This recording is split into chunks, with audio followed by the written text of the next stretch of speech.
you today. 'Cause there ain't no doubt I love this land. God bless the USA.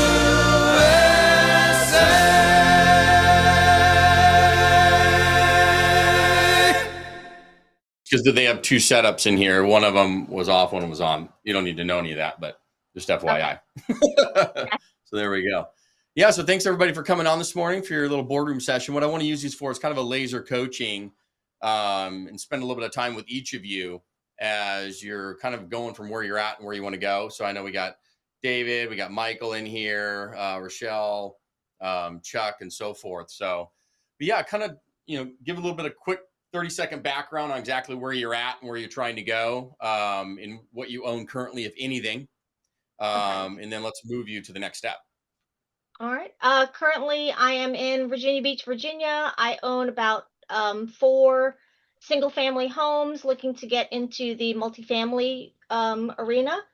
And so I am part of your mentorship, just started. I'm stuck on analyzing deals because not every, I guess, all the information, the flyers at OM have all the information that is requested on the deal analyzer. So that kind of got me stuck.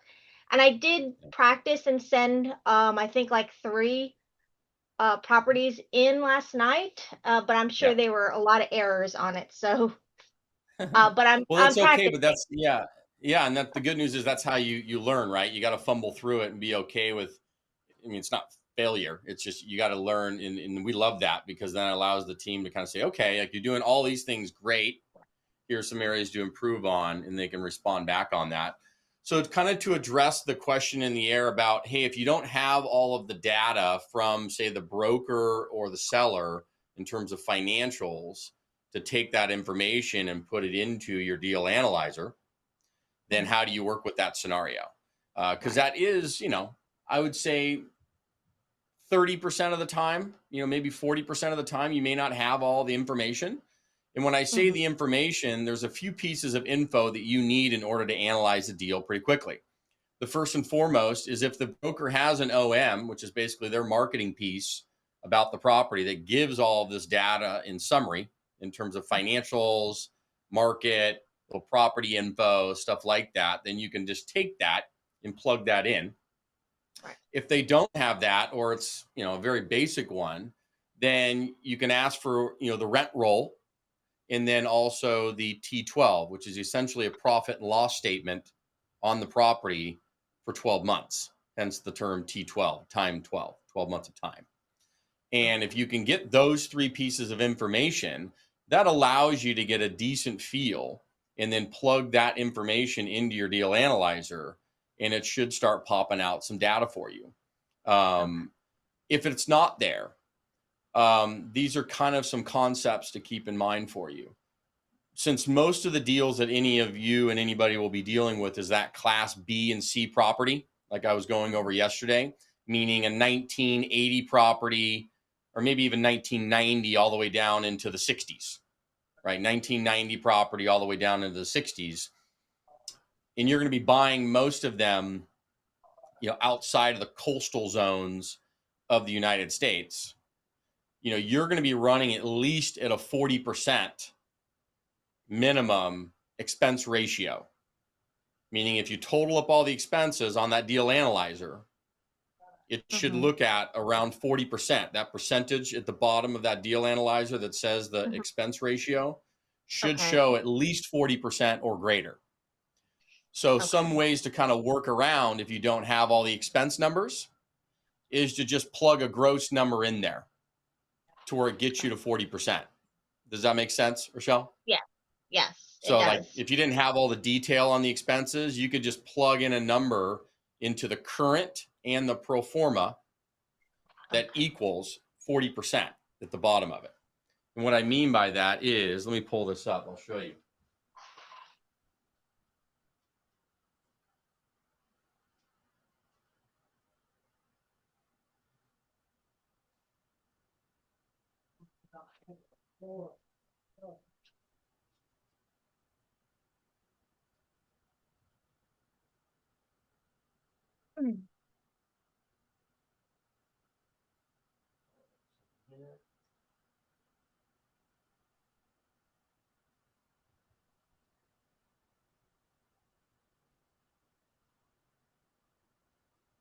We'll share here in just a second. Okay.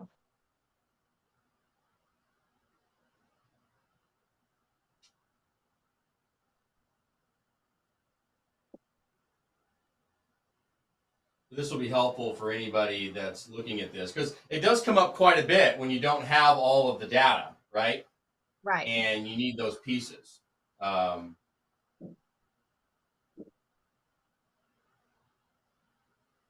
Right. Then I get nervous that I don't have all the information, and then I'm getting, a Sure. false sense of security if it's a good deal or not.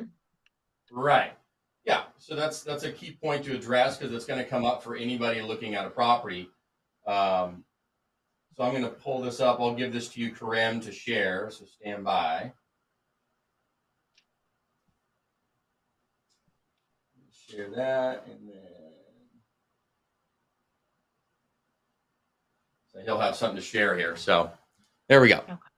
So what I mean by that is, if you come down here, right there, right? Okay. So that's the part, and keep in mind, you have the two deal analyzers. This is the simple one, but it's good because anything under 50 units, this thing is designed for, right? Which is in most people's case when you get started. But yeah, that expense ratio should be 40% or greater on all the deals that you're going to be doing, right? Okay. Especially your first ones. Anything 1990 to 1960s, it's going to be at 40 to 50% is where that number should roll in on a gross number. So let's say you didn't have any of the data. You're like just guessing, because I was actually dealing with this the other day with someone. You would actually come in here, wipe all these out, and then I would just put in a number in here, right, to get me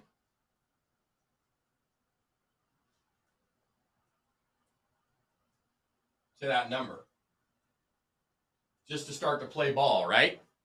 Okay. So now I just have a gross number in there for my expenses, because maybe you have the revenue and then you don't have all the expense numbers, or vice versa. It's harder if you don't have the revenue numbers. Like, you got to figure that number out, because that's probably the most critical. We know, generally speaking, what the expenses are going to look like for a type of property, meaning 1990 to 1965. I know, generally speaking, that your expense ratio should run right around 40 to 50%. Okay. I mean, period. So that's why it's, when you look at that, it'll tell you that. Okay. And then it just comes down to the revenue. So over on the revenue side, you need to know what the current rents are. So the broker should be able to tell you that. I mean, obviously the property's occupied and they're getting data, they're getting rents. So that should be there. Okay. And if you need to figure out, hey, well, what's the future rents look like? Right? If I don't have that data, you can go on, as the brokers were saying yesterday, you can use Rentometer, you can use Zillow, you can use some of these platforms to get an idea of, hey, my property condition is here. I'm getting below market rents. Here's some other properties nearby. They're getting better rents than me, and I'm going to move my property to that level. So that tells you, hey, I can bump rents maybe $100, $200 a month, because these properties are getting it around the corner and they're at a level that I'm going to be at. I'm going to take my property from where it's at to this benefit here, and I'm going to be able to boost my rents based on the comps. Does that make sense? It does. It does. So now you have an idea of where you can move the rents to, generally speaking. Keep in mind, when you're just pumping through these deals, it doesn't need to be exact or perfect. You're just trying to get a general idea, because you're gonna double check all these numbers, all of them, especially with the brokers. Because let's say you put in all these numbers and the deal gets to a point where you're like, yeah, I can make an offer, and regardless of what the price is, right? I never even worry about this. I was literally just going through a deal yesterday and it was $1 million off. As you saw even yesterday when I was on screen, right? They're asking 4.2, and realistically that thing needs to sell for like 3.2. Right? That 32 unit in San Antonio, right? Mm-hmm. They're way off, right? They're in la la land. but that's okay. Like, don't ever worry about what they're asking. Worry about what the numbers are telling you. And then what you do is you send the offer over, and then you allow the broker to correct you, because this allows the broker to come in closer to you and build a rapport with the broker. So the best way to handle this is, like, let's say you get to a point where you're like, yeah, I really like the deal. I'm going to go ahead and send the offer over regardless, even if it's $1 million off. Doesn't matter. Send it over, and then have a text message and a call with that broker right after saying, hey, I just sent you an LOI, a letter of intent, right? An offer on the property. It's way below. It's pretty aggressive, John broker. I'd like to get on the phone call real quick and go through it, because I'd like you to help me out on where I'm missing the numbers, right? Where am I missing the numbers, broker? Right? And you're going to bring them into the process, because what they're going to do is blow smoke up your, you know what, and tell you all kinds of things as, oh, well, you can, all that stuff that goes on. And that's okay. Let them ramble on, and you're using them to kind of build rapport, because at the end of the day, they need to be able to show you some concrete stuff. Hey, John, why in the world would I pay a 4.1 cap rate in San Antonio, Texas, when I can go to Southern California on the beach, literally on the beach, and I can get a 4 cap with a pristine property that I have no problems with ever renting for the rest of my life? Why in God's name would I pay a 4 cap in the middle of Texas? And they're going to have no answer to that. Zero. It's not the point, right? It's just to kind of put them in place saying, right. It makes a good point. And you're just building rapport, and you're doing it politely, right? But what it's going to do is set the tone for, like, okay, I kind of know what I'm talking about. And you're going to build the rapport with the broker and say, listen, John, I really actually like this deal. We're maybe way too far apart. Totally get it. The seller is not ready to sell at the market value, but I would love to see some more deals. If you have other stuff coming up, I like this type of stuff. I'm going to be buying in this area. I'd love to buy through you. Can I get on kind of your preferred email list? So that way, when you have deals, you can blast them out to me. Gotcha. Right? Because that's ultimately what you're trying to do, right? Is to get on as many preferred lists with brokers, because that's how the deal flow is going to come through on the pre-market stuff. That's going to start to really make sense from day one, not put it onto a website where you know that it doesn't. And that's what you're trying to do. But to get around kind of the data thing, this is how you would plug in your expense numbers if you didn't have all the expenses. Okay. Right? Does that make sense for everybody on here? Yeah, realistically, I'm going to go through a couple of the questions real quick. So I see this from Mike and everybody.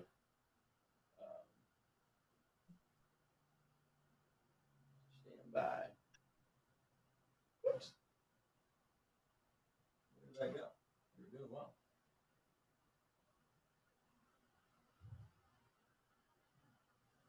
Where did my cursor go?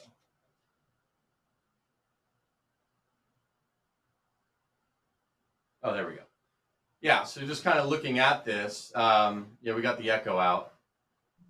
So David had asked, realistically, do a lot of these brokers guard that list pretty closely, or are they generally willing to add someone? No, they'll add you on as long as you can kind of showcase, you're building a relationship. Right. And they've asked me that too. When I've gone on, when I've met or talked to them, they asked me a little bit about my background. Yeah, and that's why I wanted to bring the broker guys on yesterday, because that's your typical broker. Just so you know, Kevin, Jury, and Nick, when you're in this 10 to 30 unit space, which is where you're focusing for your first few deals, you're dealing with a little more mom and pop, right? Mom and pop brokers, right? Kevin and those guys are, less than 10 years in the business, a little newer, tend to be younger, and they're rocking and rolling. But you heard Nick yesterday saying, yeah, I mean, if you're brand new, I'll deal with you, right? But it'd be great if you kind of have some ducks in a row. So that's why, you're being taught and you learn, and the kind of behind the scenes and being handheld. So that way, when you walk into some of these conversations, you kind of have some general idea of what you're talking about, right? That's the entire purpose. And then as you kind of go through this, you'll realize, okay, it's going to bring your level of knowledge up and skill set. And then, 100% they're going to deal with you. because they, when you're in this space, they're dealing with a lot of newbies. You heard Nick say that yesterday.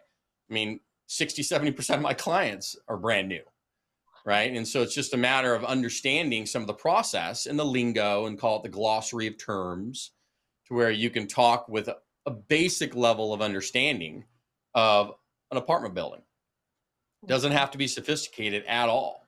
But yeah, in terms of the data, if you don't have all the pieces, you definitely need the revenue, and you need some basic property information in terms of the unit sizes, unit counts, some stuff like that. But any broker, or even a seller, I mean, they have their rent roll.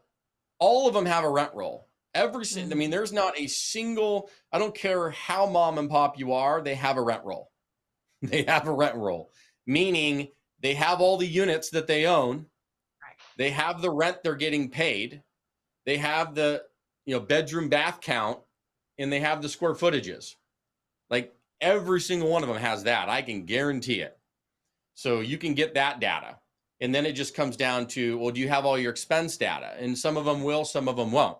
But based on what I'm showing you here, 1990 to 1965 properties, you're going to run between a 40 to 50% expense ratio, period. So you don't need to put in all the detail. If you just want to use a gross number, that will get you there to start to play ball. Yeah, that'll be easier. And then yeah, go ahead. I was going to say that'll be easier to just do it that way, I think. Yeah, for some of the properties where you're like, hey, I want to run through them really quickly. If you have all the data, great, plug it in, because that's just more definite. But if you don't, you can guesstimate, knowing full well that you're going to be somewhere in that pocket of 40 to 50% on these deals. And yeah, it's great to know if you have other income and stuff like that, because that affects things, on that deal analyzer. If Karim can pull that up one more time. So sometimes they have the other income numbers, which on this deal analyzer, it's down here. Okay. So if you don't have that data either, you can guesstimate that too. So I would just ask the broker, well, are they getting, pet rent? Are they getting, admin fees? Do they have any other, I mean, they know this, 100% they know this. Give me are they doing any reimbursables for utilities, stuff like that? Because the other income number on any property can be a lot, right? I mean, think about this for a minute for anybody here. You're paying for water and like some of these utilities, right? You're paying for water, gas, stuff like that. Sometimes on these properties, you as the landlord. So getting reimbursed for those is pretty standard in the industry for a portion of them. Typically, you can get reimbursed probably up to 65% of those utility costs. I mean, imagine that. If your utilities are $10,000 a year and you can get reimbursed for $6,500 of it, I mean, that helps out a lot with cash flow, right? And so it's asking the broker a few of those questions, because that's what the other income line item means. It's all the other stuff that's outside of rent, meaning if they're paying pet rent, if they have any admin fees, late fees, maybe there are reimbursables for utilities, right? That's where that stuff goes. And we just put a lump sum number in there to keep it simple for everyone. And you can plug in that number into that cell. So it's trying to, if you don't have that data, you can maybe ask the broker, hey, broker, in terms of other income, like utilities, pet rent, admin, are they getting that? And what do you think that number is? Okay. Right. And that's how you would guesstimate that if you don't have all the data. So, yes, it does. So Chuck had asked a great question. Does the 40 to 50% include taxes and insurance? Yes, because if you look at the line items,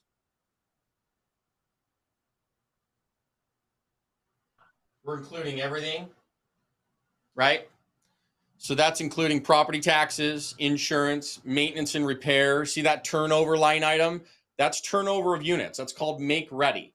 So when you ever hear the terms turnover or make ready, that line item is specific to tenants move out.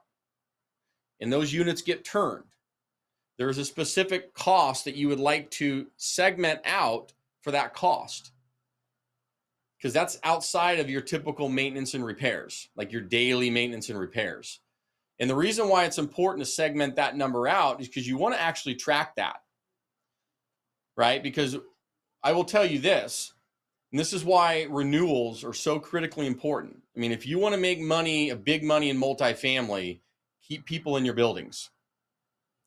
Because the cost, I can guarantee you, I don't care where you're at in the country, the minimum cost to you each time a tenant moves out of any of your buildings is $3,500. Minimum.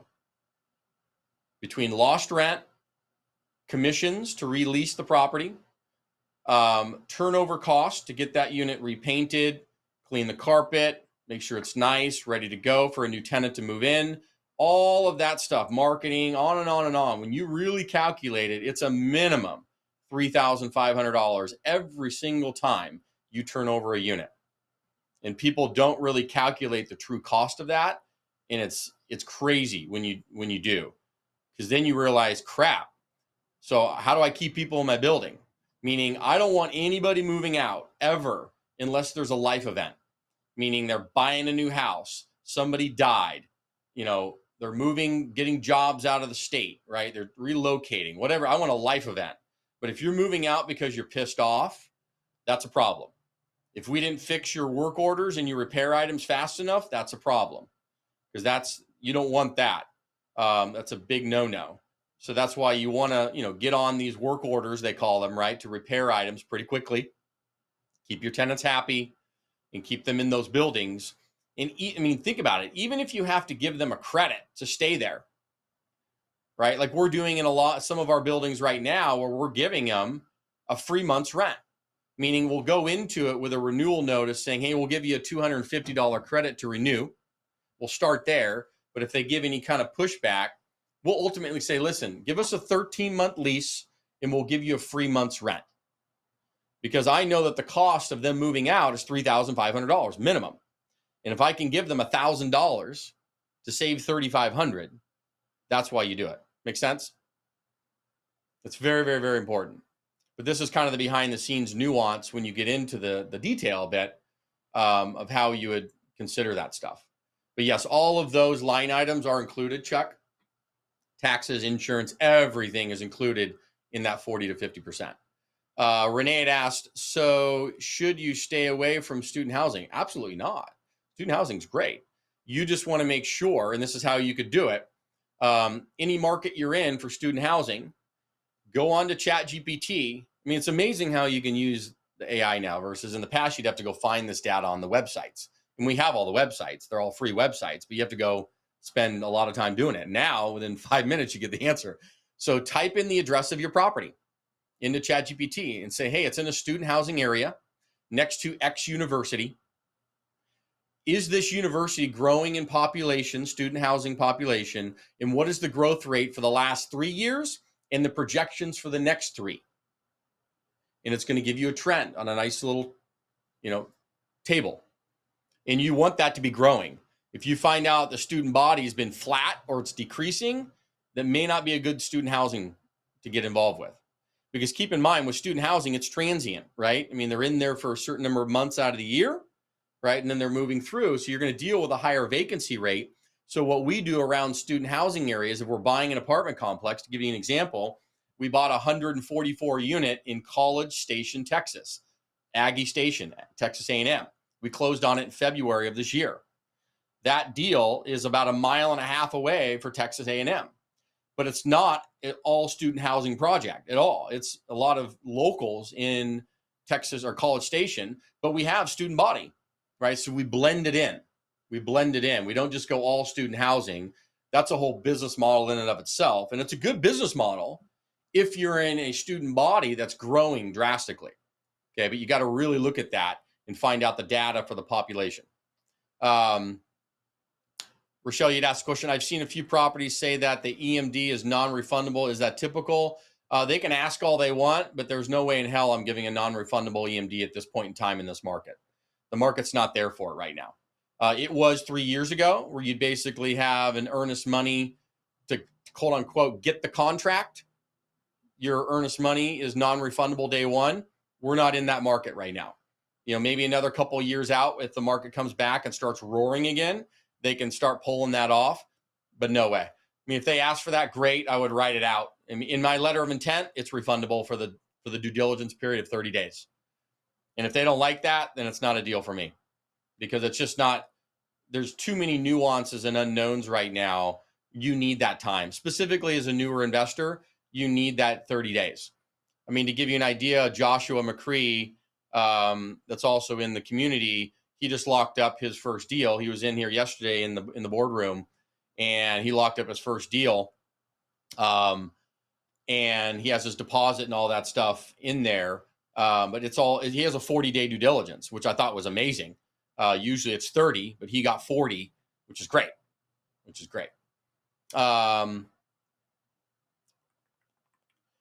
Yeah. And then, yeah, it's perfect on that. Okay, awesome. So I'd like to bring maybe either Jared, David, if you want to come up, anybody else, kind of raise your hand and we'll bring you on screen, because I'd like to understand your situations. We have about 25 more minutes here to kind of go through and do some kind of laser coaching with you. So let me know who's next, or should I just call? Kind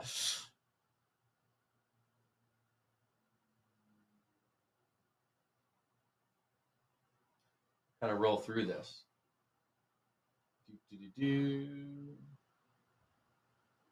So either Victor, William, Kevin, Jeremy, David, Craig, Chuck. Who wants to join us? I'd like to. Kevin, are you Kevin or William? Kevin or William? Bill, William. Would you guys like to come up? Okay, awesome. We'll start with you, Bill. Kareem, if we can bring up William Jordan. Beautiful. How you doing, sir?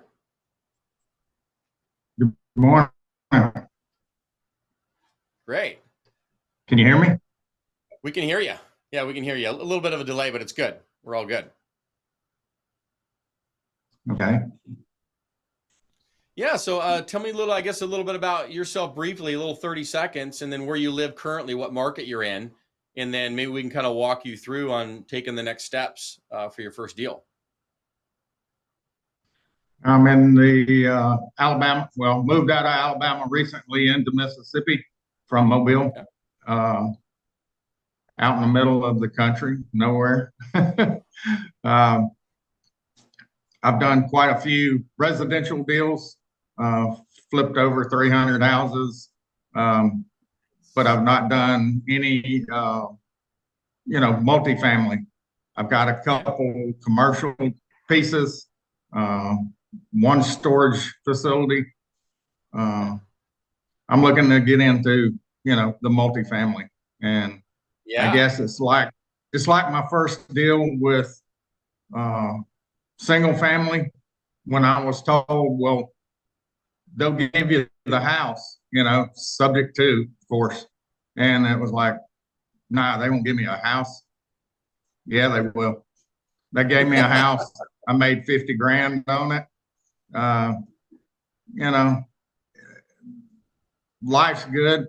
Probably haven't made as much as I would like to, but I've enjoyed it for quite some time. I've been buying and selling since I was 19.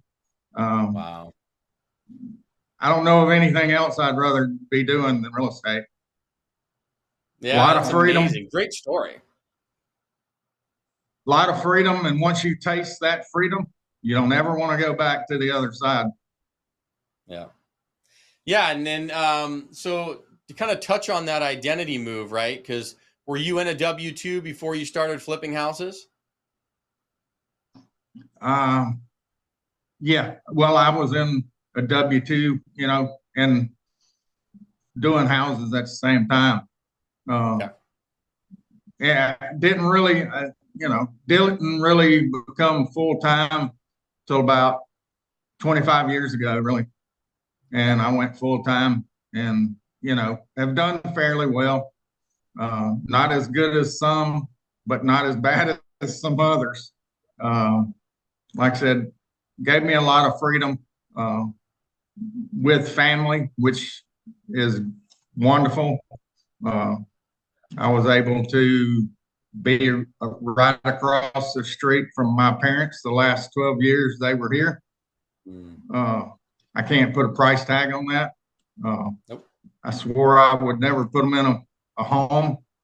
I didn't have to. I was across the street. So yeah, and isn't that crazy? If I don't ever get anything else out of it, I accomplished that goal, and that meant a lot. Yeah, and do you have kiddos? I do. I have 3 sons. Yeah, so in terms of having the storage facility, how many storage units is that one? It's small. It's there's about 20 actually enclosed, and then I have some open space.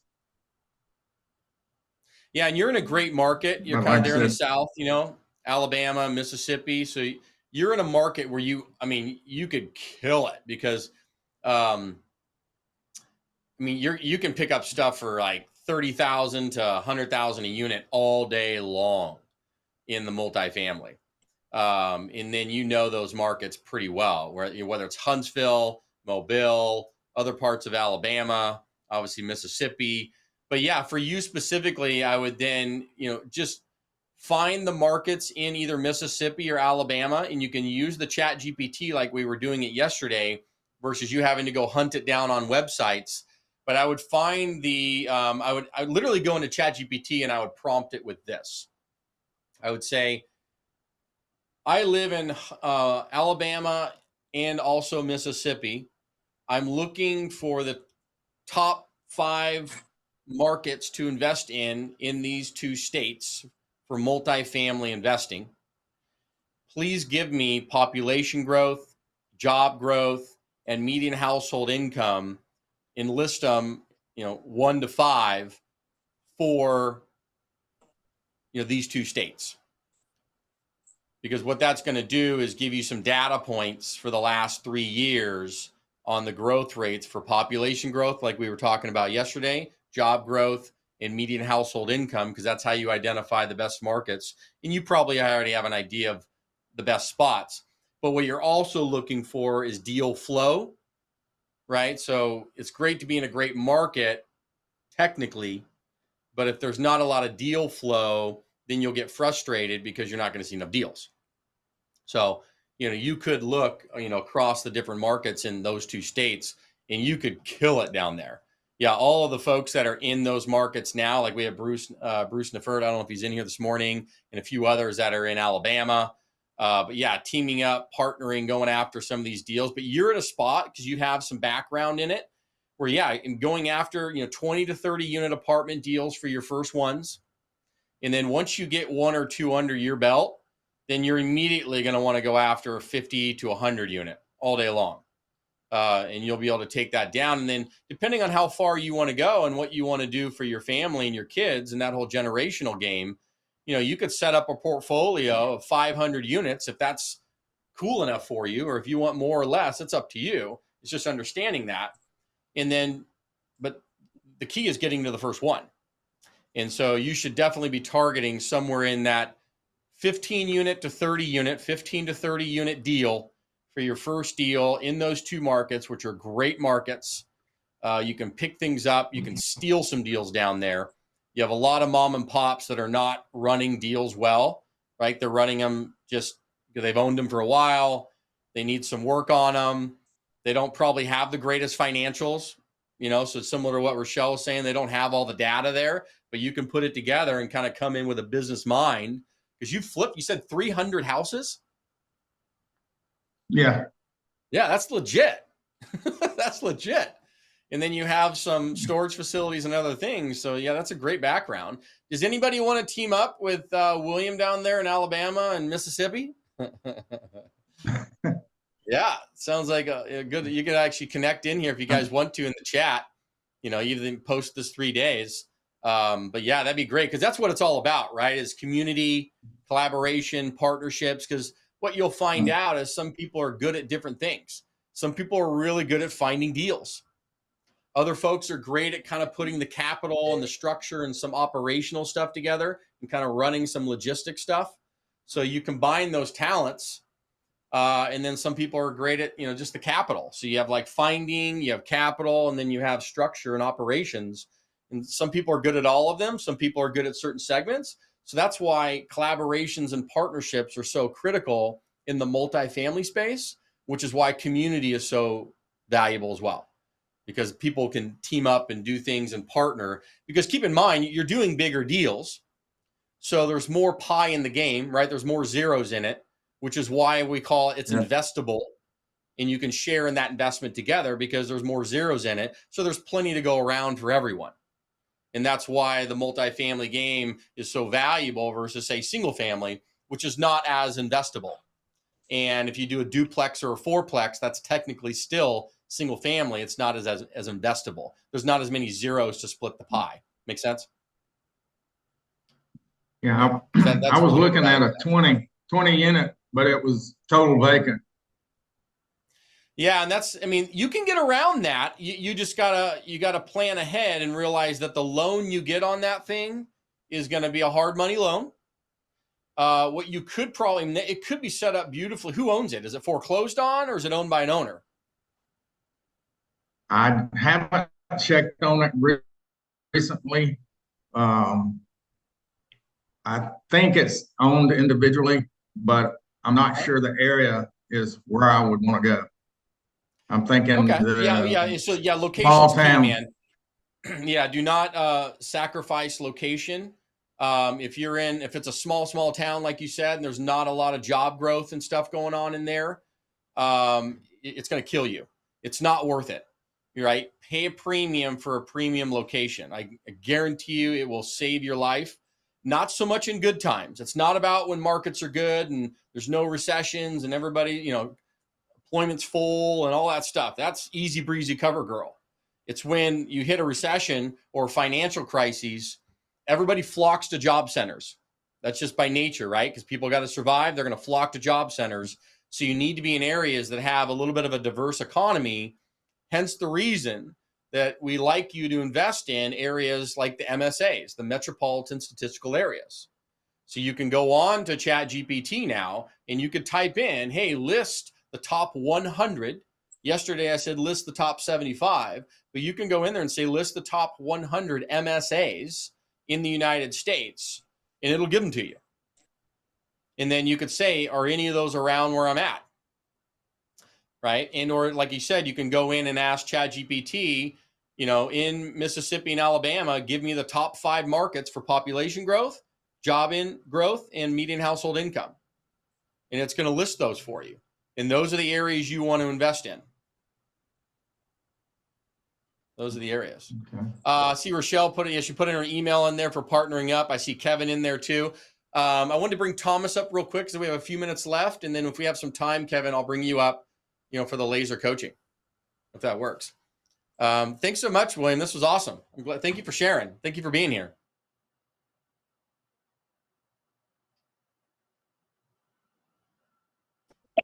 And then I think Thomas is coming up. We got there. Cool.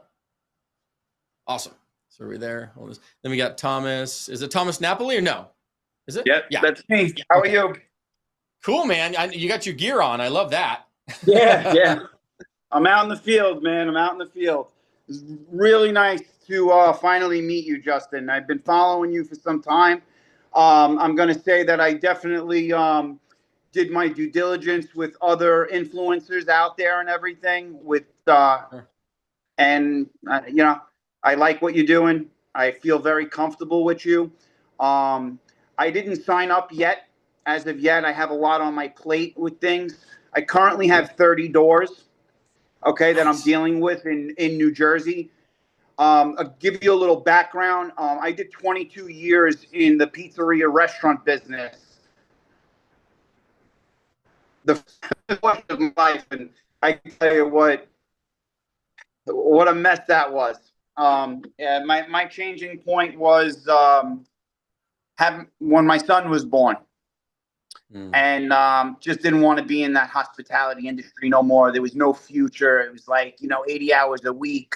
And when he was born, I was just like, you know what, I just got to get out of this. I want to spend quality time with my son. I want to do things with him. I want to have a good time. I want to see the world. And plus, I'm now responsible for another human being here that I have to put on the right track. And I pushed. I became an operator engineer with cranes, leaving all my restaurant and pizzerias behind. I built and sold them and managed them. I did everything. So did you ever, sorry to stop you, I mean, did you ever have David Portnoy come in and do a pizza review? No. He wasn't around. He wasn't around at the time, but thank God. Okay. That could go either way with that guy. He's a little nasty sometimes. Yeah. But so yeah, I looked for my way out, and I found it. I got a great union job. I'm a crane operator on the waterfront. So I make great money, and I have all the benefits and everything. But my target was that I needed a backing, and I needed those W-2s. That's how I figured out how to get into properties, because nobody at the bank was going to look at me or talk to me when what do you do for a living? Yeah, I own a pizzeria. I make cash every week. Not going to work, right? I need. Yeah, and I would even argue like kind of the way that I did it, because I was a realtor, right? And I'm 100% commissioned, right? So that was like my day job, right. And then I was coming home, spending a couple hours a night looking for deals. I would even argue that was much harder, because I'm like double commissioned in a way, right? I mean, there was no paycheck coming until you do something. So, yeah, that's why it was asked yesterday, is it great to have a W-2 while you transition? And I'm like, 100%, if that's your avenue. The key is just consistent income that you have that's paying your current bills. Yes. Right. 100%. And then what you're going to need to do is dedicate 100%. an hour or two each day after family time and after you coming home. And I understand you may be a little tired. I get it. We got life, and we get busy and things happen, and we got it. I get it. But if you're going to transition and make this, and you want this for yourself, there's a period of time.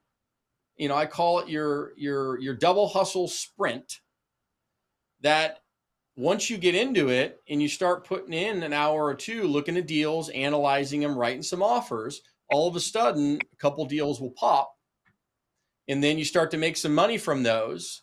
And then you're like, oh, this is cool. And then you're like, you get to a point where you can start having discussions about, do I leave my W-2 maybe, or you keep both? Some people keep both. Totally fine. Right.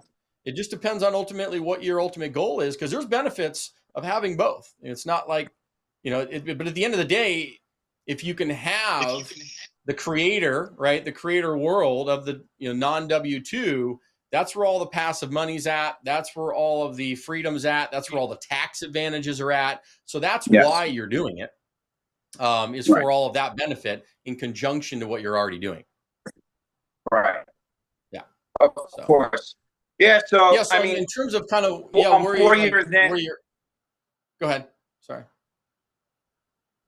No, sorry. Yeah. I was just going to explain that portion. I'm 4 years in, like I said, I'm up to 30 doors right now.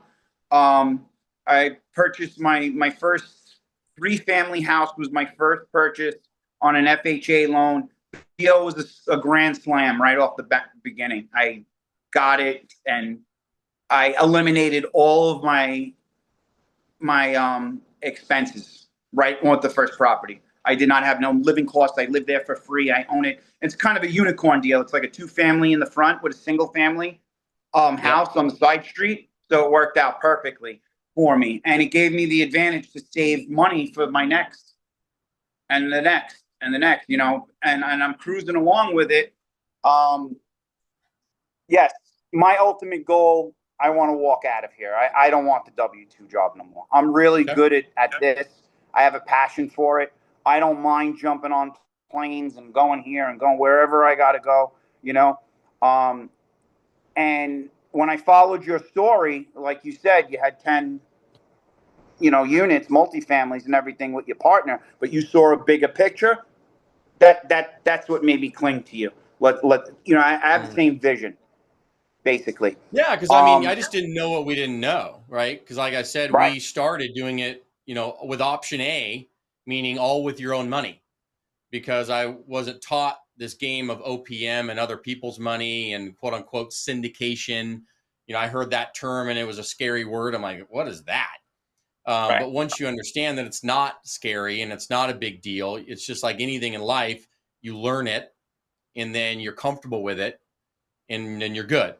Right. But I had to be willing to take that leap. But once you do, you're like, wow, like what a skill set, right? I mean, that's why I keep trying to elaborate on the value of the knowledge and the skill set. And if you have the knowledge and the ability to find good deals, analyze them, put them together, structure it, capital and financing, and bring people together, including yourself and other people who want to invest in real estate. And like I said, everybody wants to invest in real estate. That is not your problem. It's just finding good deals that'll entice them. And then you being a trusted resource, so that way you're not a fraud, right? Then the money flows. And you're providing incredible opportunities for people where they all want to invest in real estate. They do. They just need a deal that makes sense to pull their money out of their 401k or their Roth IRA or their stock market or their bank account and move it into the real estate. They just need a deal that makes sense and a trusted source to invest with. And once that's in place, finding your capital is not that difficult. It's just making sure the deal's good, okay, and that the process is in place.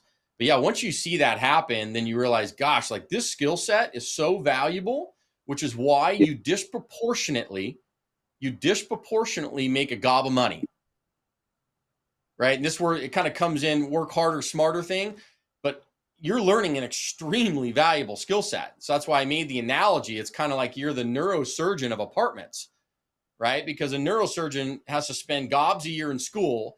They learn all this stuff. They're saving lives, right? But that's because they have a skill set that's just outrageous and that allows them to be disproportionately paid to what they're doing. Because they're doing a lot, but they're saving lives. And it's no different than a hedge fund manager, right? A hedge fund manager makes all this money. Why? Because they have a skill set that's disproportionate to the work that they're doing. But all they're really doing is taking people's money, putting it into investments, and making a gob of money with it. So everybody's happy. But because of that skill set, they make a ton of money with it. So with multifamily, same thing. You're learning a skill set that now has become extremely valuable to go help you and other people do deals, make things happen, make everybody a gob of money. And in that process, you make a gob of money too. And that's it. Right. So that's it. I will be joining. I will 2 minutes, be joining 2 minutes you. left, just FYI. Right. So I'll make it quick. I'm going to be joining you, and I look forward to future conversations with you. Just to leave off with this, I have all my own investors and everything behind me already. That's how I buy my properties. I buy my properties in cash. They trust me. They like my product. They like what I do with the properties, and they're real comfortable with me. So as far as money lines go and everything, I have that. It's just the skill set, the direction that I need. And my ultimate goal is I hope that we can grow, because I would love to get into the bigger units with you guys when we're talking the 100 units and above. That is the ultimate goal. I will definitely start with the 30 to the 30 units for sure. I think I have what it takes to get off the ground like immediately with this, and then obviously point towards the future with you guys. I love it, man. Thanks for sharing your story. I think it helps everybody else out in here right now in the boardroom. And then Chuck, to answer on your question, the LOI, that's your letter of intent. And we'll get into that in the general session here. It's going to start in about 5 minutes. So we'll go ahead and finish up here. Great for everybody coming in. So I have actually Rudy Medina that's going to come on here at the beginning of the session. He's my mentor. He's also Grant Cardone's former partner on all their deals and stuff. So you're going to get a treat. I mean, this guy is kind of like an OG. So you're going to get some really good information from him coming in here in the general session. So we will see you in there in just a few minutes. All right. Take care, everybody.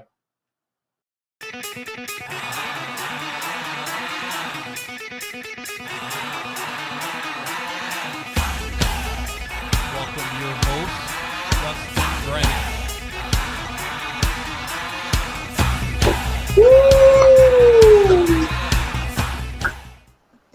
What is up, everybody? Happy Friday, as I always like to say. So we'll let everybody kind of start filtering in here and all that stuff as we get going here this morning. People are getting settled in. We just had our boardroom VIP session, which was great at 8 a.m. leading into this. So if you can pull up on the participant side as kind of everybody starts coming into the session here.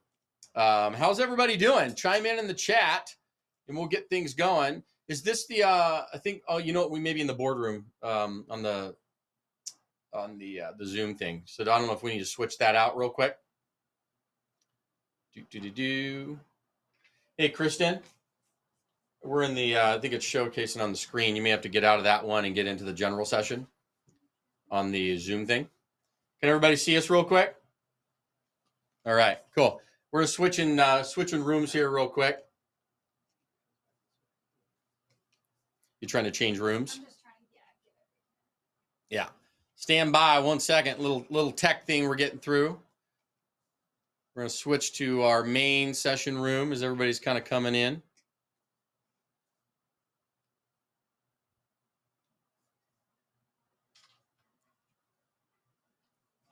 So stand by. We're coming in. You trying to get to the Zoom? I think you're already in the audio, no? I'm in one, but okay.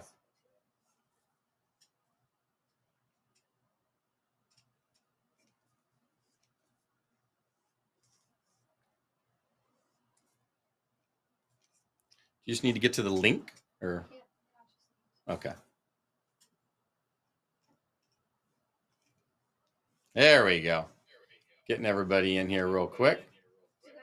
No, it should be all good. Oh yeah, you need to leave the room. Yep, right there. Perfect. Can everybody hear me okay? And then you can pull up the chat and all that stuff as well. And yeah, Kevin's got that. All right, everybody. Good morning. We're switching over rooms from the boardroom VIP into the main session here. Great to see everybody coming in. How's everybody doing this morning? Little thumbs up. Give a little excitement. Maybe do a dance. Just kidding. See Michael, we got Curly, Kendall, Dean. It's great to see everybody's gallery photos up here. So turn on your cameras if you can, unless you just don't look good and don't want it. What's going to be super exciting this morning kind of coming in. Number one is, did you guys do that identity audit thing last night where we kind of went through that homework? Thumbs up if you did that. Thumbs up if you did that and kind of took a little bit of time to go through that exercise about the 7 mountains, right? That, move people and inspire, and when I say move people, inspire nations. And did you do that? And how was that for you? Chime in the chat, like what were the 3 or 4 that you chose, right? What were the 3 or 4 you chose? And we'll just we'll touch on that real quick. And then I got somebody coming in that's going to be amazing this morning. So I'm super excited about that. But kind of going back to this day one when we talked about that kind of 7 mountains that inspire you and the world. And that's where you kind of got to lead with is this whole game right here. Right? And that's that identity audit for yourself. So so we got business, family, education, family, spirituality, and business. What are some other ones that you guys came up with? Super interested. Because that's what's really going to kind of power you through to kind of take this leap off the cliff. If multifamily is the route you want to go, how do you play this game? But that kind of inner burning fire inside of you that's outside of the money game, but it's really into one of these mountains, right? It starts with business, as we talked about. Then it's going to lead to all the other ones that are kind of your passion projects in life, right? But business is how the money flows, right? And then it's, what are the passion projects? Education, religion, government, media, family, sports, and culture. So I see some of them in here. We got Kate with media, family, and business. Michael with religion, media, family, business, education. Love it. Business, charity, education. Love it. Family, business, sports, and culture. That's the first sports and culture I've seen. I love that one. Then you got the religion in there. So that's great. Because these are really the things that push you and drive you to get you to fly out of bed every morning when you're exhausted and maybe you don't want to do it. things that are deeper to your passion game, that's well outside of the money, that kind of drives the ship, right? It gives you the resources and the tools, but it's these other things that are going to really get your belly on fire every day when you start making some money. So I love it. Okay. I appreciate you guys doing that exercise last night. It wasn't supposed to be a big one, but I wanted you to take that mental leap for yourself. As we kind of discussed yesterday, you're moving when you're making this decision to move and take this leap into this, call it the creator world of being a business owner and an investor. You're leaving the world of a contributor, right? Where you're just in a W-2 job, working for the man in that hamster wheel and that cycle where you're not getting the tax benefits of life. You're not getting the passive income of life. You're not getting the freedom of life. You're not getting all these things that you desire. And it's interesting, when we just came off the boardroom session with the VIPs and people getting on screen, and we're having these kind of laser coaching sessions, and you're seeing people, some people are already in the game. Some people are starting to get into the game. And the folks that are in the game now kind of sharing wow, like it was such a leap and it was such a moment when I did it. And I took it and I made it happen. And then I'm seeing the results of it, years later, now that I'm actually fully out of the W-2 world and the contributor world, and I'm full blown into the business and the investor world of real estate and multifamily or anything else they're doing. So business, family, and education. Cool. All right. So I want to set the tone for who's coming up here first this morning. He's like the OG. Okay. He's the OG. And I mean that thoroughly. Because his background, I'll let him give a little bit of it, but he's probably too humble to really explain. He's been around at least $500 million, maybe $1 billion in deals. He's been doing this since, I don't even know. I think he came out of his mom's womb doing real estate. So who knows?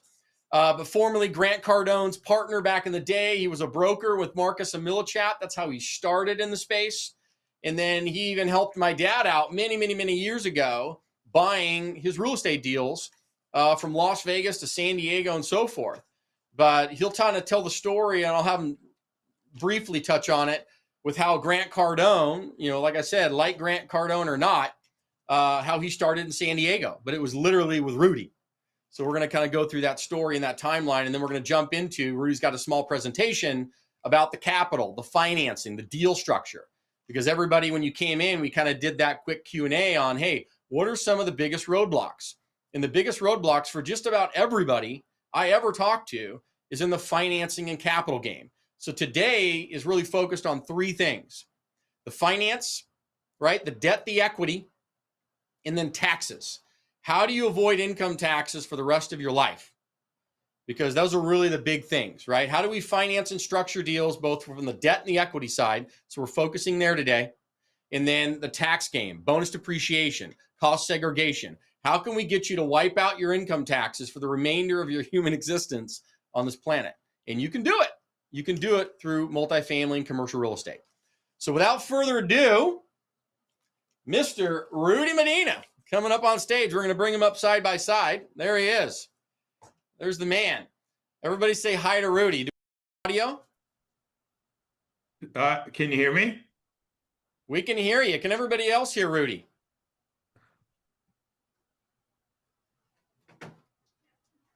All right. Everybody can. Beautiful. Okay. Well, Mr. Rudy, how long have we known each other?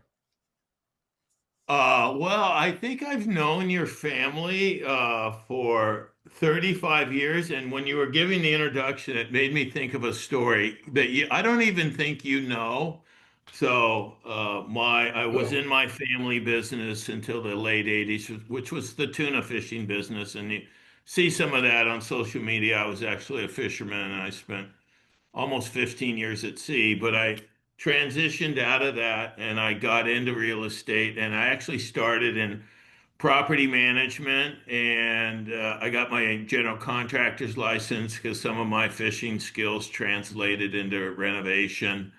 And then I went to Marcus, and I was listening to Kareem and his story, and how he's transitioning from W-2 to income property. But I thought about my first listing, and I would say 95% of my clients were just like this first listing.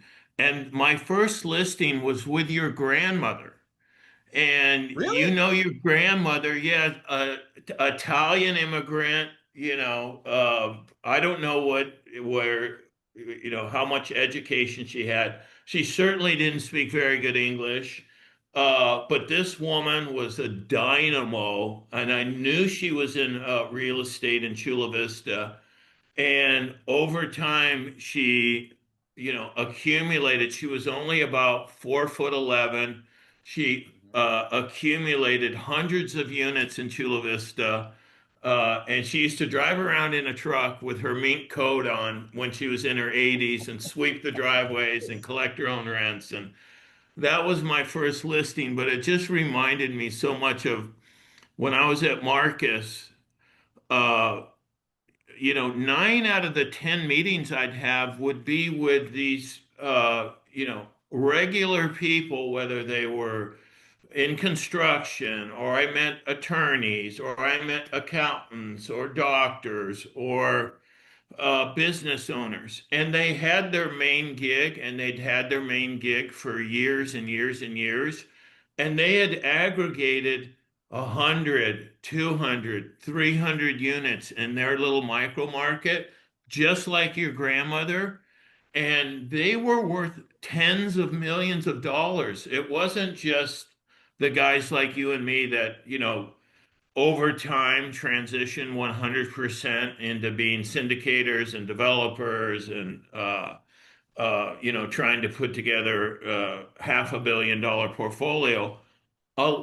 Most of my clients were just regular people that learn the business the way you're teaching them right now, and then put together a portfolio like Kareem's starting. I heard he says he's up to 30. Imagine when he gets to 100, and he may keep that W-2 job, but over 10 or 15 years, as he pays down debt, gets cash flow, puts enough hours in the real estate business so he gets the tax benefits that you described. I think it's 20 hours a week is the minimum. Yeah, it's about 15 and change. Yeah, but pretty close. Yeah.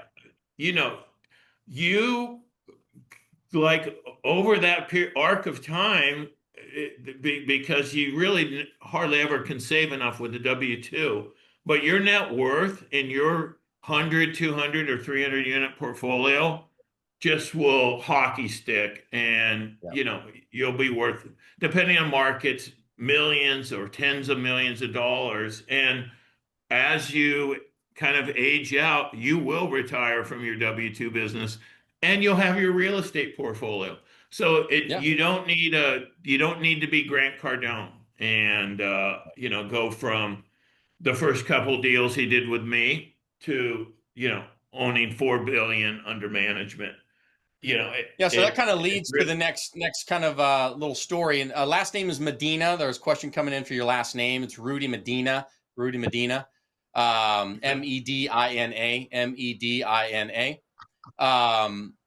But yeah, touch on that real quick. So you went with Marcus and Millichap. You were a broker, and then you decided, hey, I'm not just going to broker these deals. I'm going to get in the game, and explain that process for you. I spent 6 years there. That was, what's it? Is that this? It's okay. It's okay. Go ahead. Yeah. I spent 6 years there, and that was really for me because I didn't graduate from college.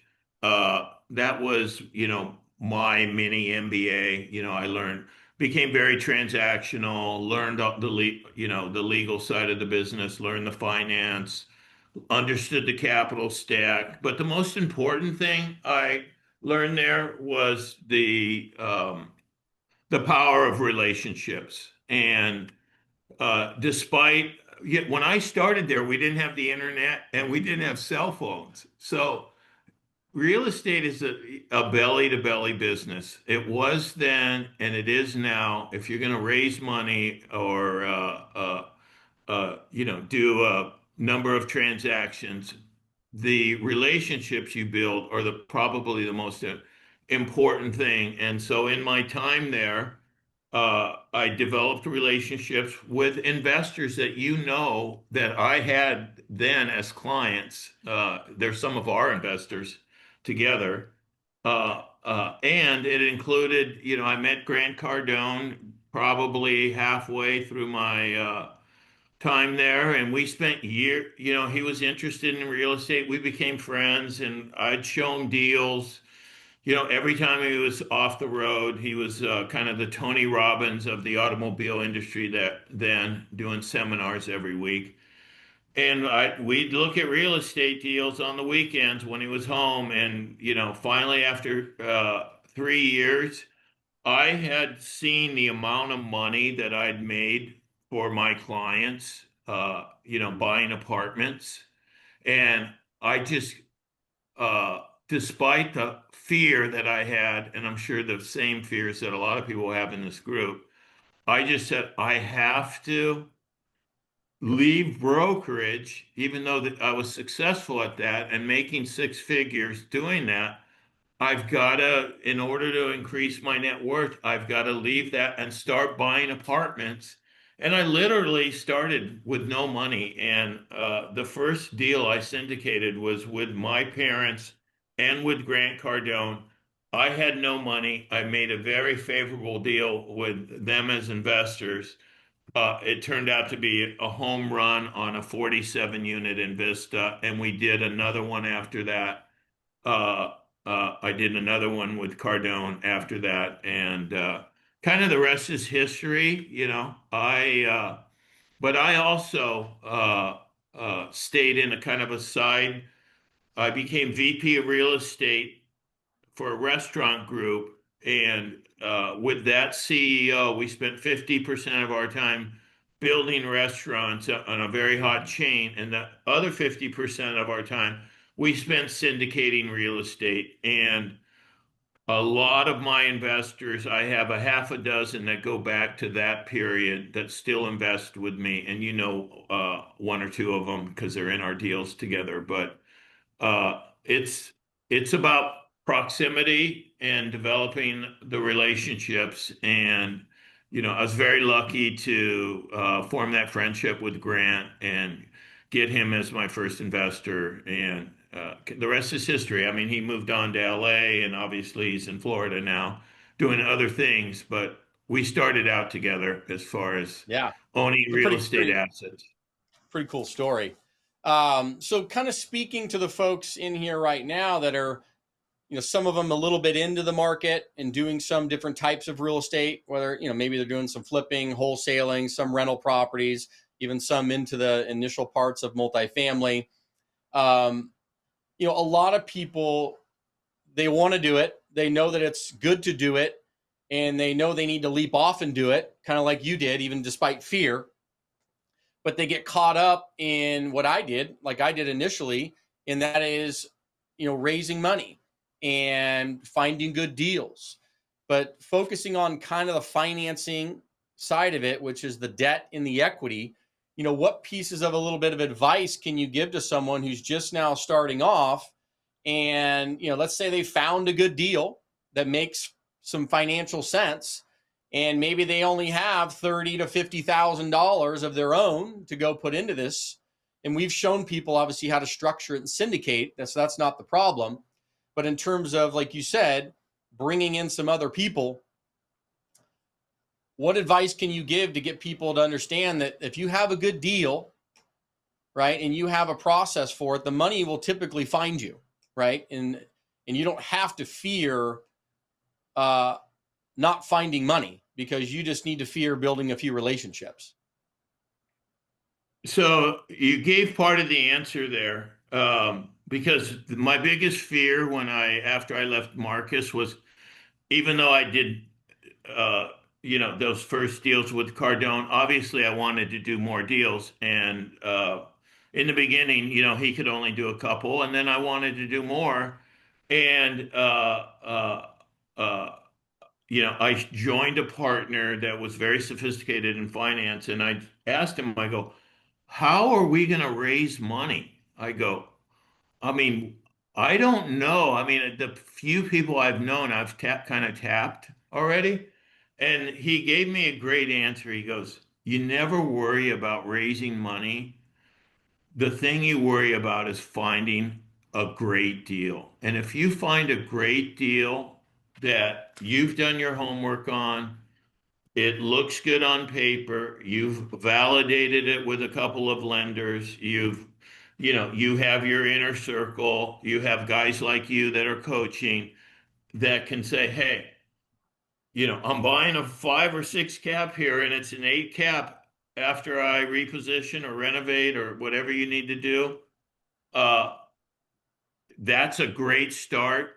And then start, you go to friends and family that have the ability to write check. You use your work network. You and then obviously there's social media. I mean, we didn't have the benefit of social media then, but I would go around and ask people, hey, if you don't have the ability to invest, do you know anybody that invests in real estate? And start creating that network. And you really need to start doing that as you're looking for deals so that you can do if I find a great deal, can I bring it to you and would you invest? And Right. And then beyond that, the second option is, if you're getting into the market, you'll know the people that are doing the deals in the space. And maybe your first deal is, hey, kind of like what we've done. I'm going to bring it to somebody that I know is doing deals. He'll recognize it's a great deal. And my first deal's a JV with him, right? Because that's somebody with a track record that might be bankable, that already has an investor group, and you can come in as a co-general partner or form your own JV, according to the agreements you make. But that's kind of a ready-made action that you can do without worrying about finding your own investors. Is look to do a JV with an active general partner. So yeah, and kind of touching on that, I got this up on the screen, but that's kind of what I wanted to create, is that environment, because I know how strenuous it can be, because you get a lot of folks too that say, well, I don't have family and friends that have any money, I don't have any strangers or referrals or anything like that. And I then go to the concept of you're naturally limiting your own mind, because you actually do, you just don't know you do. And right. You don't approach any investment by sending it out to somebody and asking them if they would invest. I never approach it that way. I'm always sending a good deal out saying, hey, who do you know? Right, exactly. Right? So you pull it away and you say, who do you know? And they'll inadvertently insert themselves if they have the money, right? And that's also why we keep the deal smaller in the beginning, meaning say a 10 to 30 unit apartment deal. So your capital that you're bringing in is maybe 300, 500, 700,000. Exactly. And you're not having to go find as much money. But that's also the big reason why community, and I would even say like the fund that we created, because I would love nothing more than to help fund people's deals, and we do. And then hence the community, right? Because then if you have all these people in the community that are doing deals together, collaborating, partnering, talking, chatting, different parts of the country and markets that are doing deals together actively inside a community, that's where the value's at. And we've seen it time and time again, where you'll see people come in, we chat about a deal, and it's in Idaho, and all of a sudden 4 people want to go invest together with it. Or a deal comes in Cleveland, Ohio, and then 4 people want to go invest together. And then people are better at different skill sets, as you know. Some people are good at raising money. Some people are good at finding deals. Some people are good at the operations. And so you can actually combine talents through that community environment. And so that's why that's so critical. But yeah, all the above. I mean, people don't realize that, like you said, it doesn't take a big database. My first syndicated deal, like you said, you get what I call soft commitments, where you're not asking them to commit to you. You're saying, hey, if I have a deal that makes sense, are you like looking for stuff? Or do you know anybody that is? Because that's how you're going to build this little database of soft commitment people that are ready to go potentially. So when you do find a good deal and you lock it up, well, now you can send it out, no different than I did on my first deal. That was 27 units. And I was scared to death. I'd never raised any money. I'd never syndicated a deal. I'd never dealt with the securities attorney document stuff and all this stuff that, you know, people fear. And I totally understand. But I was like, and I didn't even have like guidance at that time. I just had to go figure it out. But I had a good deal. And because of that, I literally went to the 25 people that I had in my email list that I had soft committed, and I blasted out the pitch deck to them that explained what the deal was and gave them all the projections and all that stuff about, like, hey, if you give me 25 grand, here's what your projected returns are going to be. And out of that 25, I got 7 people to say yes. And then that's all it took. And then we raised the money like faster than I could. I was like shocked that we raised it that fast. And then getting the loan was actually the easiest part because the deal made great sense. So the lender was like, sure, we'll give you 70% on that deal. No problem. And it cash flows great, looks good. And that's how that was put together. But I had a lot of fear, like a lot of people do. So, and I think a lot of people deal with that. Yeah, I mean, that is the number one limited belief in my mind. And it's something that we've all had to break through. Everybody had their first deal. That's, you know, that's just a fact. Even as a broker, I remember when I would go to meet with an apartment owner, somebody, you know, that further along than we are, like a Grant or another syndicator that had thousands of units, and I would get so nervous about meeting that person. And then I'd go to the meeting, I'd be so prepared, you know, I knew every single thing about their building, the market, all the comps, all the rent comps, every trade that happened in the last year. And I'd get to the meeting and you sit down and talk to the guy for an hour, and he's just like us. He's a regular guy, same strengths, same weaknesses, you know, no different than us, and just a guy that started out just like we did a deal, then another, then another, then another. And one thing leads to another, and you have a portfolio. And so taking that first step, probably the hardest, but preparing for that first step, if you follow the guidelines, which is, you know, if I can show you this, can you introduce me to someone, or do you know people that might be interested? And you start developing, hey, I've got 5, I've got 10, you had 25. You know, I had a dozen that I took from Marcus and Millichap. So it's all about, you know, you got to be one of the kind of cliches I heard in the beginning, you got to be walking and talking real estate constantly. And so, because you do that for a while, people start recognizing, oh, that's the guy that does real estate. They don't know how many deals you've done. Yeah, and that's a good point to kind of touch on real quick for folks, because I call it the backyard barbecue effect, where, okay, let's say you're W-2 right now, or whatever it is you do for a living, and you're mentally going, okay, I'm also going to be doing multifamily. I've made the decision. I'm going to make this happen, and I'm going to leap off the cliff. So I always tell people, once you get there, your tagline is no longer, you know, I'm an engineer. So when you're in the backyard barbecue this weekend and you're talking to people, and it's maybe people you know, maybe people you don't, and they ask you, hey, John, what do you do for a living? What do you do? You don't just tell them you're an engineer and stop. You're now, hey, I'm an engineer, and you know what? I'm a multifamily investor. We buy and sell apartments around the country, and we do it with other people. That's your new tagline. Because if you finish your tagline with that, what you're going to see happen in that backyard barbecue is the person is going to completely forget that you're an engineer. And they're going to look at you and they're going to say, well, tell me about this multifamily thing real quick. Like, what do What is that? And Yeah. you say, yeah, like I would I'm even, buying I would apartments. even flip it another one more level. I would just say, hey, I'm an investor in real estate. I buy apartments, and my day job is I'm an engineer. And, you know, I like that. yeah.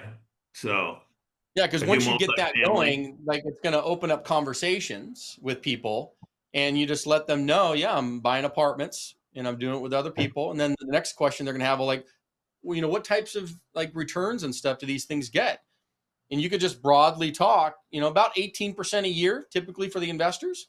Awesome, I man. Like, what do guarantee you 100%, nobody is going to ask you about your day job. The next question is going to be about the apartment. yeah, Yeah, 100%. I guarantee And then that. what you're trying to accomplish with that, just so you know, is you're trying to get what's called a soft commitment. Because in that conversation, what that person's going to do is they're going to say, well, you know what, when you have a deal, John, can you send it my way? I'd love to look at it. All right, you know what, I have some people that may want to look at it too. When you have a deal, when you have a deal, when you have a deal, right? You're going to hear that a lot. So what they do is now you're going to bank that person as a soft commitment in your contacts. So now they're in your little list. So that way, when you do actually lock up a deal, they're on your list of 25 that it's going out to. And if once again, if it's a good deal and it produces returns like we were showing people yesterday, if it meets that box and that metric of returns, trust me, you're going to find the money. You'll find the money from the bank and you're going to find the money from people. But yeah, you can create that curated list, but then to take it a step farther, right? Because that's creating your own list, right? So that's into like this family, friends, this game here, right? Creating your own little network, which is great. And then taking it the step farther is that we can also provide, I call it, and that's what I've tried to create, is if we can provide opportunity through community, through our fund, through other resources to help with other capital, that's the other avenue of it. So now you have multiple sources. You have your own, which you own, right? It's your own bank of people. And then adding to that in the community side and fund, that's kind of where, okay, you have other resources too. So now the money game becomes a little bit easier. Does that kind of make sense? Makes sense to me. Yeah. And a question came up here from Kevin, and I'll lead to that, is my concern is my network. They know my experience with triple net leasing, single family tenant use. I have not completed a multifamily project type of this scope. How do you get past that?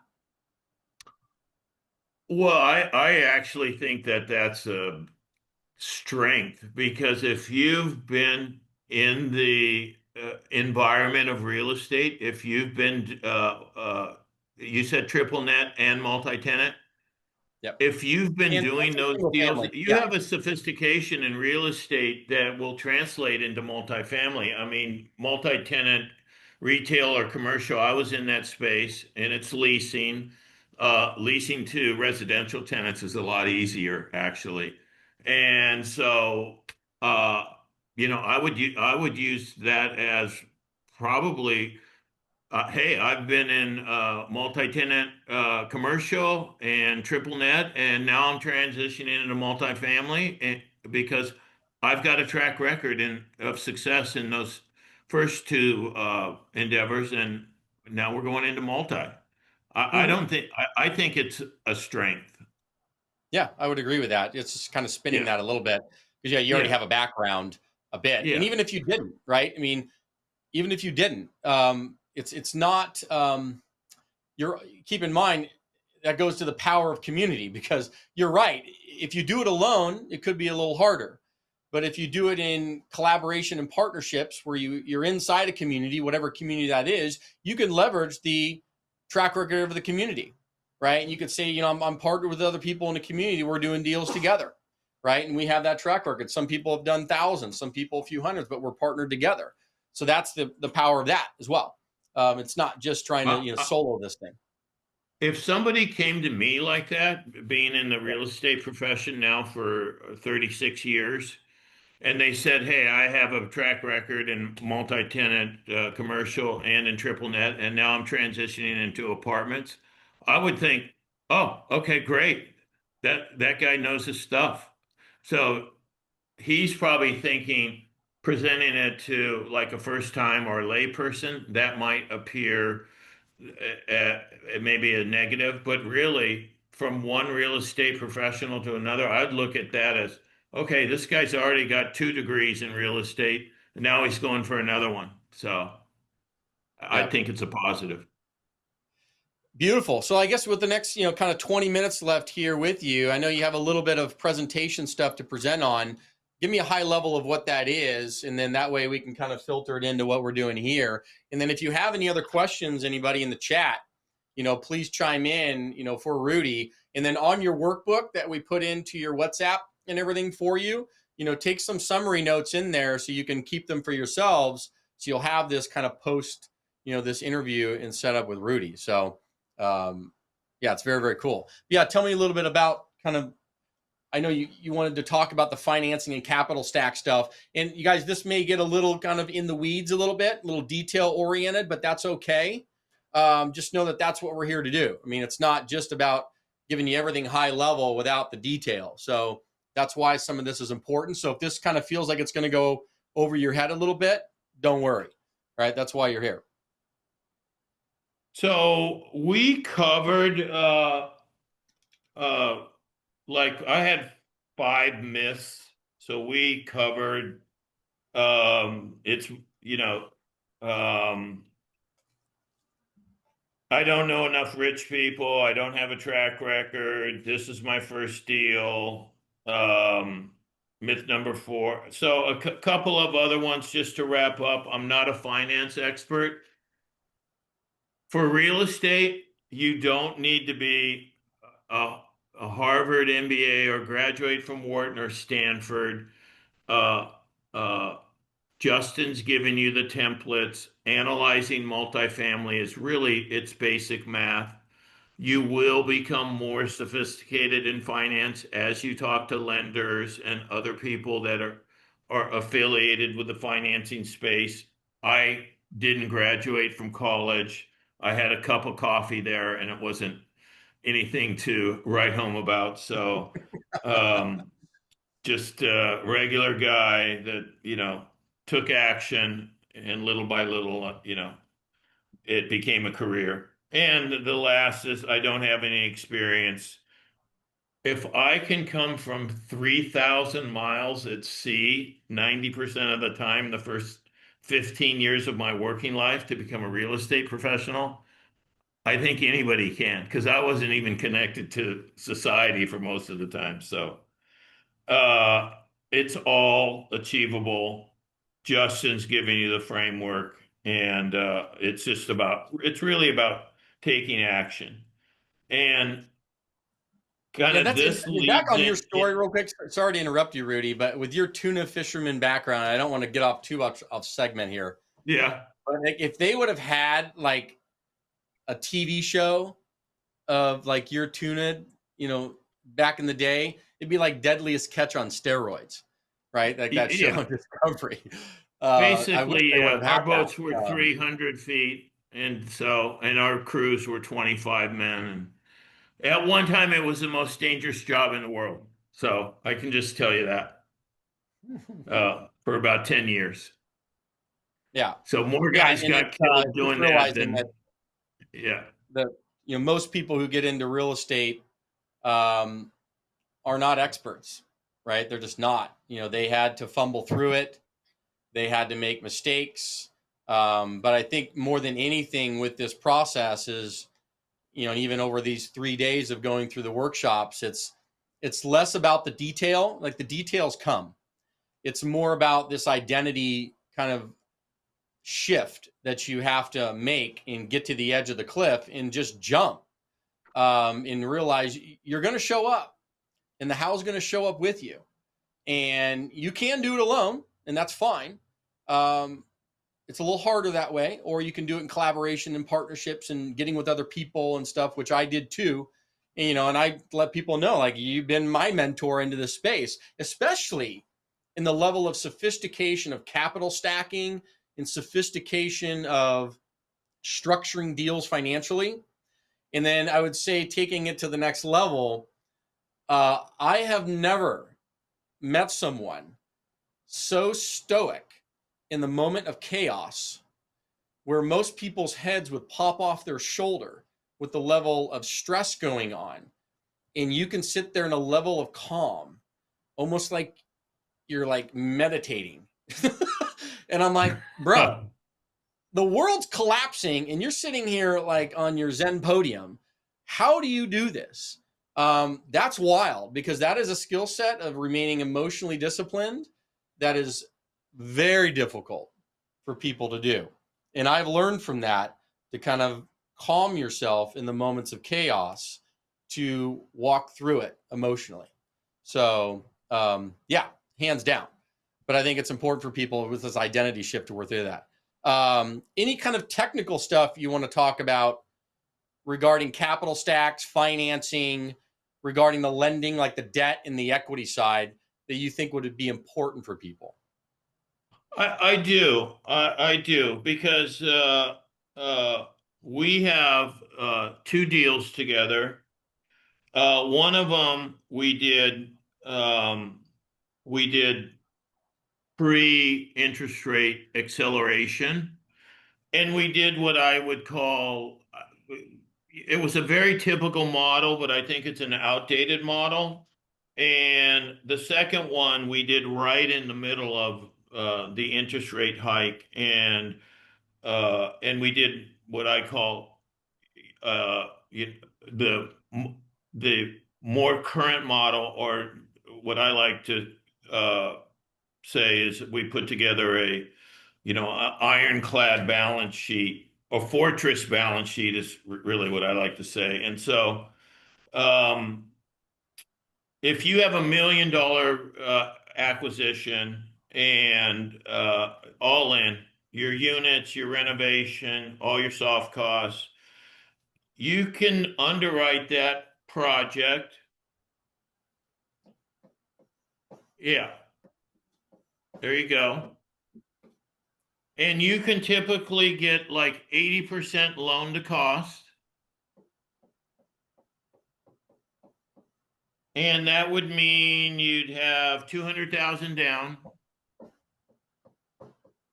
and you'd be shooting for a return on equity of 50 to 75% in 2 to 3 years. If it was 75%, that'd be 150,000 over your $200,000 investment, and that would be a 75% return. Very respectable. You'd average 25% a year, and you'd have some sort of split with your investors. And Yeah, you and I did people, I did a number of deals that way, and that's, I think, it's kind of the way we did Texas. And that is what I'm saying is kind of outdated. I think the new formula now for today's world, because rates are high, we don't know when they're going to go down, is you take the same $1 million. Yep. You do 65% loan to cost.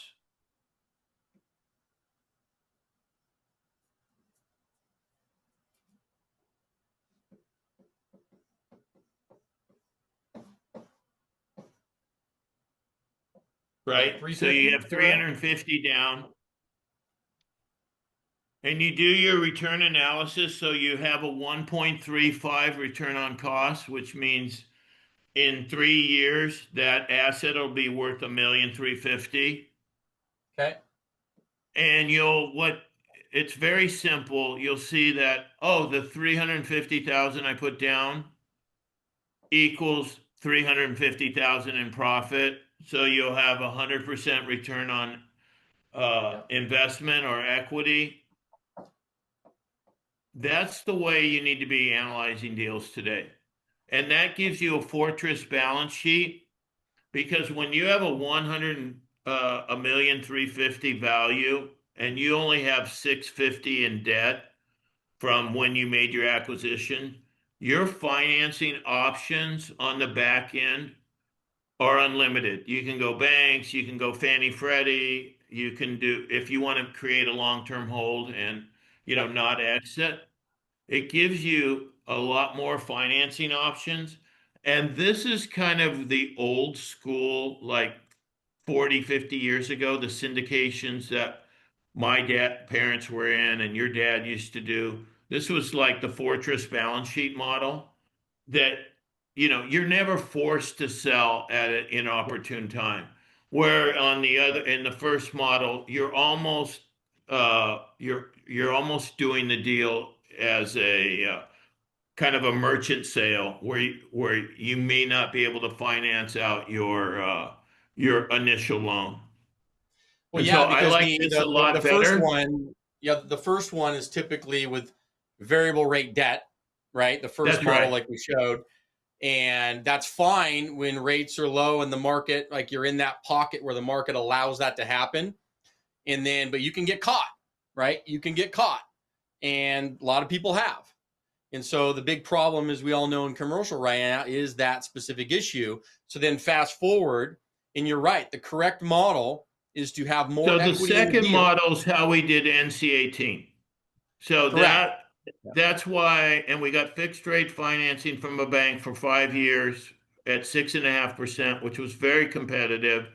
When the variable rates were going up to 9, 10%. And so, you can look at the first deal that kind of mimics our Texas deal, and we're in it to win it there, but we had to make a capital call. And the second one is cash flowing already after the renovation, and we're actually in position to refinance, pull out money, give preferred return, and return some of the capital. And when you do that with a group of investors and you have 20, the next time you raise money, you have 100, because those people Yeah, tell 5 people. that's right. So, That's right. so Yeah, and I that kind of like the leads us second to, one. yeah, that kind of leads us into the financing side. But yeah, that's how you got to structure deals now. And this gets you fixed rate debt too. So that way you're not dealing with the variable rate environment, and you can get 6, 7% fixed rate debt and allow you to go into these deals, Question for you, and I know this is a little bit off topic, but I have Scotty Nielsen that's going to be coming on here in just a minute, Mr. Walker Dunlap, amazing broker guy. Hey And guys. is it okay to bring you guys up together on camera? Rudy, are you okay with that? Oh, yeah. So I Okay. think Because Scotty would they probably kind of say blend the together, same. and I think this would be helpful. Yeah. So, kind of on that financing and capital side of it, which is what we're talking about today for everybody, is, you got kind of the debt and the equity side, which we're talking about here. And then really on the debt, right? So $50,000 loan, how do you get the financing? How does that work on these multifamily deals in this market versus maybe 2-3 years ago? And then obviously in the future, it could look different, but we're going to kind of go over that specifically for folks that are newer in the space, as everybody is here. You're trying to get into your first or maybe your next deal, and you don't have a long track record. So how do you get into that first loan, right? When you with limited experience, limited balance sheet, which is why we always focus, like we said, that 10 to 30 unit space where your loan amount is going to be limited, right? So you're not dealing with, 2, 3, 4, $10 million loans, which require a lot more from you as the borrower, versus something that's smaller, bite-sizable, you can actually take down with you and other people. So to the table. What's up, Scotty? Gentlemen, good morning. How you doing, man? Happy Friday. Happy Friday, everyone. It's great to see you. Cool. Thanks for having me Good on. to see you. You too, Rudy. Well said. Yeah. So is everybody? Can everybody see everybody on screen here right now? All three of us, just to make sure audio and video is good. Thumbs up in the chat if that's good. Beautiful. Okay. I got you. So Scotty Nielsen, I'll let him kind of introduce himself a little bit with Walker Dunlap, with kind of the financing arm of it, and doing all kinds of different types of loans. But he'll talk about what you call agency debt, as well as other types of debt. But agency debt is from your Fannie Mae and Freddie Mac, right? Your kind of traditional large agency debt. And then you have your CMBS, which is commercial mortgage-backed security stuff, typically coming from local regional banks and other stuff like that. But I'll kind of let Scotty explain that a little bit from the financing. And then if you can lead into that, Scotty, with keep in mind that 10 to 30 unit building, probably you're looking at a loan amount, under $1.5 million, and kind of what that looks like in today's environment. And then, how somebody would probably get a loan like that, and realizing, okay, there's ways around kind of some of these requirements, but leading with, hey, if the deal makes good financial sense, putting the loan together is not as difficult. It's actually quite easier than even a single family. So I don't know if Scott heard my recap, but I wanted to hear what he thought of the two scenarios, because you can do both.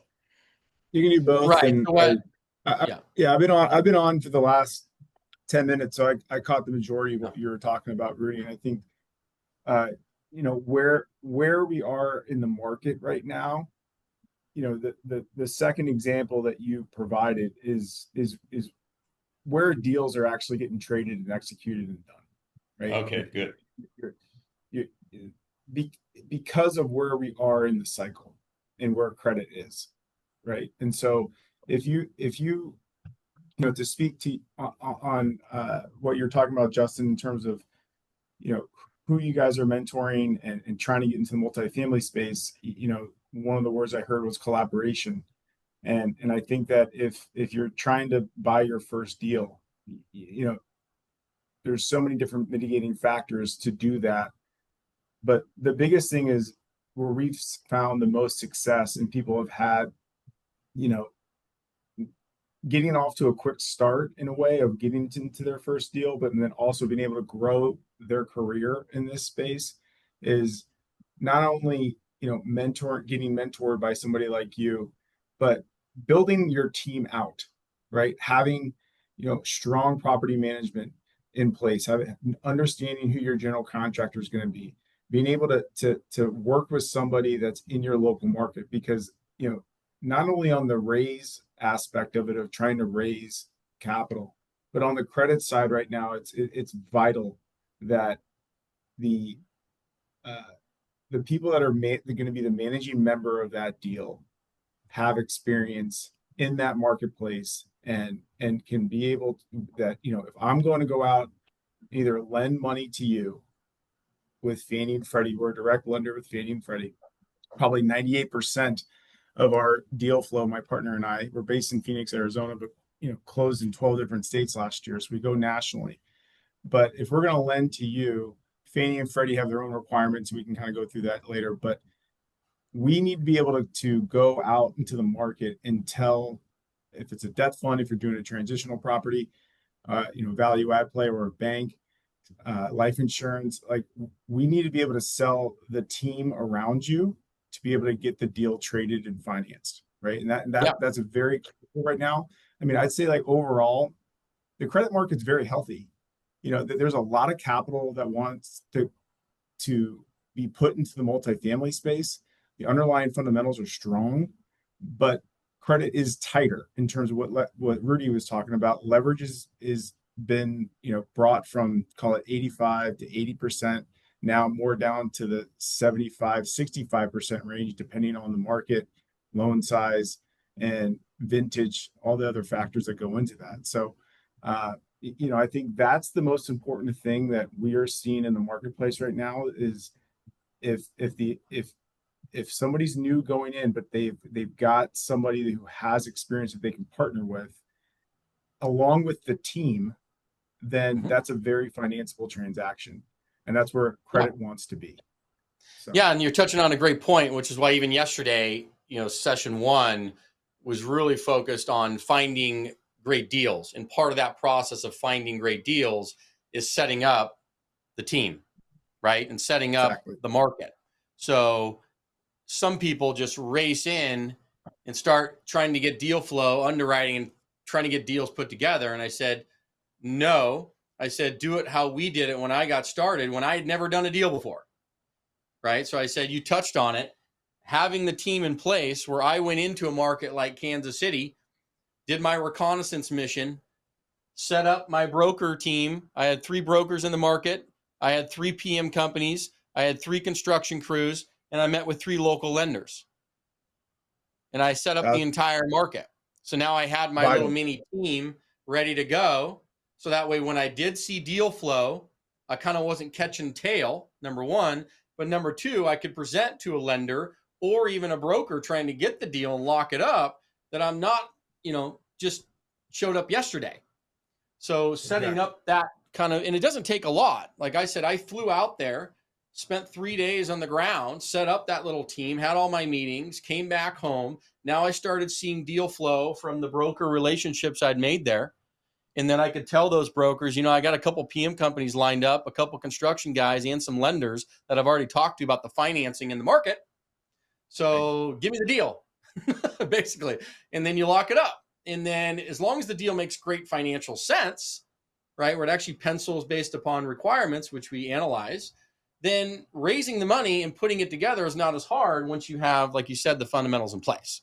So versus like a lot of folks, I do see it like racing out there. I mean, yeah, 100%. And you know, if you're going to buy a deal, you got to not only raise the money, but you also have to sell the broker who over the past 30 months, it's been a very challenging market for sales brokers, for people that are lending money, for the debt brokers out there, because transaction volume is so much lower. But you got to sell that broker that then has to talk to that owner that he's representing of why you're the pick to buy this property. And all that comes down to is certainty. And so if you have the team in place where you can say, look, I'm partnering with this person who's in the market, who's gone full cycle on 3 deals, he owns 2 in the market. I have the property management team already picked. I have the GC already picked. I have 5 lenders that have given me soft quotes on this, and I have the liquidity requirements. I'm the guy. Like that, like having that pitch to a sales broker is going to be, especially because he's going to tell the seller, you know, okay, well, we've got a really strong buyer and a strong offer. And the seller's, the first question he's going to ask is, do you know him or her? Yep. Have you worked with them? And he's going to say no. And then that broker is going to have to say, but at the same time, this is his whole team. This is her whole team. And I believe that they are going to get this done. Not only on the equity side, but they've got the credit team in place to make that happen. And that's so important these days with a lot of the people that bought in 21 and 22 that are in trouble right now. We can kind of get into that as well. That certainty of close is imperative right now. It's a buyer's market, and brokers are going to pick the people that they feel like can get the job done. And that may not even be the highest price, which is a great thing right now in this market to be a buyer. Yeah, that's a very good point. I love that. I see some questions coming up, but chime in for everybody in here. Questions are important. So if there's stuff you want to ask to Scotty or to Rudy, please chime in the chat. Don't be afraid. That's why they're here. I mean, you have expert of the experts of the experts that have seen anything. I mean, you're talking people doing some serious deals, you know, in the hundreds of units on deals now. But back into the kind of like why we focus in the 10 to 30 unit space, because I see a lot of people out there trying to say, oh, go out, you know, you haven't done a deal yet. Go out. You want to do 50 unit deals, 100 unit deals for your first one. And I kind of chuckle and I'm like, do they know that ain't going to happen? Or like, what's going on? So, and I understand they try and put a team together and they put sponsors with you and that all their stuff to try and get that to happen. But it's very difficult to go in and run and control a deal if you're just a piece of a big puzzle. Whereas where we try and get people focused, how I got started was your first 2 deals need to be in the 10 to 30 unit space. 10 to 30 unit space that's still more mom and pop, right? The financing, right, is more mom and pop. The sellers are more mom and pop. The brokers are more mom and pop. Everybody's kind of a little more mom and pop. So pulling down a deal like that is a little easier from the capital side, equity, both the debt and all that together, if you're more of a newbie, right? Are you able to see some of the questions, Scotty, coming in? I can't. If it lets you. Okay. I'll read them to you, to both you and Rudy, so you can go through them. So Brent had asked, Scott mentioned having 5 lenders ready. He was just throwing that out as a number, by the way. At what stage should we get these soft quotes from lenders? Before you get a deal, or if you're already in escrow? That's a great question. That's a great question. Quote, by the way, so everybody understands quote. So you can actually go to a lender if you're in the process of a deal or looking at a deal, and you can have them give you kind of a pre-quote. It's a soft quote, right? And then obviously a lot of things have to happen for that to be hard quote, but it's a soft quote. So you can speak on that. So great question. The best time to engage somebody like myself is when you've gotten a deal that you've underwritten, then you've gone to your mentors and they've looked at it on a prelim perspective and it kind of checks all the boxes. And you guys want to make an offer. I think that's the best time because then, we'll ask for anywhere between 4 to 7 pieces of information, depending on what that investment thesis looks like. And we'll be able to give you our feedback on the capital that's available and make sure that it's aligned with your preliminary underwriting in terms of leverage, rate, all that IO, all that good stuff. And so I think that's the best time to be engaged, where we can double check your work in a way on the credit side to make sure it lines up and that capital is available. And then when you submit the LOI, once you get the LOI accepted, that's when you'd formally hire somebody like us, and we would go out to the market based on what your needs are. And I'd say on average, we will take an assignment on where we can at least get 5 competitive bids based on what the ask is. And that usually goes out, we probably go out to anywhere from 15 to 20 lenders on that. Everybody's got a different appetite at different times on the credit side, but overall, we're not going to take we have a fiduciary to you guys when you hire us to be able to make sure that we can deliver on what we believe is available in the marketplace. And so once you get the deal, an LOI accepted, and you're negotiating a PSA, that's when we like to start the process to start sourcing different capital sources, because it's usually about a 30-day process for us from the day we get an engagement letter signed to have final firm term sheets in front of you so you can evaluate and make the best decision. And usually that's right around the time you sign PSA, right? And we're going to be able to help you too. Typical time frames. Let's say you get a deal. You have a deal locked up for everybody on here. You get a deal locked up, signed, and then you're going to go into the contract, right? So you go from a letter of intent, LOI, to the contract. That's usually about a 14-day window, typically. Okay. And then you'll have your 30-day due diligence once the contract is signed. And then you'll have 30 days typically after that to close the deal. So normally it's about a 60-day window. You can get extensions for 90. So that way you have 90 days to close these things, which helps with raising money, finalizing some things, and so forth. So another question that came in was, and I'll brief this was from Rochelle, was saying, what kind of conversations do you have to set up your team? And I can answer this, Rochelle. It starts with when you go in to set up your market.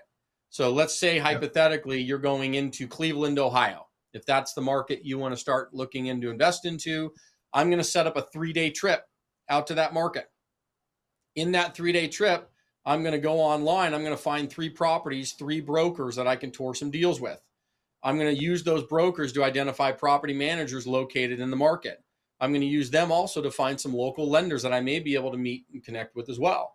And then those property managers are going to showcase to me who construction and renovation crews are, because they know them all in the market. But it starts off with the brokers, the local commercial real estate brokers, because they have the lead in to property managers, some lenders, and then those property managers have the renovation crews. So that's how that little team's going to be built. And it can all be built very quickly within literally a 3 to 4 day window when you're at a trip in that market. And if you live in that market, great. If you're traveling to that market out of state, that's what I had to do. I set it up, and that's how we locked and loaded. So that'll answer that question. Juliana had asked something about CL Finders. So there's commercial loan broker. It's called CL Finders. I don't even know if you know who they are, which you may not. They're called clfinders.com, commercial loan brokers. But there's lots of commercial brokers, just FYI, which is why your relationships are so critical, right? In dealing 100%. With Scotty and some of the others, it's a critical piece to the puzzle that can go out and find the best debt, right? The best loan here. Can you touch on that, Rudy, in terms of, where you would find different loan types?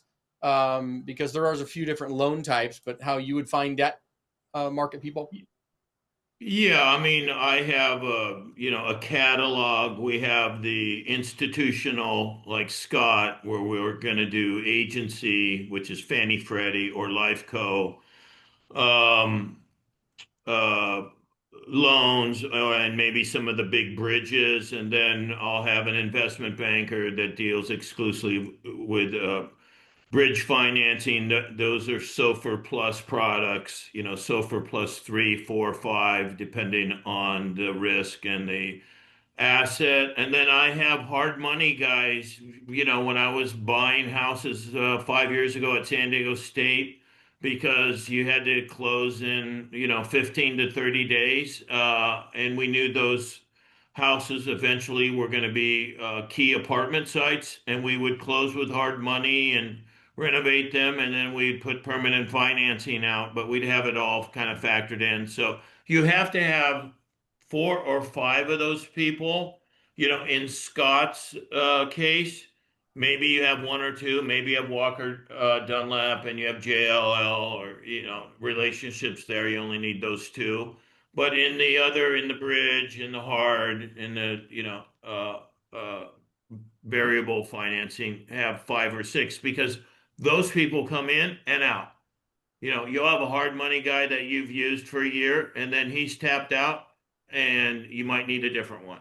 And those are really for the fix and flips and short-term financing. I wouldn't use hard money except for anything less than 1 year. I really don't even like it more than 6 months, but 6 months to 12, you can use hard money, but no longer, because then you're going to get in trouble.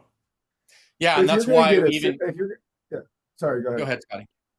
No, I was You just first. If your first deal is going to be a $700,000 to $2 million loan, right?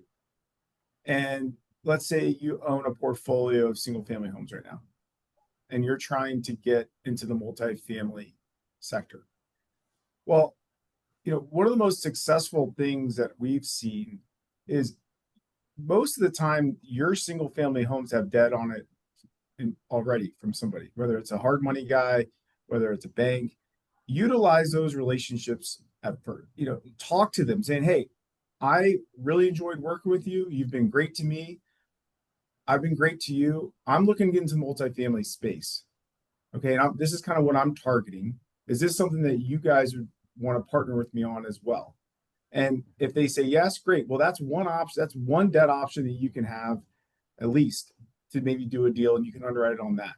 But at the second time, if they say no, then especially for these people in the market that you're looking at, and you own your single family homes in that market, who else do you know that I can call then?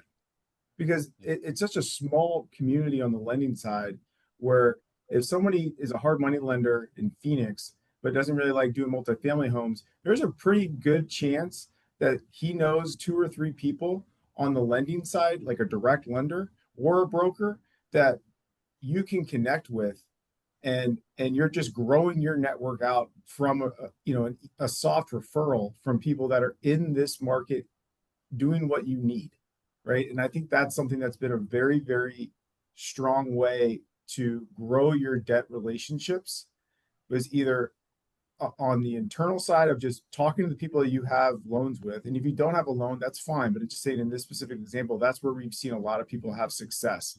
They've been able to grow, especially on the regional bank side or the local bank side. If you have loans with them, like, those are the people, they're there to lend to you, right? And again, is it going to be the most competitive rate maybe in the marketplace? Maybe not, but maybe.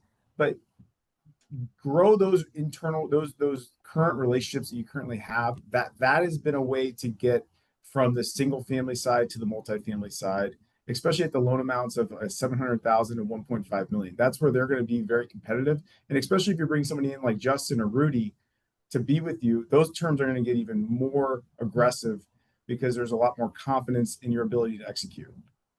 Yeah. And Rudy, do you have to jump off timing wise? Yeah, I have to go. Anybody that wants to follow me on Rudy Medina Real Estate on LinkedIn can, with follow-up questions, I'd be happy to answer. I'm leaving on a trip, and so I thank you for having me on. It was great. I'd love to come back again, and appreciate all the feedback and participation. Good to see you again, Scotty. Thanks so much, Rudy, for coming on, man. It was an honor. Thank you. All right. Beautiful. We got lots of cool questions I'll go through here. So FYI, just to kind of touch on this team here, since we still got Scotty on, is the broker. And this is why when I mean, one of the first things we do, and everybody that's in here that's already in our community, you know this, the first thing that we do in the first 2 weeks is help set up your team. And not only that, but also get you an investor website in your investor CRM and kind of get all the administerial stuff set up. So that way you're actually officially official. And then you're in a market. So that way, when you start finding in deals that make sense, you're not tucking your tail running around with a chicken with your head cut off. That's very important. So both Rudy and Scotty have touched on this multiple times to get you across the finish line and make you seem, even if you're new or newer, you can actually get it done. And so just to give you an idea of who knows who in the market, the brokers are kind of your signal in. The broker is going to have the relationships usually with the PM company and some local lenders that their other clients have used because they're doing the deals. They know the PM companies their clients are using. They know the local lenders their clients are using, period. And then the PM company, they have access to all the construction and renovation crews that their clients are using on their current deals. So the brokers that lure in, your PM company is going to know everybody else. So those are your first two touch points. And just like we teach and you go in, that's what you're setting up first. And then they're going to be your connector to everybody else. So now you have your little team ready to go. And then additionally, inside the community, as everybody knows, we have lenders, including Scotty. He's right there. So you can be reaching out, getting soft quotes, getting all the lending stuff that we've been talking about for the last 30, 40 minutes. It's all right there to reach out directly inside the system, submit your deals for review by not only us, so we can analyze them with you, but also Scotty, so all his team can look at the financing for you and say, yeah, this is what's needed in order to get the deal done. And you're not having to chase all this stuff around. So trying to provide all of that as a resource is key in trying to do this in community and collaboration that I keep touching on because it's so valuable. It's so valuable. Let me look at a couple questions for you, Scotty, that I'm seeing in the chat. How much post-closing liquidity does the lender typically require? Interesting. And when you say post-closing liquidity, what he's meaning is from probably the group, right? Is it specific to an individual, the borrower, or to the entity borrowing the money? Yeah, man, great question. I think just the managing member, that team, the GP side, you're going to want to have anywhere from 5 to 10% liquidity of the loan amount. Of the loan amount. Yep. Okay. Gotcha. Net of fees. Sure. So beautiful. That's where everybody's going to want to be. Yeah. Najib asked a question: do you all provide non-recourse loans or recommend a few? So I'll touch on that and I'll let Scotty finish on that. So yes, there's recourse and non-recourse. So what that means is non-recourse means it's not personally guaranteed. So if something goes wrong, they're not coming after you and all of your stuff. Recourse means it is personally guaranteed. And if something goes wrong, they are coming after you and your stuff. Typically, if it's a high renovation loan where there's a lot of construction involved in it and the risk is higher, they tend to be more recourse, meaning you got to get it done or they're coming after you, potentially, right?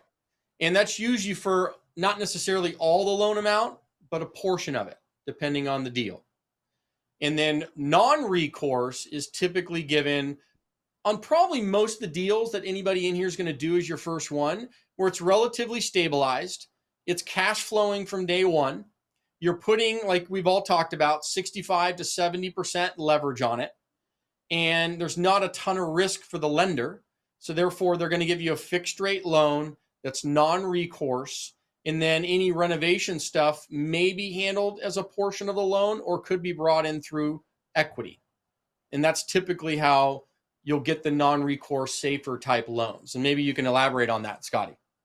Yeah, I mean, the majority of the deals that I'm doing right now are Fannie and Freddie loans, which are all non-recourse, right? And so it's the best combination of proceeds and rate right now in the marketplace on a non-recourse perspective.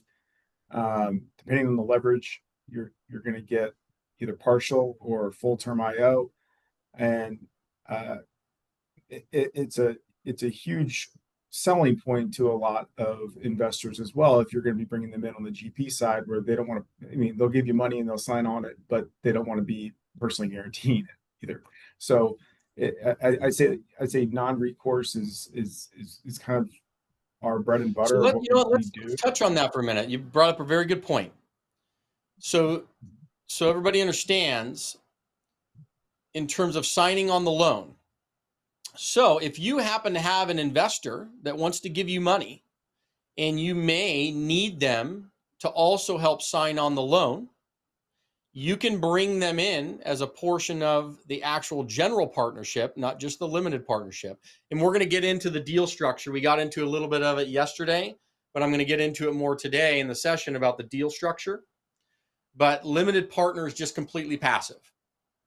General partner is when you are, you're the head honcho running the show. But you can bring a limited partner in who's just giving you capital. You can give them a piece of the general partnership because they're helping sign on the loan and qualify on the loan with you. Okay. And that's what Scotty's alluding to, which is kind of cool.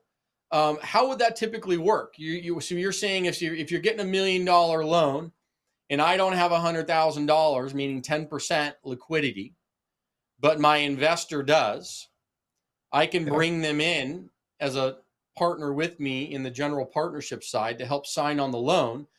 And because the loan is non-recourse, meaning it's not personally guaranteed, then they're more in tune to probably do that because they're not putting their neck on the line personally. Is that what I'm understanding? Yeah, I mean, you're rewarding them with the promote, right? And in turn, they're rewarding you with getting a better loan that you couldn't get if they weren't involved, right? And the fact that it's a non-recourse loan, that investor's most likely done a deal with a Fannie or Freddie deal, shop before, so they're comfortable with that process. They're comfortable with the asset management and servicing side of that, and they're like, okay, I'm going to be in at 65% LTV, 3 years IO. We have positive leverage day one. I like this deal. I like this person. Let's do it. But I just want to get rewarded for, the steps that I'm going to have to take of getting fully underwritten, all that kind of stuff. But I like this deal. And the fact that it's non-recourse is very appealing to me. And it would fit this kind of pattern right here that let's say it's $1 million deal. You're putting 65%. So that's the loan, 650,000 on it. That's your loan amount. Down payment's 350,000. And we'll get into how this money's put together. We've talked about it in here, but this is your down payment and how that all gets put together and what you'd be responsible for versus anybody else.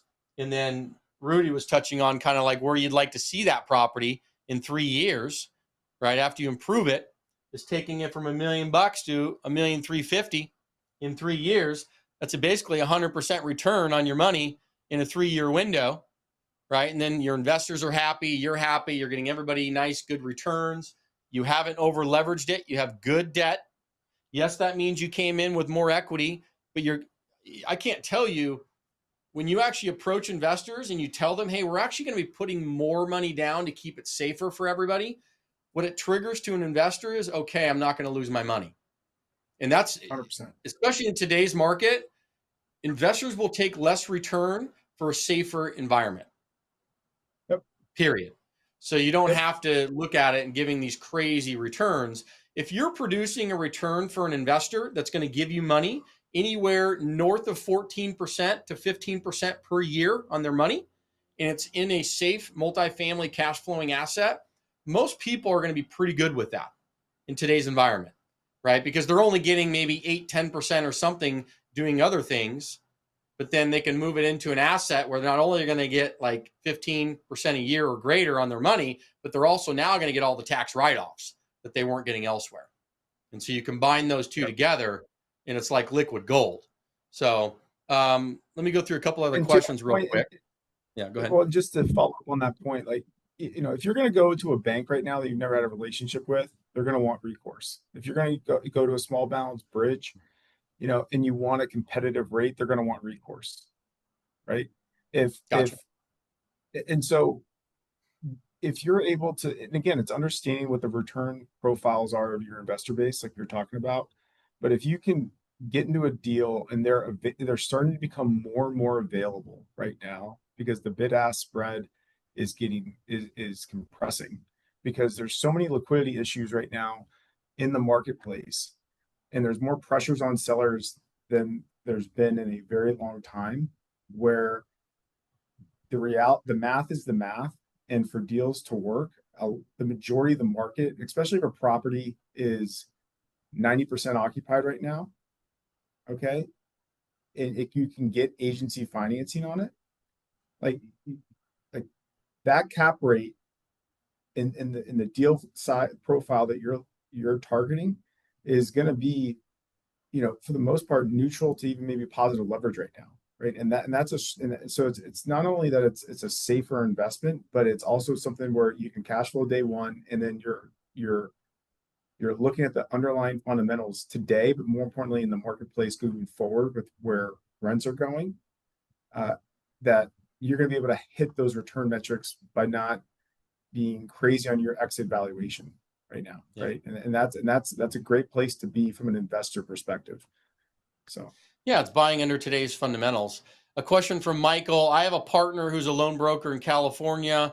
How would a loan provider in another state work with them? It happens all the time. I mean, Scotty, they're in Arizona, but they're doing loans all over the country as a loan broker in the commercial space. Very, very common, Michael, to do stuff cross state all over the place.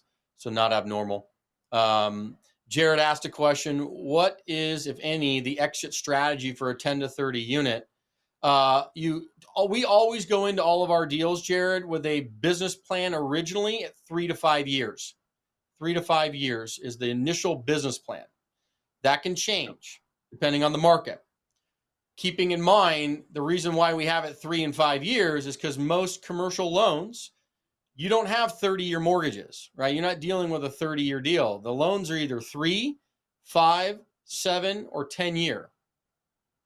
3, 5, 7, or 10-year loans. So after those periods, you're either refinancing the property or you're selling it. It's one of the two. So if you go into a 10 to 30 unit building and you buy it today, and no different than this building right here, let's say 3 years from now, it's now at $1,350,000.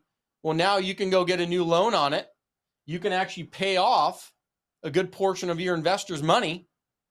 And now you technically can continue to hold that property for much longer. And now you have 100% control of it, which is beautiful if you can pull that off. That's one model. The other model is you sell it, right? Or the other model is you refinance it and you keep everybody in and you just keep going. So that would be kind of the typical exit strategy on any building, let alone a 10 to 30 unit. They're asking for your last name. It's Nielsen. We can spell that in there.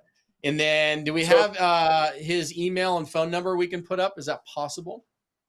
Is it? No, you forget. So one of the things, and I can email you. I'll email you this, Justin, it's Ian, after this call. But from an action items perspective, how can myself, my team, help you guys the most and bring as much value to you guys?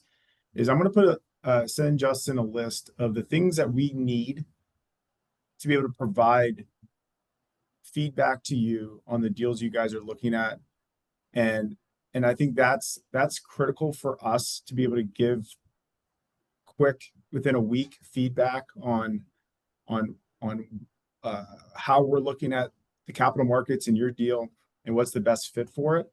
But I think, that's been something that, once you're able to provide all the right information for us, we can give you really quick feedback so you can, help you with your underwriting and talking to Justin to get that off the ground. And I think the biggest thing is, obviously, sending us your pro forma, sending us the property financials. If there's an OM from the broker, that's very, very, very helpful. If we haven't talked before, if you could just send me a bio of who you are, it doesn't have to be a long extended thing, but hey, this is my experience. If I have any, this is what I've done. This is what I'm looking to do. This is, high level what my liquidity and net worth is. This is what my credit score is. Those things right there, we can then be able to provide a tailored solution and game plan for you on the debt side of how we can finance this deal and go forward. I think that's something where we can, have that information, and I'll send Justin an email of what that is that you can pass along to everybody. Yeah, and then to kind of tip off on that, to lead back to the sponsorship side of the loan and bringing in investors. Maybe if you don't have the liquidity, if you have issues, you can actually bring in your limited partner passive investors, make them into the general partnership. They're still passive, but because they're coming in to help you out with the loan, right? They get a piece of the general partnership side too, and we do that. Right. We do that with people in our community. We've looked at doing that as well. But it's also great when you're building these people and these networks to do that, because it helps out. That's where collaborations, partnerships, community, everything comes together depending on where people are at financially. So don't ever let the money stop you. Trust me. Once again, I keep going back to this. If the deal makes financial sense, like if it's producing all the metrics that we were talking about yesterday, and we're going to talk about more today, the money will find you. You will find the money. You will find the money. It's just a matter of how 100%. it gets put together. So it's being open to realizing, hey, we'll make it happen. It's not a matter of whether we're going to make it happen. It's just how, right? How are we going to make it happen? Scroll back. There was this question I saw that I thought was a really good one just before the Rudy thing. Eric Carter, you asked a great question. Sometimes brokers, meaning real estate commercial brokers, aren't willing to talk to someone for the first time buyers and choosing a different office agent and so forth. Rudy alluded to that a little bit earlier. And even yesterday when we had the commercial brokers on, Nick and Kevin, they said, hey, I like to work with newbies all the time. And yes, you may not get a chance to talk to the bigwig, commercial broker. And yes, you may start off with one of their lower level assistant brokers, potentially, but you will talk to somebody and you will get in. The key to that entire process is getting into any of their preferred email lists to start seeing these pre-market deals before they hit the websites, which usually happens 2 to 3 weeks before they hit the websites. And so that's the whole process of that. So whether it's the primetime broker, that's the main guy on the team, or a sub agent is irrelevant. The whole key is getting onto their preferred list, because they send them out all together. It's not like they segment them off. They send them out as a team. You're going to be on that preferred list. So you're going to get a pre-look at that deal, typically 2 to 3 weeks in advance of that thing actually hitting the websites. And that's what you want. So I hope that answers your question, Eric. Scroll on down a little bit farther. I saw some more stuff here. And it's hard to beat relentless, Eric. Keep calling. Yeah, I mean, to give you a perfect example, and I thought this was brilliant. One phone call, if you don't get a call back from one broker, keep calling. Okay. Yeah, I'll give you a great example. So, and I don't know if I hope he's on here, Joshua McClurry. So he's a newer person into the community. And I mean, I'm pretty sure it's less than 30 days. He got his first deal. I thought it was 2 weeks, which would have beat our record, but it's less than 30 days. And I asked him, like, how many deals? Like, I said, that's rock star status, man. And he's locked up. He's going into escrow, and we're helping him review the contract. But he's like, dude, I mean, I've been literally reviewing like 10 deals a day and like writing LOIs like it's going out of, style. And I said, well, that's relentless. I mean, that is relentless. But he got it, and it's a good deal, and it's locked up, and he's moving forward. And I was like, holy cow. So it's not a matter of whether it gets done. It's a matter of effort. Now, he probably has more time to do that versus most people. You got your job, you have your career, the things you're doing, and there's maybe 1 to 2 hours a day to put towards this as you're making this move. But nonetheless, it's there. And I thought that was a great example. Another question here. You mentioned to meet with 3 different brokers during your ground trip. Should you meet with 3 PM companies, GCs, and lenders? Absolutely. So that's part of the team thing, as I was mentioning over here, is part of that, right? And you can even preface it before you're going out there. Is you ask the brokers, hey, are there a couple lenders that you can recommend I can talk to while I'm out there? Yeah, there are. Okay, great. Maybe a couple PM crews that your clients currently use that maybe I can reach out to before I come out there? Yes, there are. So that's where I was saying to hear, how the broker controls the relationships here, and then the PM company, when you talk to them, you're going to say, great, do you have some renovation crews that you work with, your other clients work with on these buildings? Yes, we do. And then the PM crew is going to connect you with the construction crews. So now all of a sudden, you have these people in this mini team ready to go. Answered that. Cool. Commercial underwriting, what is the type of time frame versus residential? They went over that. So typically you're looking at about a 30-day window, but you're going to be about 45 days through the commercial underwriting process. Realistic, is that about right, Scotty? Yep. Yep. 100%. Yeah. 45 Yeah, to 60. which is why just your depending on- escrows, or 60 days, Sandon. Your escrows in commercial are typically 60-day escrows. They typically also put in a 30-day extension option that get written into the letter of intent, which we have all the letter of intent templates and everything when they go out. So that way in your contract, it's going to be typically a 60-day with a 30-day option to extend. So you have 90 days. 90 days. Scroll down a little bit farther. And then Najib asked, most of the lenders I've spoken with only provide recourse loans. Do you know of any lenders that do the non-recourse? I think Scotty touched on that. It's going to depend on the property type. So yes, there are different types of lenders. And typically Scotty's dealing with the agency debt, as they call it, agency debt. That's Fannie and Freddie Mae. But do you work with other lenders too, right? Because you'll broker out. I mean, listen, there's a lot of small balance bridge out there that are going to offer non-recourse options, in that, call it 700,000 to 1.5, $2 million loan space that are non-recourse. But you're going to pay for it. I mean, you're going to pay anywhere from 150 to 200 bips higher than what a recourse option would look like. And if that's paramount to you, and there's a lot of people who never do recourse, then, but the capital's available right now in the market, for the needs of what you're looking for, it's available. There's a price to it. Right. Sure. And so, yeah, being guided through that's really critical, not trying to do it all alone. Kevin, you'd asked, how much equity should I offer to a partner? And I'm going to presume this is one partner who could help you out here. They own 700 doors. So they would come in and be that main partner. So that's like a JV, a joint venture. Typically it depends, but 50-50 would be, because you're the one that's going to do all the work, right? So essentially they're coming in, providing a balance sheet and capital, meaning the ability to take down a loan and the physical down payment alongside you. So for that, but you're going to do all the work, right? And like I always talk about, there's check equity and then there's sweat equity, right? There's check equity and then there's sweat equity. Your sweat equity, the ability to find good deals, analyze them quickly, put them together, structure them, close, and manage. That is an extremely valuable sweat equity skill set to people with money. And if you can display to your partner that has 700 doors that, listen, dude, I'm going to go do all the work. I'm going to find everything. I'm going to literally do everything. And then for that, let's go ahead and create a JV where you come in and then I'll split everything with you, 50-50.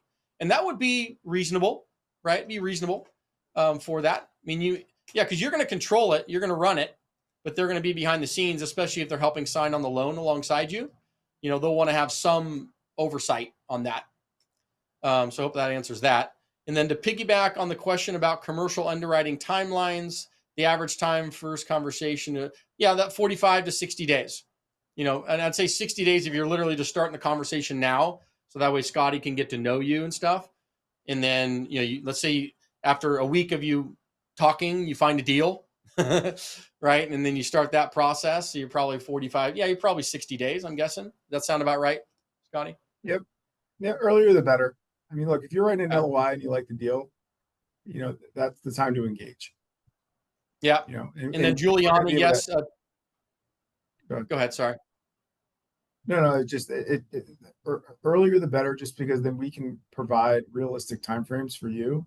And while you're putting the contract together of, what's realistic with a little bit of room to get this done and up and down. Yeah. Yeah. And then Elaine, great point here. And I mentioned before we came on with Rudy and with Scotty that some of this talk would get in the weeds and a little bit maybe above people's heads.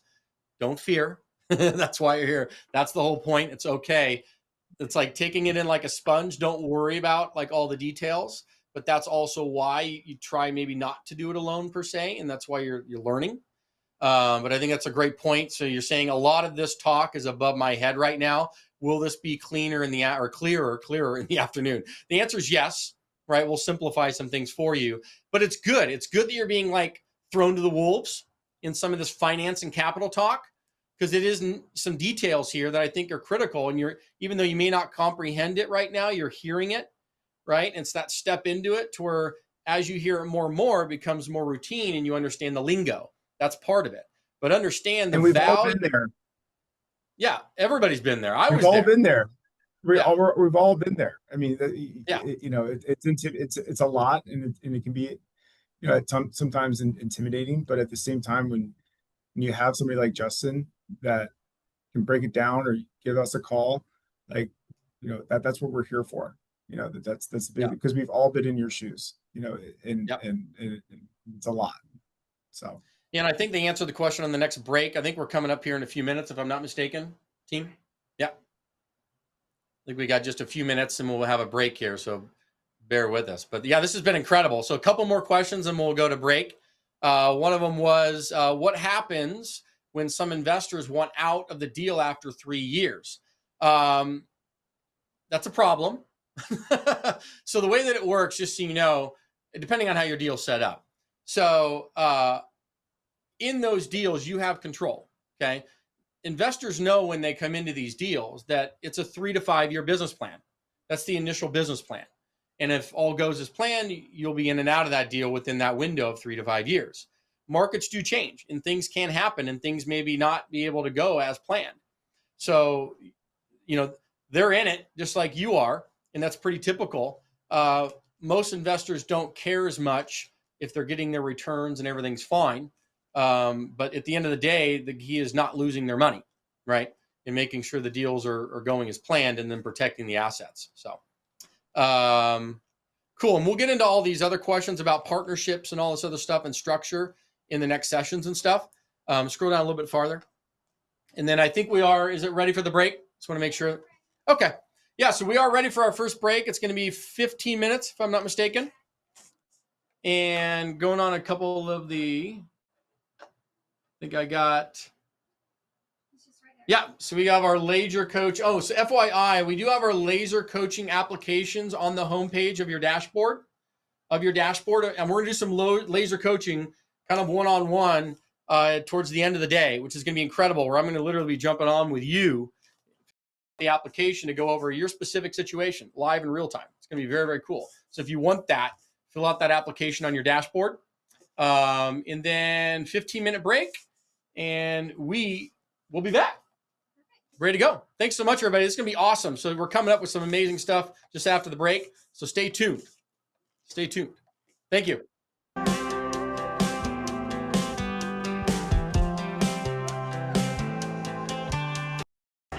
You got a lot of nerve, don't you, baby? I only hit the curb 'cause you made me. You're telling all your friends that I'm crazy, like I'm the only one.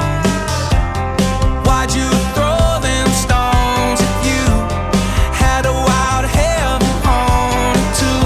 Living in your big glass house with the view. I thought you knew I had some help. It ain't like I can make this kind of mess all by myself. Don't act like you ain't helped me pull that bottle off the shelf. Been deep in every weekend, if you couldn't tell. They say teamwork makes a dream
Jack and Jim didn't know me from Adam. And Eve wasn't some what's her name in my bed. It's like out of the dark, I saw the neon flashing, heard the snake on my shoulder give me the go-ahead. So I had my first sip, and I didn't stop there, I swear. From the time I wake up to the time I lay down, it's the devil's playground everywhere that I look. Swear it's there in my blood, I was born to be lost. Lot of lines that I crossed, little more than I should. I'm losing me too. Pretty eyes and the proof. He knew what I'd battle, he knew what would tempt me. He threw out the apple, said let there be women and let there be whiskey.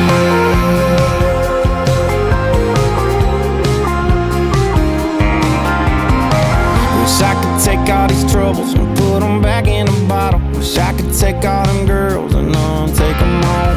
Swear it's all in the past until I do it tomorrow. When am I gonna learn? I guess I probably won't. I can't leave them alone. From the time I wake up to the time I lay down, it's the devil's playground everywhere that I look. Swear it's there in my blood, I was born to be lost. Lot of lines that I crossed, little more than I should. I'm losing me too. Pretty eyes and the proof. He knew what I'd battle, he knew what would tempt me. He threw out the apple, said let there be women and let there be whiskey.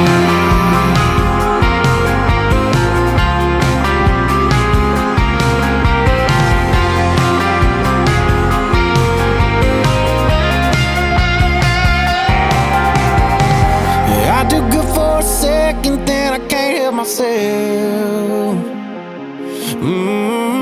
It makes it look like heaven till I end up in hell.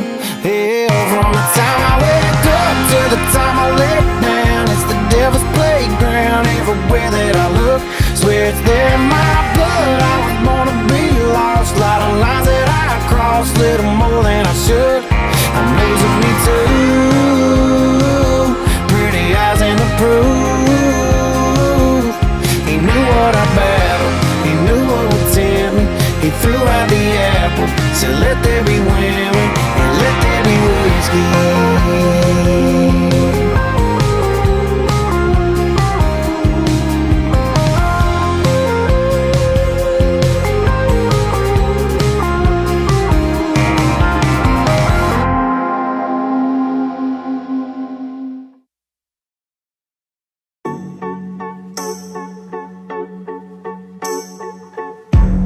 Something's got a hold on me lately.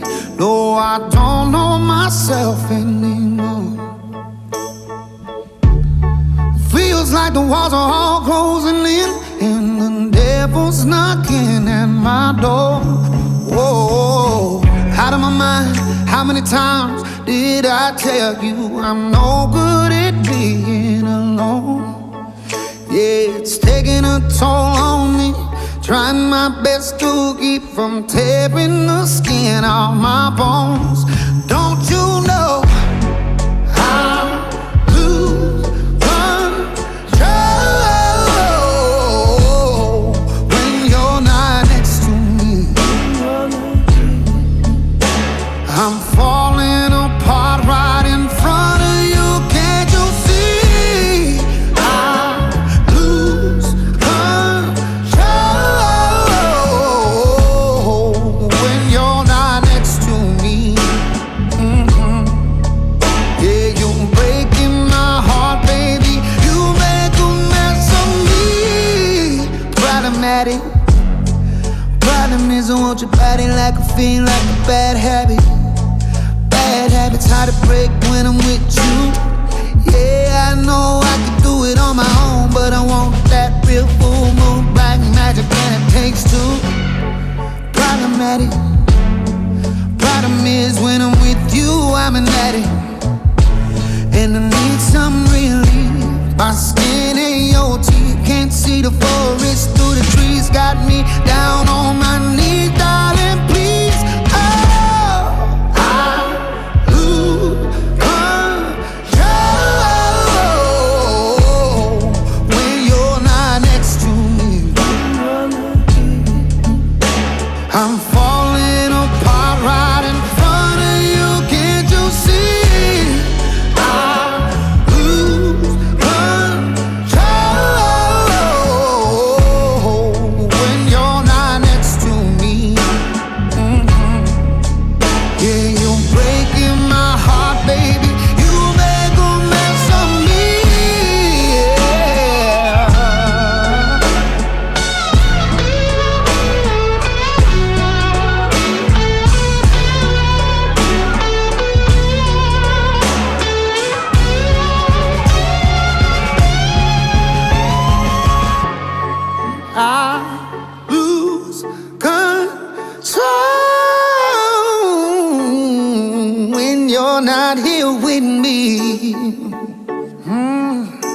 I'm falling apart right in front of you. Can't you see? I lose control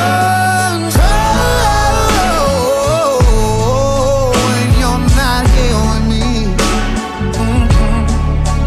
Yeah, you're breaking my heart, baby. You make a mess of me.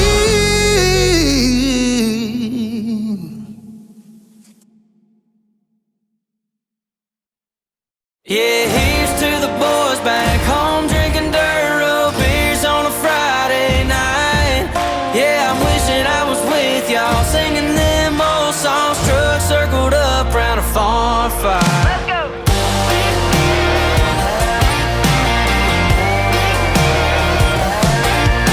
To the ones keeping that dirt on their car hard, yeah, heading down to the bank to cash that work card.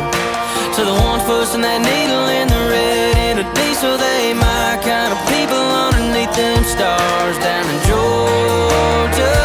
Yeah, I got one for you. Yeah, here's to the boys back home drinking dirt road beers on a Friday night. Yeah, I'm wishing I was with y'all singing them old songs, trucks circled up round a farm fire. Putting paint on that small town, turning dirt to them dust clouds. Hell yeah, it's been too long. This one right here's to the boys back home.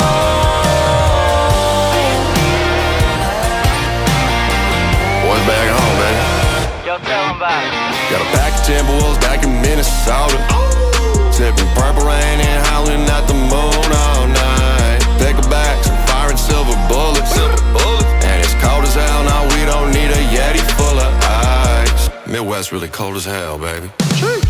Knocking boots, feeling loose. Dipping back a spotted cow off the juice. 100 proof, yeah, we Midwest bound and down. Life is what you make it. Hit my hometown for vacation with the same gang I was raised with. Boys back home go crazy. Yeah, here's to the boys back home drinking dirt road beers on a Friday night. Yeah, I'm wishing I was with y'all singing them old songs, trucks circled up round the farm fire. Putting paint on that small town, turning dirt in them dust clouds. Hell yeah, it's been too long. This one right here's to the boys back home. Boys back home, baby.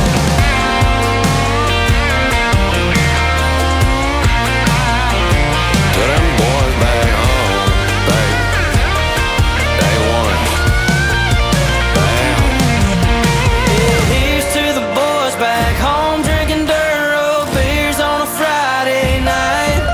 Yeah, I'm wishing I was with y'all singing them old songs, trucks circled up round a farm fire. Putting paint on that small town, turning dirt in them dust clouds. Hell yeah, it's been too long. This one right here's to the boys back home.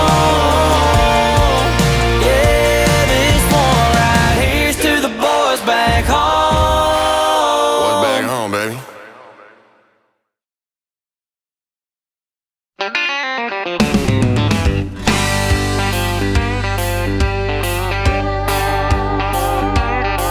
Well, I got my first truck when I was 3. Drove 100,000 miles on my knees, hauling marbles and rocks, and thought it twice before I hauled a Barbie doll bed for the girl next door. She tried to pay me with a kiss, and I began to understand there's something women like about a pickup man. When I turned 16, I saved a few $100. My first car was a pickup truck. I was cruising the town, and the first girl I seen was Bobby Joe Gentry, the homecoming queen. She flagged me down and climbed up in the cab and said, I never knew you were a pickup man. You could set my truck on fire and roll it down the hill, and I still wouldn't trade it for a coupe de ville. I got an 8-foot bed that never has to be made. You know, if it weren't for trucks, it wouldn't have tailgates. I met all my wives in traffic jams. There's just something women like about a pickup man.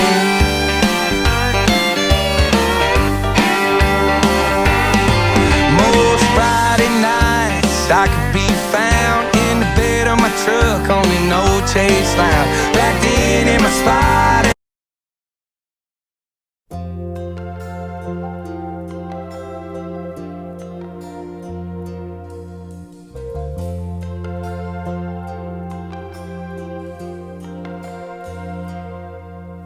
tomorrow all the things were gone I'd worked for all my life, and I had to start again with just my children and my wife.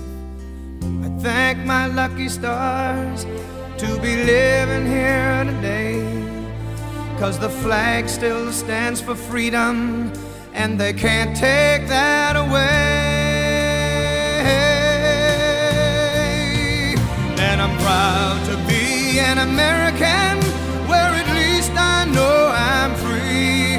And I won't forget the men who died, who gave that right to me. And I gladly stand up next to you and defend her still today, 'cause there ain't no doubt I love this land.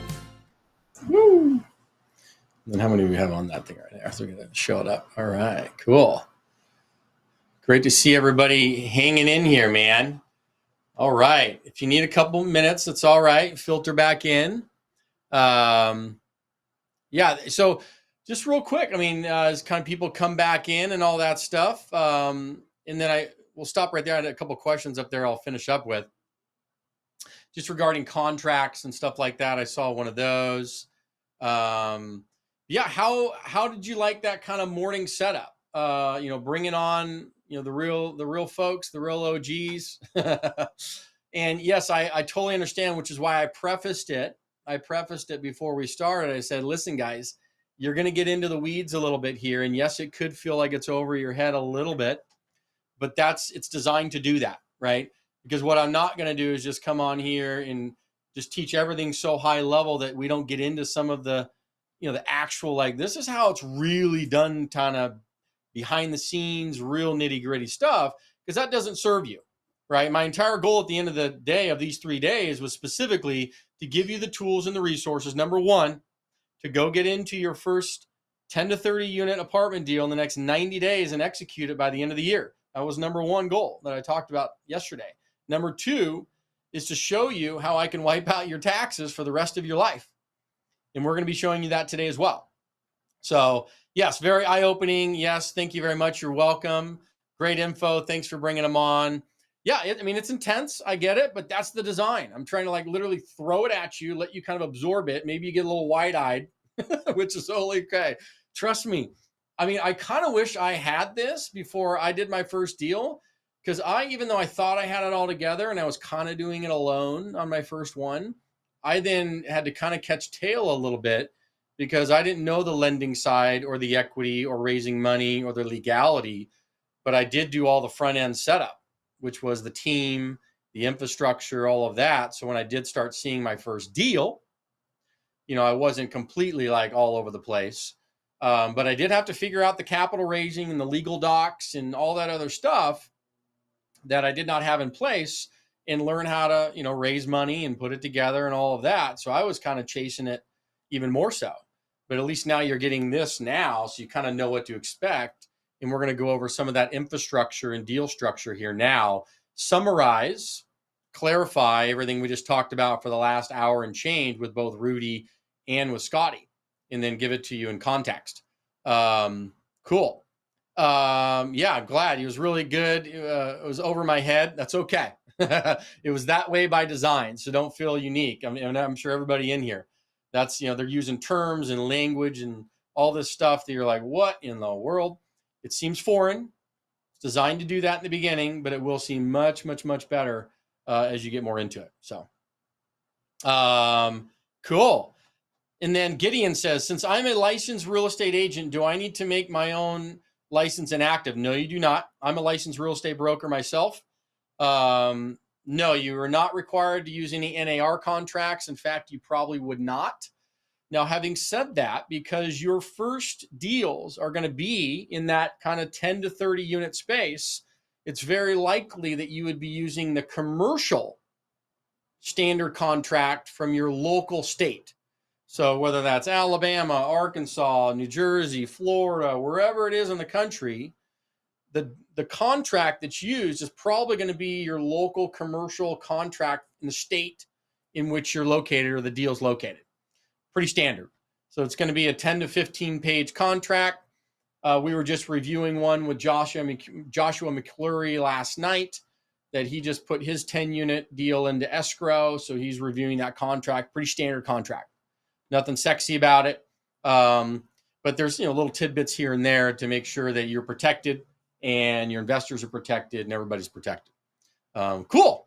Okay, so let's jump in here. Make sure everybody's back. Kind of scroll over the thing there. Okay, we're getting people back in.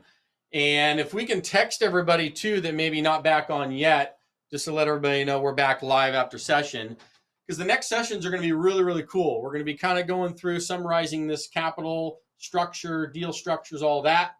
And then we will be getting into the tax stuff, cost segregation, bonus depreciation, giving you some scenarios based on your specific situation, married, single, W-2, 1099, how you're going to wipe out and set yourself up for the rest of your life and wipe out taxes. Wipe them out, okay? Let's get into kind of summarizing some of the key points from earlier. Why raising capital is key to you being able to do this deal, okay? Because doing it like we did initially, which was all of our own money, we only got so far. And then we ran into the roadblock of realizing, crap, we can't go where we want to go and do what we want to do all with our own money. We're doing it the wrong way. We can actually take 50 grand, 100 grand, 200 grand and scale that, and scale it from 20 units, which is where we were at, to 1,200 units where we're at today, and do it with no more equity. We haven't brought in more capital of our own. Now we've just scaled it with other people, okay?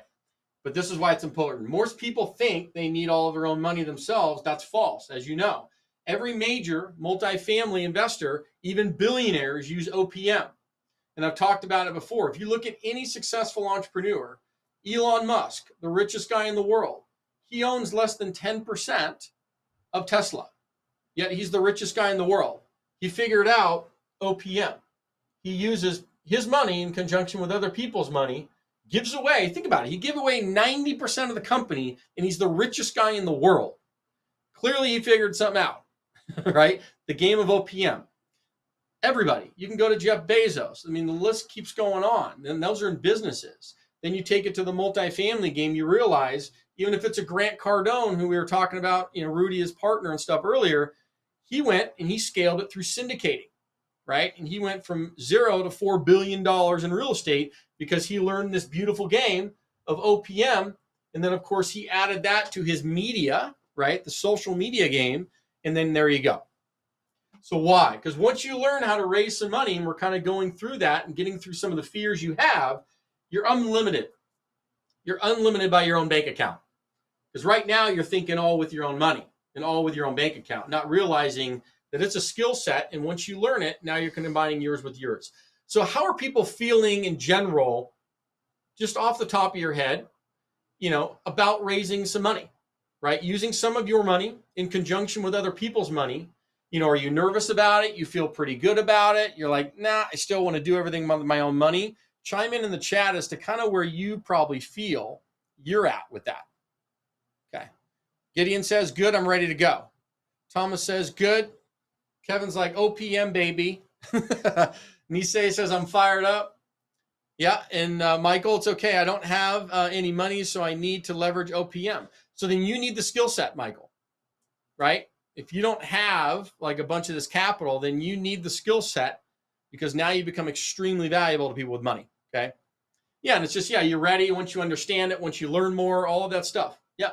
Honestly, when I had the opportunity, I felt guilty that I wouldn't want to risk other people's money. Yeah, but you're providing them an opportunity, right? And that's the flip in the mindset, right? Flipping the mindset. You're not taking people's money. You're providing them opportunity, right? And going through, what do people actually want that are going to invest with you? They want security, number one, right? The last call you ever want to make, and this is why we do it and we teach it the way we do it, is because you're securing yourself and the investors in the equity and the capital, right? You're doing things in a mitigated way. You're not getting over speculative. You're not doing stupid loans. You're not doing stupid stuff. It's all done the way it should be, in the way it's done the right way. So security is number one, right? I've never had to call an investor to date, knock on wood, I never have to say, listen, I've lost all your money. And I understand that's a fear of people, but that's why you do it a certain way. Okay, you're limiting, and unless the world comes to an end and everybody loses everything, you shouldn't be losing in this game. Returns, they want steady cash flow, and they want appreciation. They want the tax benefits. They want the bonus depreciation, the cost segregation that we're going to talk about. That's a major selling point. Major selling point. So in addition to like, hey, you're going to get cash flow and returns in this 15% a year, 18% a year on your money, I'm going to actually give you, right? You're going to invest 50 grand with me. I'm going to give you at least $50,000 to $60,000 in tax write-offs that you get to use against your income for you and your family. Extremely valuable. And then the transparency, right? Just giving basic updates once a quarter on what's going on, so that way they can trust that things are going on. But those are the main components for what investors want. The 3 things to raise money: you need a deal that makes financial sense. A deal that makes financial sense meets each one of these metrics. So on the deal analyzer that you get and you have as part of the multifamily toolkit that we gave you guys, and we'll send it out again, not a problem. It all pumps that out. It pumps these 3 metrics out for you. These are the top 3. If it does not meet these metrics, it's not a good deal. You're not raising money. If it meets these metrics, you're probably raising money. It's a good deal. The lender is going to give you a loan, very likely, and the equity is going to come in. You just need to present it. You need a pitch deck, right, that describes what the deal is, right? And we have those examples and stuff, and I think I may be able to actually pull one up. Let me see if I have it in here.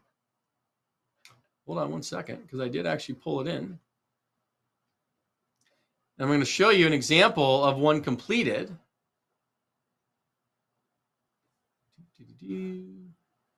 Stand by. I'm bringing it up.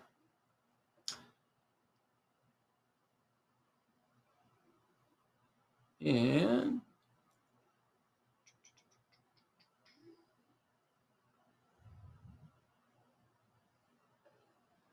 hold on one second. Is that it? Sample. Oh, it's not that one. Should be in here, but it maybe not. Template. That's a PowerPoint, but I actually had a sample pitch deck in here for you guys that I was going to show you. Hold on one second. Hang out with me. We got the... I know I had it in here, but maybe not. We may have to go by that, but I'll find it. We'll look for it. But that's what you're going to need. And you have that sample pitch deck and the template deck that was sent over in your PowerPoint. Now, keep in mind that was designed in Canva, and it was downloaded from Canva into PowerPoint. So some of the formatting could be off a little bit. I'll double check, but you could probably look in there and see if you can find it. Maybe should be in a PDF format if it's in there. We can see if we can bring it up. But yeah, love to have one sample pitch deck. Thank you. Yes, we will. We will work on that. I know that it's in here. That's completed, right? We have the pitch deck. That's a PowerPoint. That's a sample as well. And that's in your multifamily toolkit that we sent out the link for yesterday. And we will resend it, right? You can, Kevin, you can use ChatGPT to make a pitch deck, but it's not going to be great. It's not going to be great. It needs to be professionally done and set up. It should be Sycamore Creek. It should be in there, Sycamore Creek. Let me do this. Hold on one second. Let me see that real quick. I'll try and pull it back up. It should have saved it in there. Bear with me. I'm going to just go to another deal.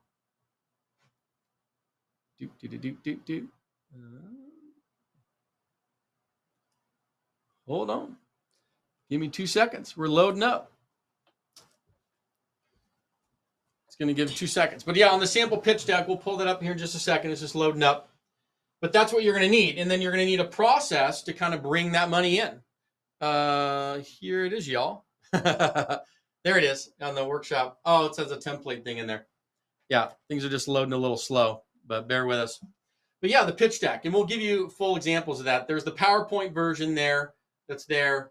And like I said, it may have a couple technical issues with the formatting because it was downloaded from our Canva account. Because we use Canva for everything now. We used to use PowerPoint for everything, but Canva's just been so much easier to use. So we design everything in that now, which has been great. So but that's what you'll need. The process to bring in the money. So when somebody says, yeah, I'm ready to give you the money, having that simple process, legal document wise, and then the bank account ready to go, rock and roll. So that's how that'll work. But that's the 3 kind of high level components to raising the money. And then we talked about this a little bit earlier, but where the money comes from. And it comes from a multitude of sources. So yes, building out a little bit of your network is a key component. And I need you to really stop thinking that, I don't have friends with money. I don't know anybody with money. Everybody's broke and all that other stuff. Trust me, I thought the same thing. I thought there was no chance that anybody was giving me any money, and I didn't know anybody money. I didn't know where to start. You'd be shocked, right? Make a list of just 10 to 15 people that you know. Whether you think they have money or not is irrelevant. People know people that know people. People know people that know people. And if you have a good deal that you're leading with, then you're not even asking them for money, right? You're getting the deal locked up and you're saying, hey, I have this opportunity. Who do you know that may be interested? That's all you're doing. And then the deal will speak for itself. The pitch deck will speak for itself. It'll garner the interest. And then you're going to have a couple conversations and then the money will begin to flow. People will raise their hand. Okay. People will raise their hand. Because keep in mind, you're not raising a ton of money. It's not like you're going out there raising millions. You're talking 3, 4, 5, 600,000. And you're probably going to be doing it between $25,000 pops, like a single check, up to $150,000 pops in a single check. And you'll get a combination of both, right? But it's going to be a minimum investment of 25 grand. So there's enough people out there that have 25 grand. You'd be shocked in disposable income that they'll pass along that they can pull out of a 401k, an IRA, a Roth IRA, in a stock portfolio, all the above, crypto account, you name it. You name it. All the above. The key is leading with the deal. It's like Rudy talked about, Scotty talked about, and everybody talked about. It's leading with the deal. The deal will do 90% of the issues for you. Okay. And Google's loading a little slow over there. It's all right. We'll keep going. So talking to investors, like language and talk, right? You don't need to pitch to strangers on your first call. That's not you're just having conversations. You educate them first, you invite them later. Educate them first, invite them later. It's a simple intro, right? They really want to know about you because at the end of the day, people invest in you more than even the deal. And the reason why is because if the deal makes financial sense, but I don't trust you, the deal could be the greatest deal on paper. But if I don't trust you, I'm not giving you money, period. So it's not even about, the deal's important, but you're even more important. Right? So telling your story, letting them know what you're trying to do. Even if you're new, guys, trust me, I had to go through the same thing that you're doing. Okay. I had to learn this stuff on the go as you're doing, right? I had to learn how to talk to investors, but I knew one thing. If I had a good deal, I could garner the attention. I could have the conversations, right? And that's all you're looking to do. And then you'd be shocked, right? And then coming into a community, right? If you're able to get in part of a community where you can collaborate and partner with other investors, raise capital together, bring in money together. Very, very, very powerful, right? So all the above. So that goes to the next step of knowing where the money's coming from, right? If it's friends and family referrals, that's your network. But the other side of it is great. If you can go to some resources, whether that's private lending, be in a community, have a fund investing with you, all this is part of it outside of your own network. So it's kind of twofold, right? You're building your own network here. That's great. You need to do that. And then you do it in conjunction with other people here. That's really what it's all about. It's not choosing one or the other. It's choosing how you're going to get there.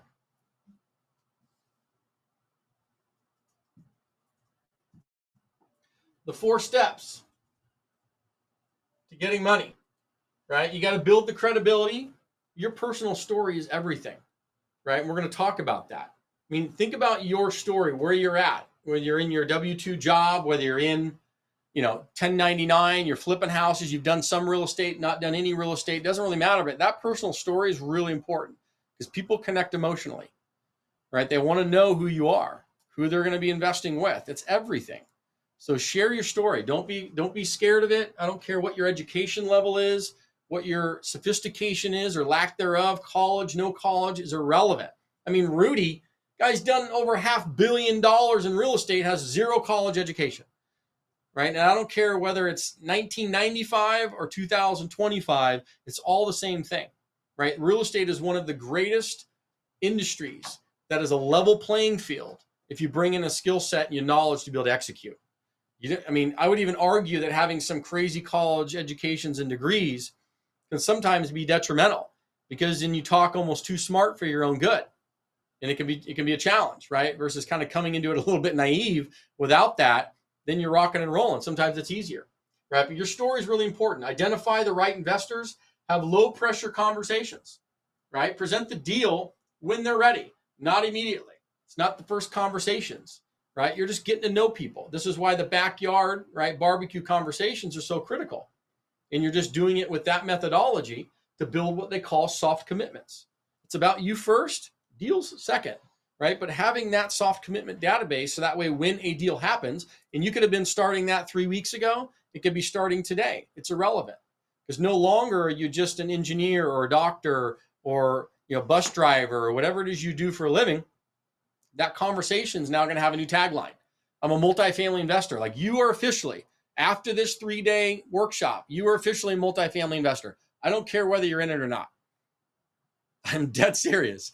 From this point moving on, as of tomorrow, Saturday, you are no longer just whatever you are. You are now having a new identity as a creator, and you are a multifamily investor, period.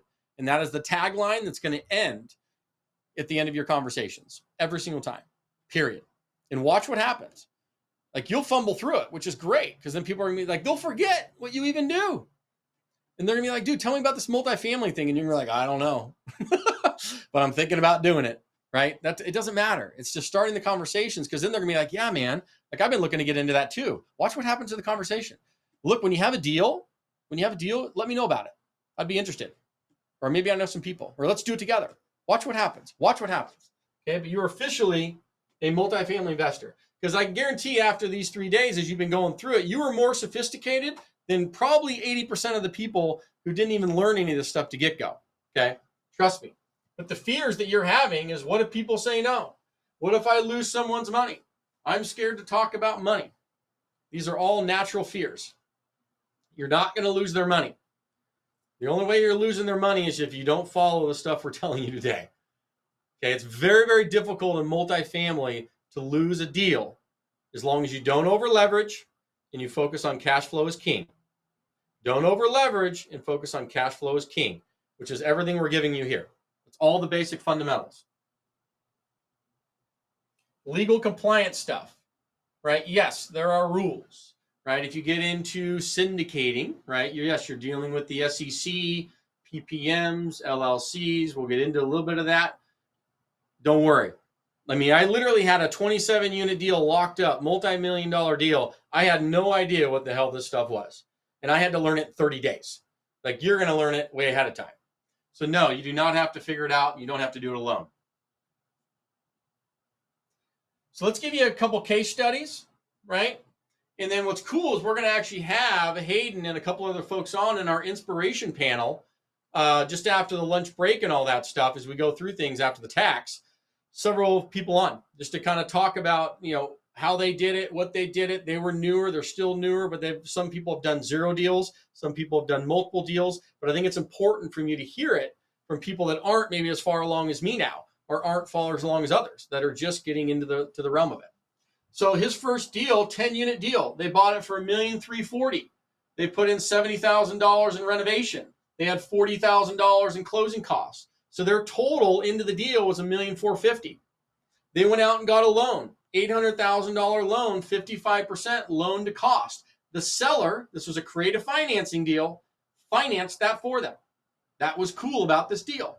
We teach all that stuff, pretty standard. So rather than a traditional bank giving them a loan, they went to the seller who gave them the loan. And then they brought in $640,000 in equity.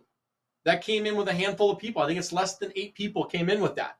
So they were the general partner, okay? They brought in $51,000. That was their money into it. They got a 2% acquisition fee of $26,000. So their actual out-of-pocket for owning a multi-million-dollar asset, I want you to compute this, was $24,000. So for $24,000 physically out of pocket, they have 10-unit multi-million-dollar asset. They brought in $616,000 of OPM, other people's money, friends and family, their own network, right? Own network. Put it together. And that was their first deal. Let's talk about some deal structure on that deal, specifically to this deal, and show you exactly how it worked. Here's the property, 10 units. They have 30% ownership in it. They gave up 70%. Right? They brought in 51 grand. That was 8% of the down payment monies. They got 30% of the deal. They have 100% control. So that's them. Now, fast forward over to the limited partnership side. They brought in the investors. Their money, as I've shown you before, they actually become an investor in their own deal. So they're getting the benefit. They're getting their percentage of this over here. And they get what's called the promote, which is the 30% on top. Think of it like a tip. Like a tip. You did a great job. Not only do you get this, but you also get this. This is why you get paid so beautifully when you're a general partner putting these things together. Okay. So they get all these benefits, and this is how the deal was structured, right? Legally and financially. Any questions on that before I move on? Make sure we're watching the chat here. Just to make sure, scroll down to some of the questions. What's the difference in loan to cost, loan to value? Exactly as it sounds. So they can, if it's based on the cost of the deal, right? Total cost, it's loan to cost. If it's based on the value of it, meaning probably the value that the appraiser gives to it, it could be less or more, typically more, right? Typically the loan to value will get you more money if it's based off of that. Just depends. Juan had asked, I am a dropout from New York University. Love it. And you never look back. Bravo. Clap to you, man. Tony says, I'm a real estate investor. I manifested, baby. I love it. That's incredible. And then Eileen said, I have multiple college degrees and use things I've learned every day, but often wonder how my life would be if I had gotten GIA training. What's GIA? Is that in like commercial real estate? I'm guessing commercial real estate training instead. I'm guessing that's what it is. So Elin, I have 2 college degrees. I have 3 college degrees. Wait, maybe more. Hold on. Yeah, I have 3, right? I have a business undergrad degree, finance from Pepperdine. Great. And then I have two master's degrees, one in real estate development, one in business. Do I think they've helped me? Yeah, but not what they're worth. I mean, not what we paid. That I can tell you. But yeah, sure, they give some baseline, they give some fundamentals, and yeah, it's great. But I would say more than anything, those degrees was the networking. It was very little about the education. It was more about the networking while in college. So like I'm telling even my kids, I said, you're not going to college to learn. You're going to shake hands and smile at babies. Like politicians, right? You're going to build a network. It's people, because I keep going back to the saying, the more hands you shake, the more money you make. The more hands you shake, the more money you make. And that is our world. If you think about it, right? They always say, you've heard the clone terms, right? Your network is what? Your net worth. All these things. And it's all going around to people and shaking hands. The more hands you shake, the more money you make. And so it is all a networking game. That's why you're in here. You're getting to meet other people, right? That's why you even come into communities and learn that stuff. So colleges are worth it for the Alumni Association. Yeah, some of them. You're right. USC is a great one, by the way. They turned me down. USC. Usually spoiled children. You know what that stands for? USC stands for usually spoiled children. That's because I didn't get in there. GP uses an LLC for their 30%. So yeah, we'll get into that structure, Sandon. So you are correct. Your personal holding company, LLC, has your ownership. That's correct. And then this, right, has the ownership in here. So maybe this is a trust because this is one investor. Maybe this is an IRA. Maybe this is a, who knows, a 401k. Maybe this is just a bank account. Doesn't really matter, right? This could be an LLC, right? Your money's over here as an LLC. So the ownership into that, they all own their percentages based upon how they're bringing the money in. It comes from all the above. Yep. So that's how kind of the structure would work. Does this make sense, kind of seeing this visually, how this would go down? Cool. Beautiful. Okay. Because I think that's important. So let's talk about like what Hayden gets from the deal. So he invested $51,000. He got a $26,000 acquisition fee. He's out of pocket $24,000, and he owns a 10-unit multi-million-dollar deal. He gets a 1% asset management fee paid monthly. He gets 30% of the cash flows, $2,750 a month, 30% of the profits and the refi dollars, $65,000 in tax write-offs against his income. So he's making $410,000 over 5 years on $24,000. That's a pretty freaking good return, ROI. If you can make $410,000 on $24,000, I mean, does that suck or does that not suck? I mean, that's pretty much how it works. Let's do another case study. Let's take Brian, just another example. 22-unit deal for his first deal, $1.4 million in the price. Renovates it for $55,000 in renovation dollars. They didn't need a lot. It was a very light reno. Closing cost of $84,000. So total in $1,539,000. Goes out and gets a loan for $1,089,000. This was a 70%, right? Loan to cost. Covered some of the renovations. They brought in $450,000 in down payment. That's the equity in. He brought in 10%. That was $50,000. He also got an acquisition fee for 2%. That was $28,000. So he's actually out of pocket $22,000, and he has control of a 22-unit $1.4 million asset in Tulsa, Oklahoma. Okay, $400,000 raised from OPM, handful of people, wasn't a lot. That was kind of his breakdown financially. How that deal structured. How the deal structured. Here's the property LLC. Gets broken out like this. He has 40%. The other investors and people he brought in has 60%. He brings in $50,000, gets 40% of the deal, 100% control.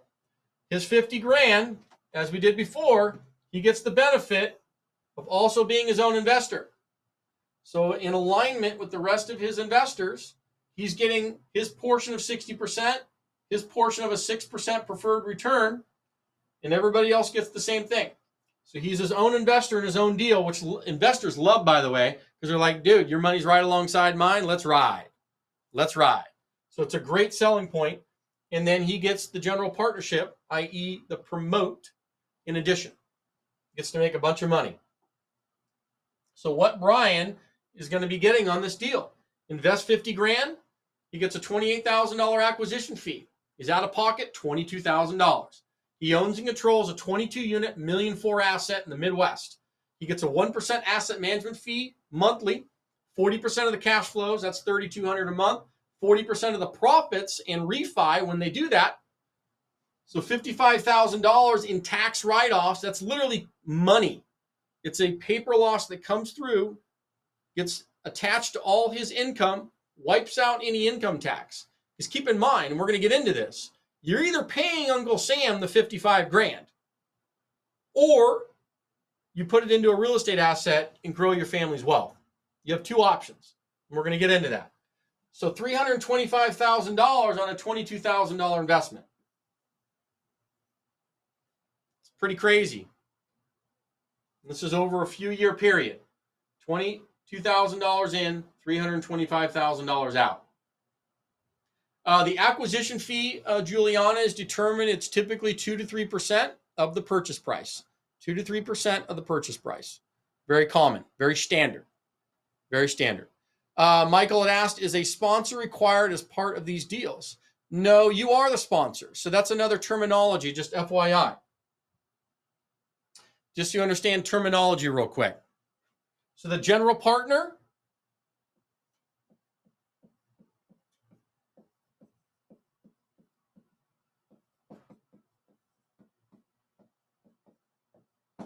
so when you ever see these three terms, they're all the same. They're all the same. Now, you're right. You can have a sponsor who is separate from the general partner. That is possible, right? That's possible. We were talking about that earlier, right? So let's think about this for a minute. Because let's say in this deal, right, that's $1.4 million, right, or whatever it is. Let's say in order to get that loan, you can't do it alone, right? Maybe you can't do it alone. But let's say that this investor right here, it's giving you $100,000. You go to them and you say, hey, bro, like, I can't take down this loan alone, but here's an option. I can bring you over and give you a piece of this 40%, right? I can give you a piece of it. You're going to have no liability, right? Because it's a non-recourse loan. So you can sign on it with me and help get the loan, but you're not going to have the liability factor. And because we're putting so much equity down, 30, 40% down, we're all protected together. And I'm going to give you an extra bonus for doing that. So it's beneficial, right? Because now the investor gets this, plus you're giving them a piece of that, and they're not doing any of the work. They're doing no work. You're doing all the work. But in order to get the loan, maybe you're having them sign with you to help out. And that's how you can work this situation. Does that make sense? Thumbs up if that makes sense. Thumbs down if it does not. But that's how you work it. Once again, this is why you come into community, to learn this stuff, if it makes sense, so you're not doing it completely alone. But I'm giving you all, trust me, it can be done. It's not a question of whether it can, it's how it can. Period. If you have a good deal, the money will find you. It will always work out, okay? It's not a matter of that, but you have to have the deal first, which is why we point on that first. Scroll down a little bit further. What write-offs do the investors, actually scroll up to that one real quick. The investors get what's called a K1 statement, David. They get a K1 statement sent to them. They get to use that against capital gains, or if they're set up correctly, and we're going to get into this later in the tax section, W-2 income, your ordinary income, depending on how you're structured. And we're going to get into that.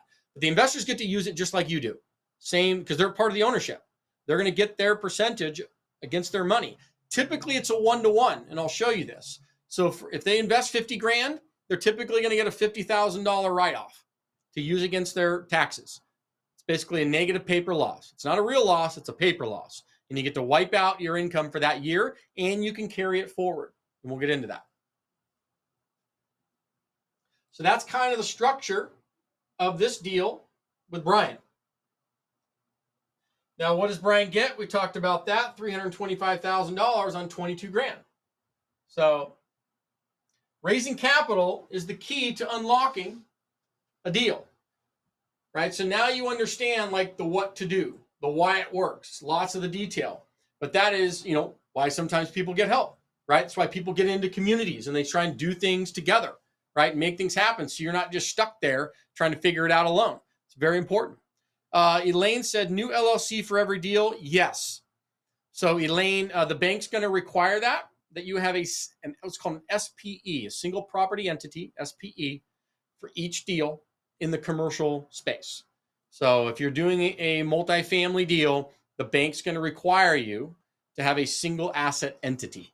So that way it's isolated to that property. That way in the event, heaven forbid anything go wrong, it's isolated, okay? 5% acquisition fees, King. That typically comes around when you're in a fund situation and they're stroking the investors up front. So if I saw that the general partner, sponsor, syndicator, whatever it is you want to call it, is getting a 5% acquisition fee, I would ask, what's your incentive in the deal? How much money are you putting in the deal? And how much are you getting of the backside? Meaning how much ownership? Because if you're getting a 5% upfront acquisition fee, then that means you're at the end of the deal, you're going to have no money in the deal. Like you'll be not out of pocket anything. And I would have questions about that. That'd be a big red flag. Big red flag. Because if I came to any of you and I said, hey, like I'm putting this thing together and I'm looking for $50,000 investments, then you asked me, well, awesome, man, it looks great. How much are you putting in? And I'm like, well, we're putting in 50K. And then they're like, well, you guys getting fees? And I said, yeah, we're getting a fee. My fee's 300 grand, right? I'm putting in 50 and I'm getting 300. You see where I'm getting at? If your fee out is bigger than your money in, ain't going to happen. Ain't going to happen. There's no incentive. There's no incentive. That would be a big red flag. Najib asked, please elaborate on the GP and LP a little bit more. Are they two different companies? Not companies. No, not companies. Let's talk about that structure real quick.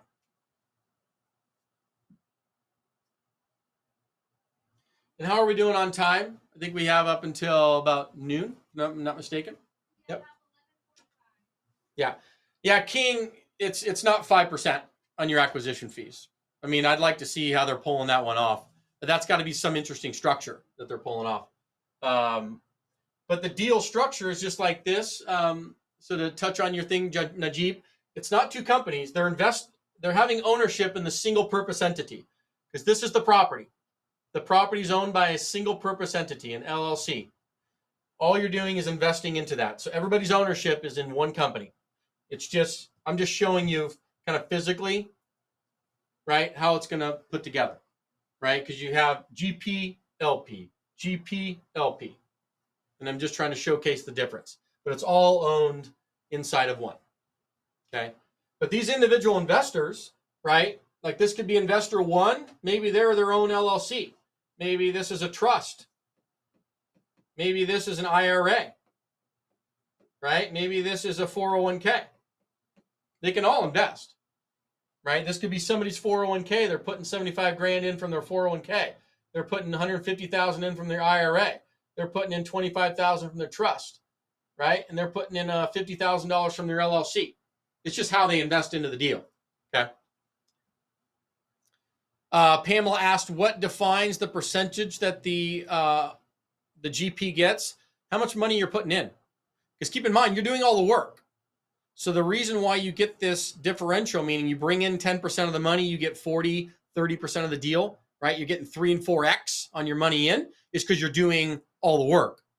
Now, if you're bringing in more money and you're doing all the work, well, then you're going to start changing that percentage. You may get 50%. Heck, it could flip the other way. It just depends on how much money you're bringing in. Okay.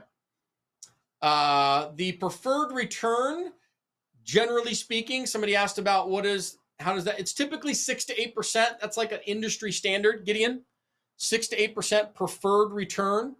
And what a preferred return is, so everybody understands what that is.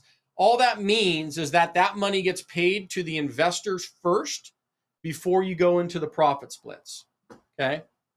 So this 6% would get paid to the investors first based on their money in before you would go to a 40-60 profit split. Okay. That's what that means. So if you cash them out via refinance, do you buy their shares? Yes, you are. Great question, Kevin. Yep. If you were to refinance the property and pay back all the investors and give them their returns, and now they're out, you essentially are taking control of all the shares on the deal. Correct. And they helped you do it. And now you have 100% of 100% of 100%. And you still own it. And you got your money back too. It's a beautiful thing when you can pull that off.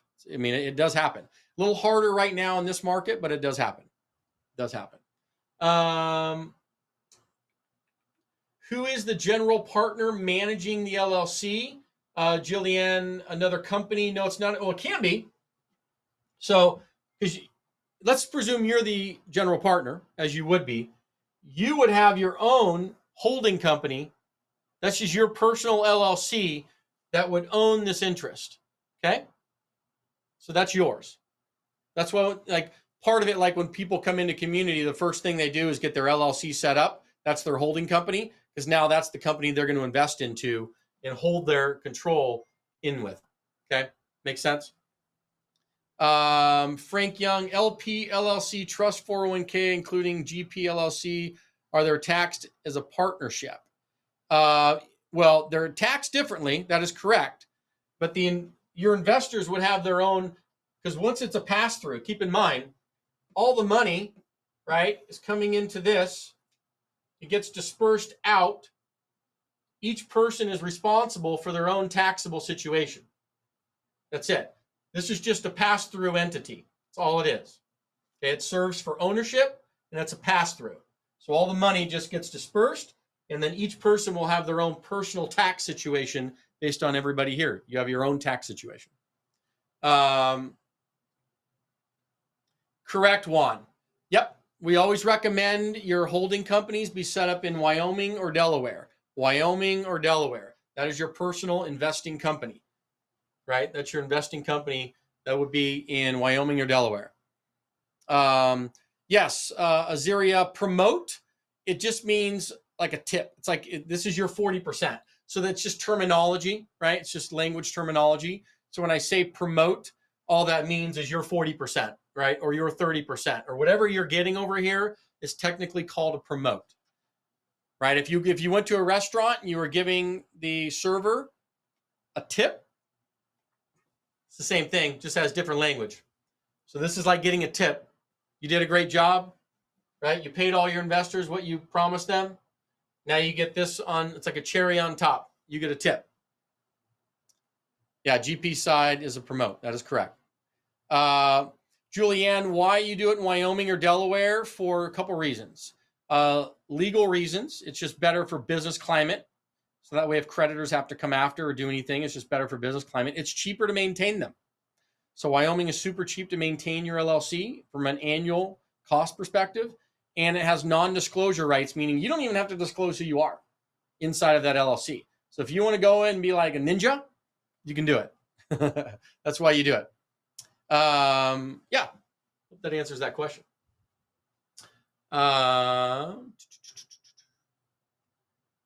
Frank Yang, you asked, I'm going to see if I understand this correctly. Property LLC is a member managed or manager managed. It is a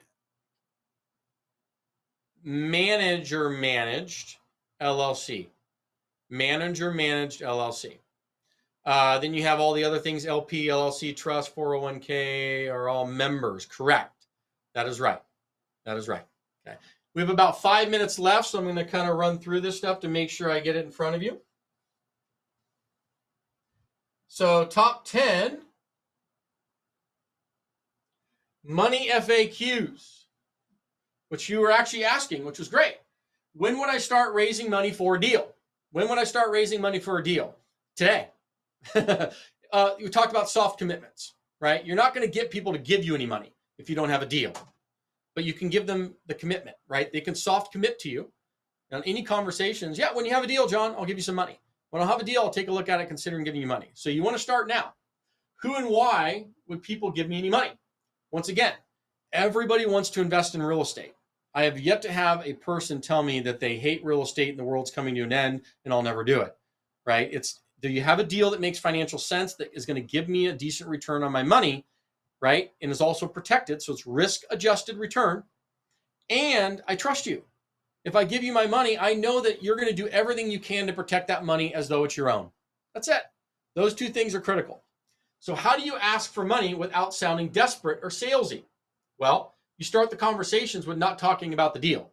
You're building relationships. It's about people, you first, your story. So that, you know, and it's not even asking them. What do? You ask, who do they know? You turn it, right? You create the FOMO effect. Who do you know that has some interest? Who do you know that may have some interest? You're not asking them, because what's going to happen is they're going to go, dude, why do you think I not have any money? I can give you money. I can do this deal right now with you. Why don't you ask me? Right? That's going to happen. If they're in the investing mindset, that's what's going to happen. It's actually pretty cool when you watch it happen, because then you smile and you're like, oh, I just didn't know if you'd be interested. I didn't want to ask you personally. Oh, well, yeah, I'm interested, man. I'll show it to my friends too, but I'll give you 25 grand. Seems like a good deal. Send it over to me. Okay. So what if you lose someone's money? You're screwed. No, I'm just kidding. No, you don't. Obviously,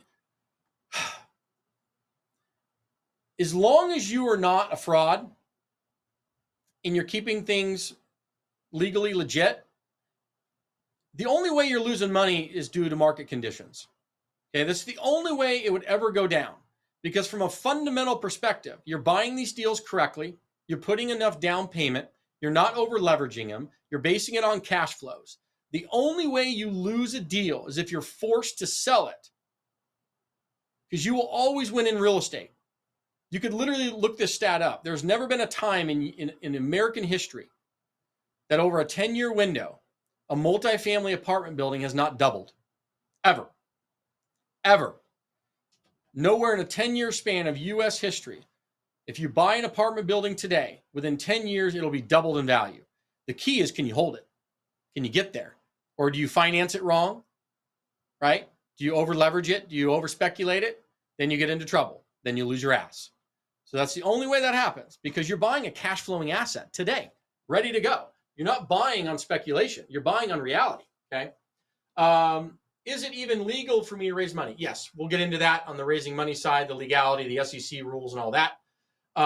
What do I give investors in return? A percentage of the deals we're kind of showing you. So they get cash flows, right? They get a preferred return, and then they also get a percentage of the profits. Do you need a track record? No. Is it nice to have it? Sure. But no, I didn't have a track record when I started. I was literally brand new into the game of doing apartment syndication, any of that stuff. The key is, do you have the team and the infrastructure set up? Which is why one of the first things I teach and all the stuff that I was talking about earlier is you set up your market, right? You get the infrastructure in place. You actually become a multifamily investor. You set up your investing website. You set up your investing CRM. You are officially, as of the end of tomorrow, you are now a multifamily investor, period.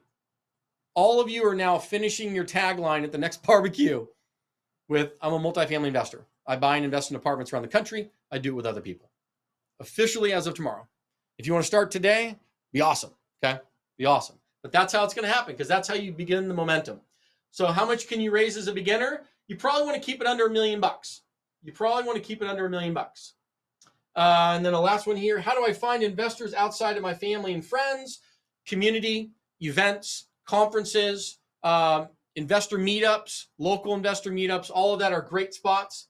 What if a deal doesn't perform? Do I still owe the investors? No, you do not, right? You typically, these are all equity investors, meaning they're married alongside you. So if the deal goes south, that is part of the risk of investing, right? I mean, it does happen, rare when you do things right. If you over leverage and over speculate and don't buy on cash flow, yeah, things can go wrong. We've seen that happen. We've seen that happen. That's why I'm not asking my retiree clients for money. So yeah, it's relative to the investors. You're right. I mean, you're not going to go take grandma's last 50 grand, right? That's not what this is designed for, right? So they need to have disposable investing money to where you're not taking grandma's last 50K. That's not how it's designed. Yeah, you wouldn't do that. Beautiful one. You started today. I'm creating my list of investors on my notes app and my iPhone. Beautiful.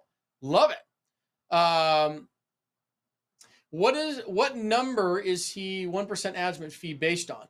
The asset management fee is based on the revenue of the property. So that 1% is based on the revenue produced by the property every month. A lot of times construction companies don't believe on time. That's correct.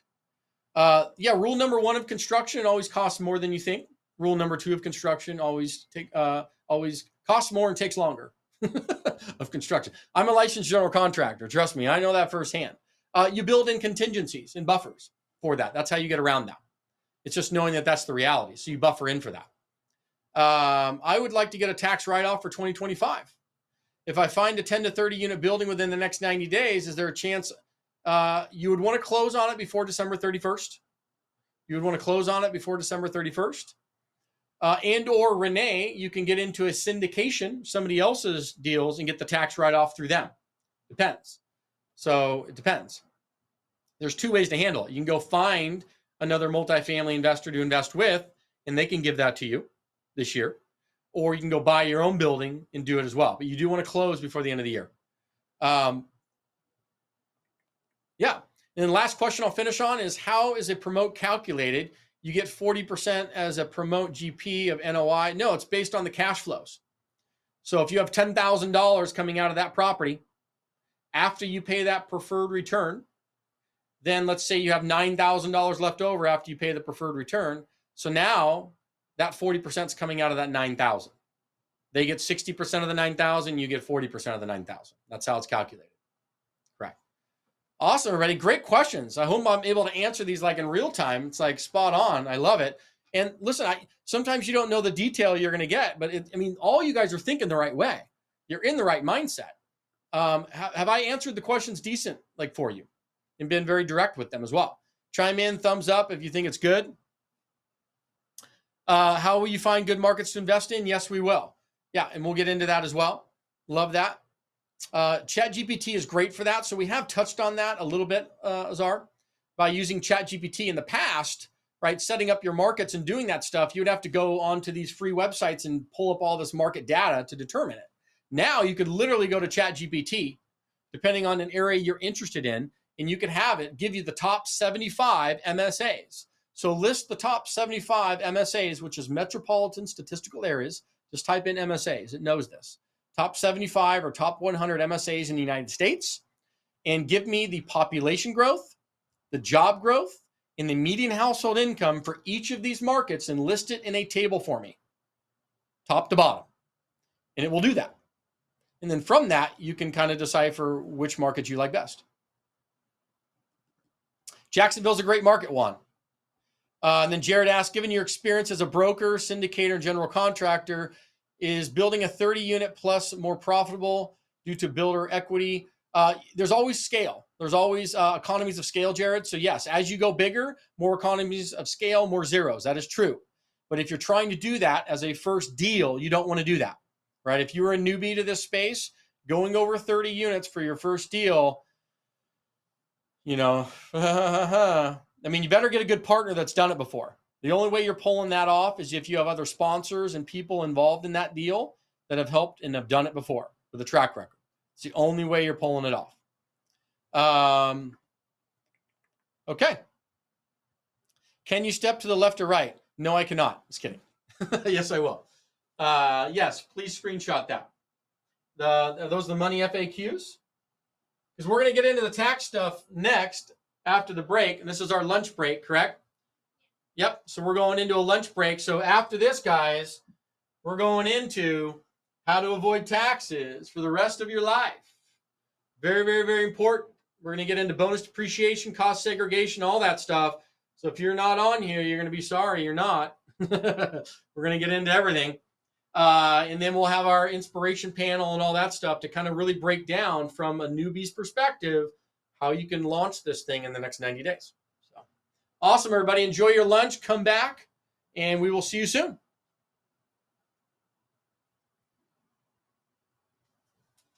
All right. We had 97 on. Good. It's going up. It's going up. Mm-hmm. Wait till we get to the tax thing. We're going to blow the roof off people's head. They're going to...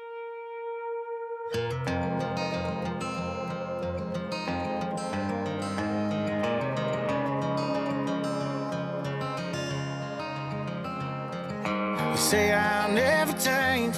I'm just to go around town with some gasoline, just trying to bomb a flame.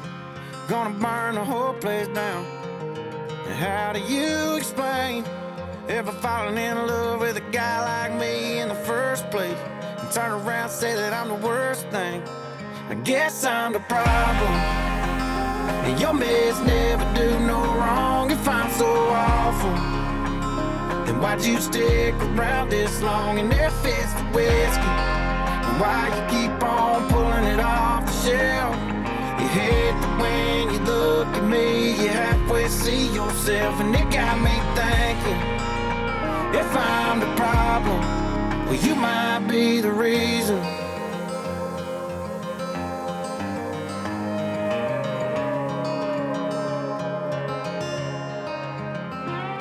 Try to go our separate ways, and we're back and forth like a swinging door, and tomorrow's like yesterday. Some days better than the night before, and you're back with me again. Then you go and tell your friends that I'm the problem, and your mess never do no wrong. If I'm so awful, then why'd you stick around this long and there fits the whiskey? Why you keep on pulling it off the shelf? You hate that when you look at me, you halfway see yourself, and it got me thinking, if I'm the problem, well, you might be the reason.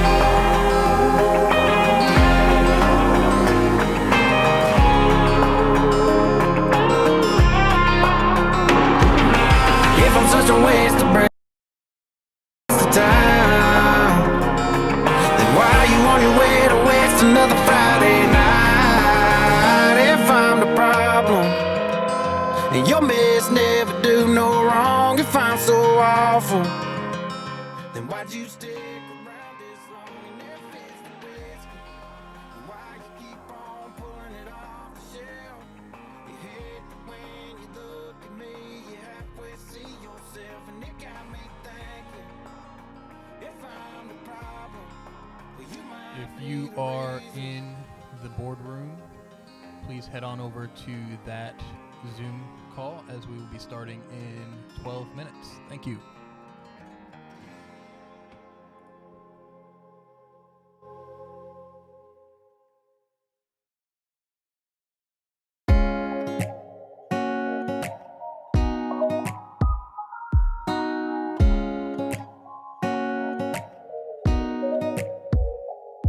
Turn me on, turn me off, then you turn me back on by the weekend. And you won't say the words that I want, but you flirt when you're drinking. I see those bubbles pop up like you're texting, then they disappear. Let's cut through the shit and let's get to what we're doing here. Are we just a backseat, trying to get it while we can? Are we names in a tattoo, or just a number on a hand? Are we last call kissing, or will we be reminiscing with each other for the next 40 years? Are we written in the stars, baby, or are we written in the sand?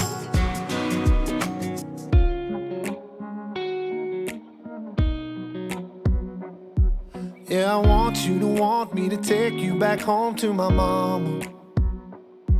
Put my name on your lips, call me yours, and forget all this drama. Your makeup is next to my toothbrush, but you never put it away on the shelf. I'm asking you, baby, cause I'm tired of asking myself. Are we just a backseat, trying to get it while we can? Are we names in a tattoo, or just a number on a hand? Are we last call kissing? Are we dancing in the kitchen, baby? Tell me what it is or what it isn't. Are we written in the stars, baby, or are we written in the sand?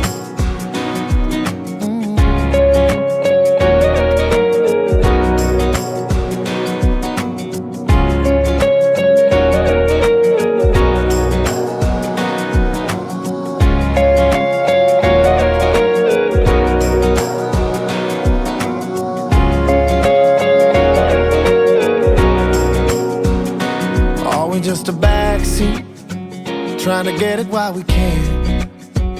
Are we names in a tattoo, or just a number I should wash right off my hands? Are we last call kissing, or will we be reminiscing with each other for the next 40 years? Are we written in the stars, baby, or are we written in the sand? Are we written in the stars, baby, or are we written in the sand?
Last callers, last chancers, 9-to-5ers, truckers, dancers, couple Chucks, Earns and Chandlers, with a whole lot of prayers unanswered. Whiskey by noon and beer before that. Southbound train on a hellbound track. Might just put 2 middle fingers up and throw one back for all the people who ain't ever felt at home. Just spinning on a rock and getting stoned. Yeah, this one's for the losers, the outcasts and the sinners. They ain't never been no winners. Let's hear it for the losers. Ain't got nowhere to fit in. There's a place you could always get in. Oh, you might be lonely, but you're never alone. You're right here where you're supposed to be. Right here with all the losers, the ones like you and the ones like me.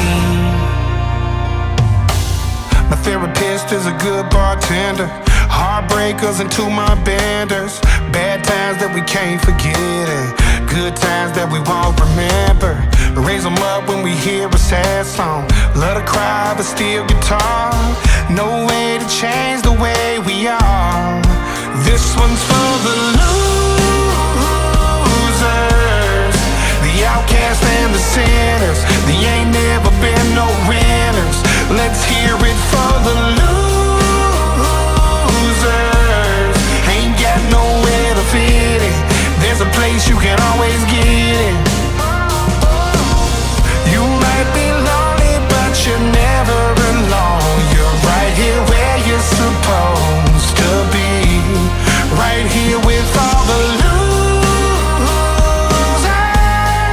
the ones like you and the ones like me. If you're living like you got nothing to lose, There's a spot for you beside me on this stool. come kick it with the losers, the outcasts and the sinners. They ain't never been no winners. Let's hear it for the losers. Ain't got nowhere to fit in. There's a place you can always get in. You might be lonely, but you're never alone. You're right here where you're supposed to be. Right here with all the losers, the ones like you and the ones like me.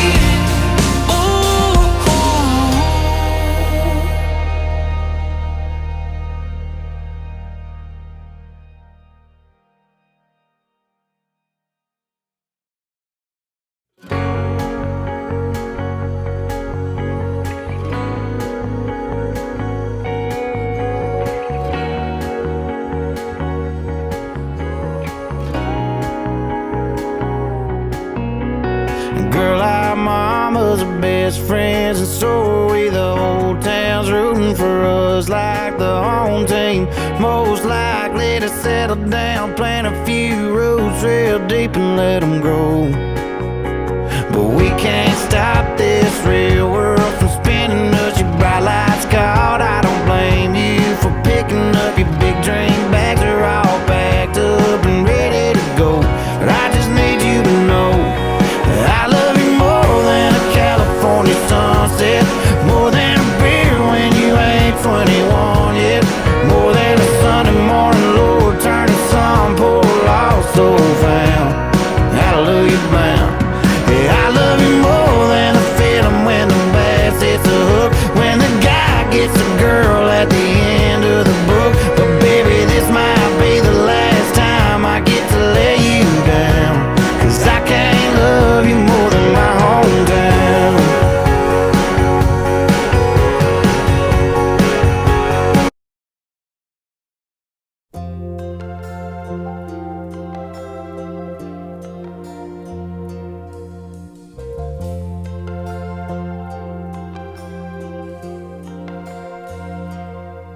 If tomorrow all the things were gone, I'd worked for all my life, and I had to start again with just my children and my wife.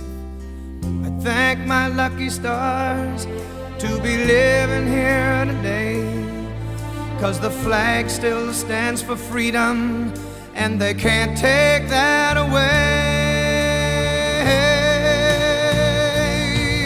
And I'm proud to be an American, where at least I know I'm free.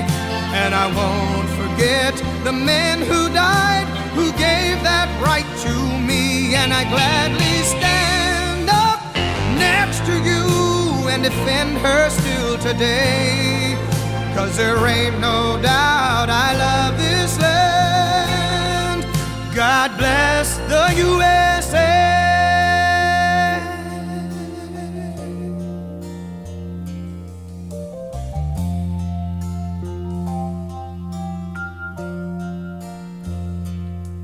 From the lakes of Minnesota. Folks in here. Nice, nice, nice. I got to see the gallery. I want to see everybody's pretty faces. Can we do that? I've seen them before. Oh, everybody's got their cameras off. That's why. It's all right. Don't need to look at me. We will keep this one a little bit shorter. If you guys are coming in here, that's which is totally fine. I just want to give a little kind of 15 minutes for everybody. Make sure you got a break and get lunch and all that stuff. But if there are any specific questions we can kind of go over, I want to go ahead and do that right now. If you're in the chat, to kind of put those in there, and we can do a little kind of mini laser coaching for you for the next kind of 10, 15 minutes. And then we'll give you guys a further break for lunchtime and stuff like that. So feel free to chime in. We're going to use like a little Q&A. And if you don't like me, you don't have to say anything. Renee, you'd asked the benefits of investing in syndication. Are you open to coming on screen, or do you want to stay off screen? And I'll just answer that. Up to you. You want to come on? Okay. Maybe Karim can bring Renee up, and I'll answer that for you right with you. There we go. How are you doing, Renee? I'm doing well, thank you. Oh, is that our same issue again? Maybe. Hold on one second. Make sure we got. No, it should be off over here. We should be all right. Volume good. Our volume's good. Do we have to join audio here? No, shouldn't have to. We had that finished over here. Does it matter that this doesn't matter, right? No, we were on the same one last Right. time. Okay. Can you hear me okay now, Renee? I can. Okay. Now we got you. Now we're good. Yeah. So you said kind of the benefits of investing in when you say being a passive investor or running it. Right. I'm just trying to figure out for 2025, I want wipe out taxes for 25. So I'm trying to figure out if it takes 90 days to get a deal, listening to some of the stories of 60 days to get approved. I'm running at the end of 2025. So would it be a good idea to then maybe invest myself with someone else while I'm still working this avenue also? And what are the 100%. benefits of that? What does that look like? Yeah. And so based on kind of what you're sharing with me in your specific situation, I think 100% to invest into another syndication that would be giving you this bonus depreciation benefit is going to be the most efficient use of your time to start. Do you mind sharing, are you W-2, 1099? How do you earn your income currently? Yeah, I'm a W-2 employee. Okay. My Married, husband single? is Okay. married. My husband's a real estate broker. Oh, perfect. That's right. That was going to be my next question, Renee. You guys are. Yeah. And I'm you guys pretty are in sure beautiful we've already situations. talked to our CPA. We qualify for bonus depreciation. So, Correct. Yeah. Because your husband's a real estate agent, now you have the real estate professional status. So that's good. Beautiful. So you guys file jointly? we do. And I'm in mortgage for 41 years, operations. I'm a COO. Beautiful. And Karim, we are recording this. Is that correct? Because that's great. Because this is going to be perfect for anybody trying to understand this exact situation. Because this is a married couple. We're going to be going over this after the lunch break. You're married, husband, wife, One person's a W-2, the other person's not a W-2. In your case, you actually already have the real estate agent, real estate professional status. So you're in a perfect scenario. Generally speaking, how much tax do you actually pay on average to the IRS? A lot. 60, Is it over? 70. Okay. Yeah. The reason I'm asking that is because that's probably, you're going to probably want to invest a little bit more than that. So probably about 75 grand would go into a syndication, or at least more than what you get taxed, right? So if you're taxed 60 grand, if it's 100K, whatever it is, it needs to be more than your taxable amount. Then that's going to go into it this year. You're going to want to ask, hey, it's going into this specific deal. And if you've never done a syndication before, then you're going to want to go into a specific deal. So you wouldn't want to invest into a fund, right? This is because it's your first time. So you want to have your money attached to a very specific deal that you can look at, understand, know all the numbers, kind of like what we're going over here now and showing you all the deals. But that way you would just, your money's attached to a very specific deal. And then you want to know, hey, you guys are closing this year and you're going to be getting the cost segregation and the bonus depreciation this year in 2025. The answer to that question should be yes. And then they should be able to give you some sort of a ballpark idea of what your year one bonus depreciation will be. Typically, it's going to be very close to $1 for dollar. So if you invest 100 grand, pretty close, somewhere between 85 cents to 100 cents on your dollar should come back to you, right, when you get your K1 statement from them in Q1 2026. And that'll then come to you as a paper loss on a negative K1 statement and let's say you invested 100 grand. You should probably be seeing somewhere between 85,000 to 100,000 in a negative K1 that's going to come back to you. And that's going to then be used to go against your taxable income. Okay. And then wipe that down. And if I'm the general partner, how does that work? And is it based Yeah, off the whole or just my portion? Your portion. Yeah. So it's the exact same. So when you're in a general partnership or a limited partnership, the tax benefits are the same, whether you invest passively or actively. It's the same.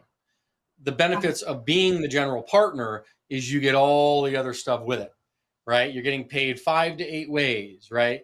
You're getting full control of the deal. Your return on your money is typically, you're seeing some of the examples that are very standard. I'm $30,000 out of pocket and I'm probably going to make 300-400 grand on 30 grand. That's like stupid, right? And the reason why it's stupid is because it's disproportionate, right, to the money you're investing, because you're bringing this very valuable skill set of sweat equity to run the deal. Does that make sense? So that's why you get that disproportionate return, right? Because rather than bringing physical money in, you're bringing the sweat money in. Same thing. So that's why it's disproportionate. Yeah. Gotcha. But yeah, for you specifically, between now and would you suggest one investment? And I'm sorry if it seems like I'm cutting you off. There's a little bit of a delay. Sure. Would you suggest one investment, 100,000, or would you suggest, 4 25s? I guess it depends if you have 4 different deals. But I would. It's all kind of one and the same. It would just come down to the quality of the deals, because it's all going to pass through as long as they're doing cost segregation for you and doing bonus depreciation. But you probably want to maybe split it up into 2, right? So maybe you do a 50 and a 50 or something like that. So that way at least you're at 50 in, and then just find good quality deals that you like, where the expected return, like I'm showing you here, that expected return should be north of 14 to 15% a year on your money. And that should be really what you're looking at, because otherwise you wouldn't do it. You just keep it in a 401k. So that's why you do it, because you're going to probably get a double the return. And you're also in a risk adjusted asset. When we say that, you're investing into an existing cash flowing business. I mean, that's what a multifamily building is. It's its own operating business. I mean, that's how the banks look at it. That's how we look at them. I mean, it's a business that's operating. It's got revenue, it's got expenses, and then it has a net operating income, a profit.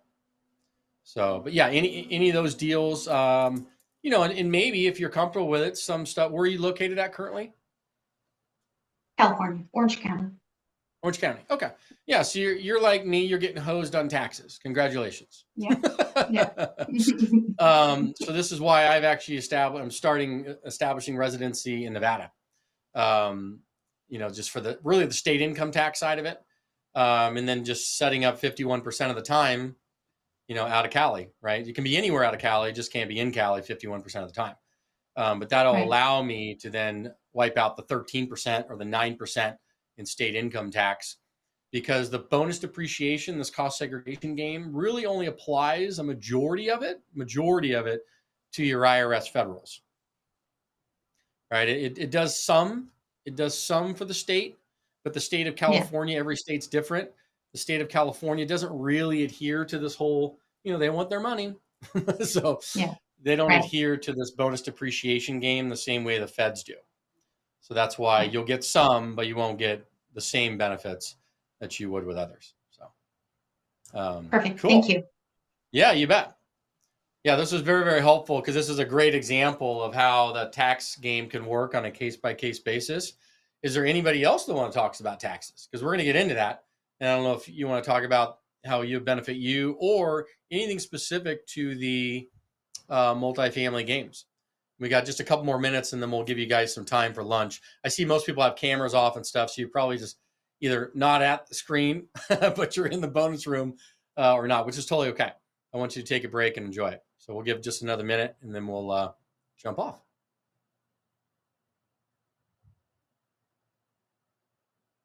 Cool.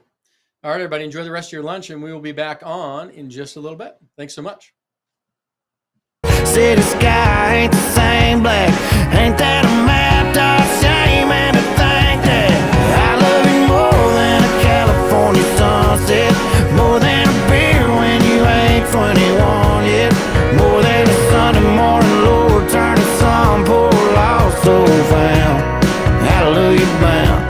Yeah, I love you more than the feeling when the bass hits a hook, when the guy gets a girl at the end of the book. But baby, this might be the last time I get to lay you down, 'cause I can't love you more than my hometown. Yeah, you got a wild in your eyes that I just wasn't born with. I'm a same gas station, cup of coffee in the morning. I need a house on a hill, girl, not in them. So hang on to these words, to them avenues, help you forget them. 'Cause I love you more than a California sunset. I love you more than a $20 sundress. Hate that loaded down car you got your keys in, girl, but I hate even more that you're leaving. 'Cause I love you more than a feeling when the bass hits a hook, when the guy gets a girl at the end of the book. But that ain't you and me, so I guess I'll see you around. 'Cause I can't love you more than my hometown. Love you more than my hometown. Love you more than my hometown. Love you more, baby, love you more.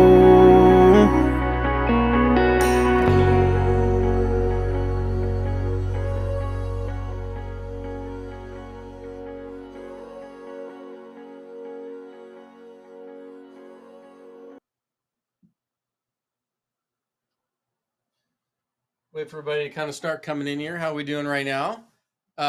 Music's still on. Can't hear you well. Okay, they'll be shutting that down. We'll make sure the music is off. Can you hear me a little bit better now, Juan? Okay, can't hear the music at all. That's good. Really? Yes, I hear you fine. Beautiful. And then can we scroll over just to kind of see how we're doing with folks coming back in here? We've been ringing in his ears. Yes, you have. All right. We're getting people moving back in here. We'll kind of start filling back up. And we'll get going here in just a second. Couple quick questions. So one that came in from Rochelle. For a value add property, what is a good purchase price, IRR, internal rate of return. You know, Rochelle, on a value add deal, kind of like we were showing earlier, you know, if you can take that deal and pretty much 3x the money, which is what would be happening in terms of your money. If there's, say, 300 grand into it, and you take that property that's $1 million and you turn it into $1.3 million, right? You're 3xing your money, like you're 100% returning your money, and that's typically going to be over a 3-year window or less. So it's an incredible 30+% return per year. So that's good. That's really good, because that's kind of, you know, when you're looking at value add deals, yeah, for the investors, their returns are going to be 18% or greater per year on their money. Typically, on a good value add deal, your returns as the general partner, the sponsor, syndicator, you're going to be 35, 40% a year. Because keep in mind, if you're only coming out of pocket with $20,000, $30,000, $40,000, and you're making $300,000, $400,000 on that $20,000, $30,000, you get the point. Like your returns become stupid, right? But that's why you do it. And I was mentioning in our boardroom VIP prior to this, it's really due to the disproportionate, right, amount of money into the deal from you versus what you're getting out of it, because you're giving the max effort, right? You're giving the sweat equity versus the check equity. And that's why you're getting to make all this money, because now you have this very valuable skill set that is very valuable to people with money. Yes. Forward to the session. Beautiful, Renee. Awesome. Must have been ringing in the ears. Yes, we were. So let's talk about some taxes and avoiding taxes for your life. And how do you do this, whether you're in the W-2 world or you're 1099, and how do you set yourself up using multifamily as a method to do that? And we're going to get into that right now. So the big tax problem that most people have, you know, myself included, is the average person is paying 30 to 40% of your income. It vanishes, right, into a black hole. If you were to take like a household making $250,000 a year, that's $100,000 gone, right? If you have a household income of $250,000, but either way, it's typically 30 to 40%. However way you shake it between state and federal income taxes, it's typically going to be that going away. So it's not typically what you make. It's what you make. It's what you keep. And we all know that. You've heard that saying before. It's not what you make, it's what you keep. And that is the difference between wealth growth and leveraging other methods to do this, and why the IRS allows you to do this.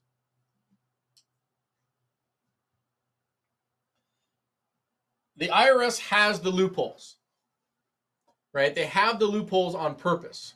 And real estate is one of the biggest. And that's the bonus depreciation game. And why is this the case?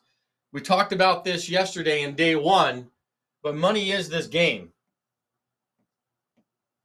Okay, it's the game. And you have the creators and the contributors. The creators and the contributors. Over here, you're very limited on your tax deductions.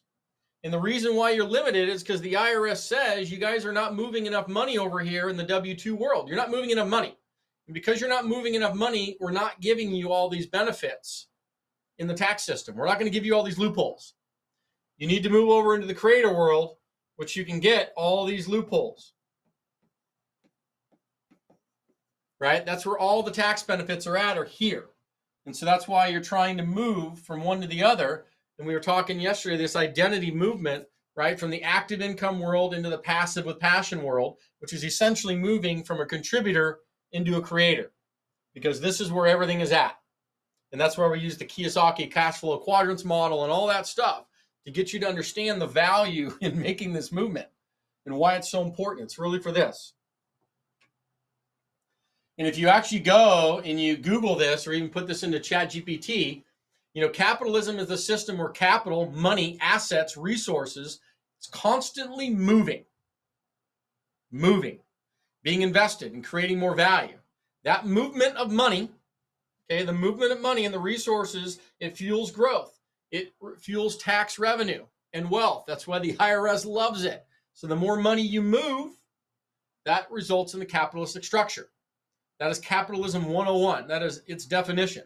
So hence the reason you know now why if you move more money, you get more tax breaks. It's that simple. It's that simple. So when you buy an apartment building, when you buy or sell an apartment building and operate the apartment building, you're moving an enormous amount of money. These are all of the jobs and money that gets moved when you own a building. You go buy it, you have title, escrow, brokers, lenders, staff, notaries, appraisers, engineers, inspectors, plumbers, electricians, landscapers, utilities, other vendors, reno teams, service providers, property management team, marketing company, tenants, family, attorneys. I mean, you get the point. And the list keeps going. So you're moving an enormous amount of money, And because of that, the IRS is like, sweet, ching. Because of that, now we're going to give you all the tax benefits. We're going to give you this awesome thing, this tool called bonus depreciation. We're going to allow you to accelerate the depreciation on parts of this building to then give it back to you. So you go do it again, and you do it again, and you do it again, and you do it again. You get the point. Because the more you do, what happens? You're moving more money, you're creating more wealth, you're creating more jobs, you're creating more tax revenue. Everybody gets rich, including the IRS. And eventually they'll get theirs. Eventually they'll get theirs from you. You know that. They'll get it. It's just going to be of a bigger pie down the road. So there is a method to all this madness. It's not because the IRS loves you and they're like, sweet, let's give all the tax benefits to the rich people. That's not how it works. They're saying we're going to give all the tax benefits to the people that move the most money. So let's walk through kind of a couple examples.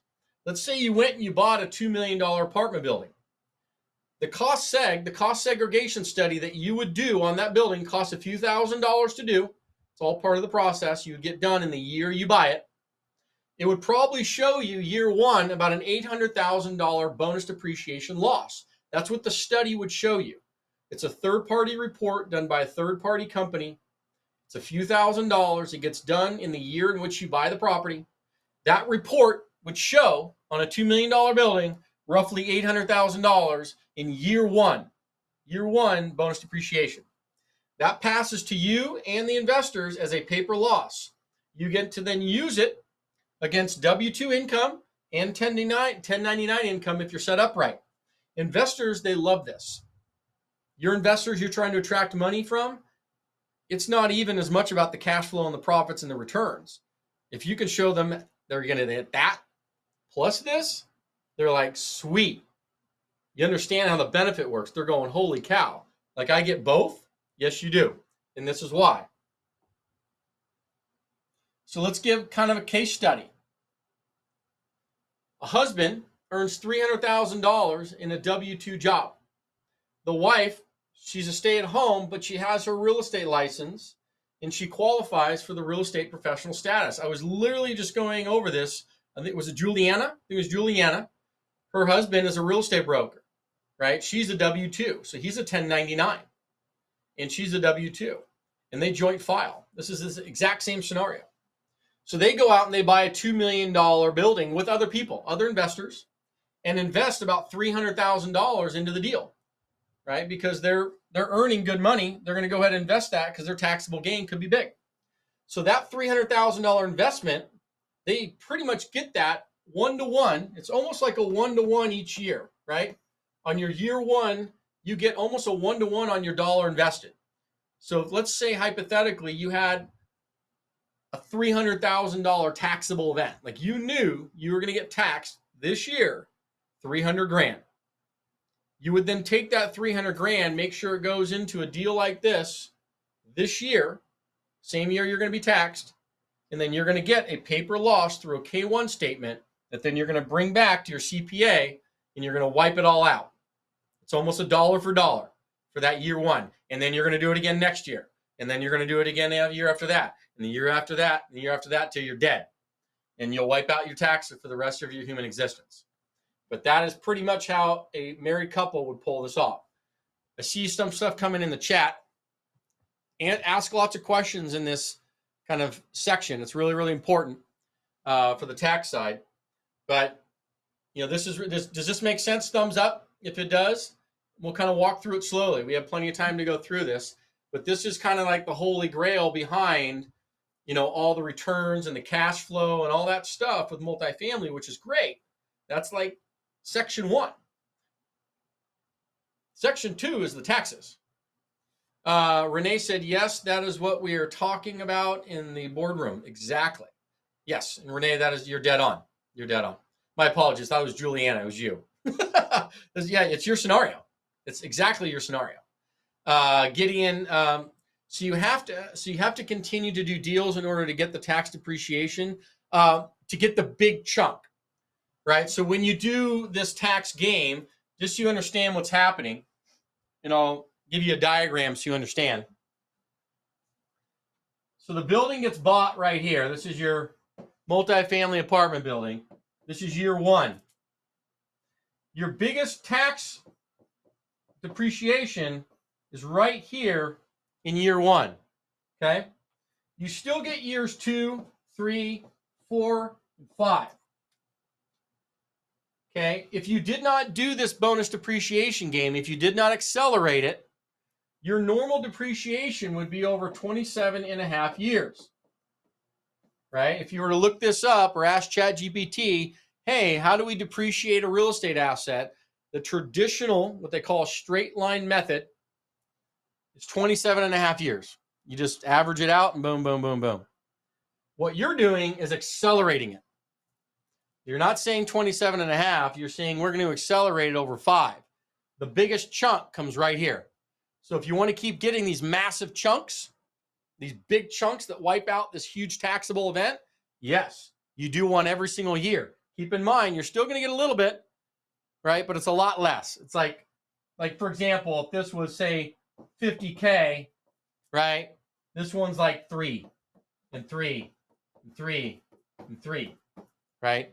So you still get it, but the big chunk's here. That's why you do one every single year. Does that answer that question? 39 years? Oh, you're right. You're right, Jeremy. It is 39 years, even worse. It's even worse. Yeah, it's not 27 and a half. It's 39 under commercial. That is accurate. That is accurate. Yes, Ricky, I agree. It is the most important part of all of it. Does this apply to value of $2 million property? Yes, it does. I was showing you how you don't get the full 2 million. So what happens? So what happens in terms of how you figure out what the bonus depreciation is going to be is you buy a building, you close escrow on it, you get a cost seg study done on it. It's done by a third-party company. It's a few $1,000s. They're going to show you what you can get in terms of all your bonus depreciation, but most of it's going to be year 1. Okay? You're then going to take that and it passes through. It passes to you and investors as a paper loss against W-2 income if you set it up right and 1099.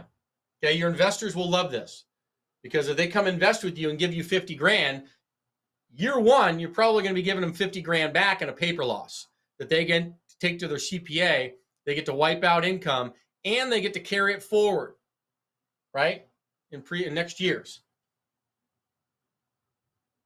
So I was giving that case study here of a married couple, right? Married couple case study, earns $300,000 a year as a W-2 employee, high income earner. Wife's at home, but has a real estate license. So because she has a real estate license, she qualifies as a real estate professional status. That's really important because they file jointly on their taxes and she's a real estate professional. Now, because of that real estate professional status, they get to apply this loss that comes through to their W-2 income, his $300K, plus her income, and that wipes them all out. Both the W-2 and the 1099 wipes them both out. That's the key kind of holy grail. So easier when you're married, much harder when you're single. So hence the reason get married maybe, or have a spouse or a partner where you guys file jointly. So yeah, they go out and buy a $2 million property with other investors, right? They invest that $300K into that deal. They're going to get almost a 1-to-1 loss in that same calendar year that they invest the money. So that pretty much wipes out any taxable gains. Okay. So case study on a single person. It's not as easy. It's not as easy. Short answer, get married. Get married. So let's take a single earner making $150,000 a year. On average, they're going to be paying $35,000 to $60,000 in taxes on $150,000 in income. So in order for this to happen, you can do it. But in order for it to happen, you're going to need to showcase, in order to get this RE, the real estate professional status, right? Because that's kind of what you're shooting for. You need to showcase more hours in real estate activities than you do in your W-2 job. So let's say you're working 40 hours a week in your W-2, then that means you need to show 41 hours a week doing real estate. Kind of tough to do. A little easier if you're only, say, doing 20 hours a week in your W-2. Well, then you can certainly probably show 20 hours a week as a real estate professional doing real estate professional stuff. But you have to have an average of 750 hours a year. It's about 15 hours a week to qualify for the RE professional status.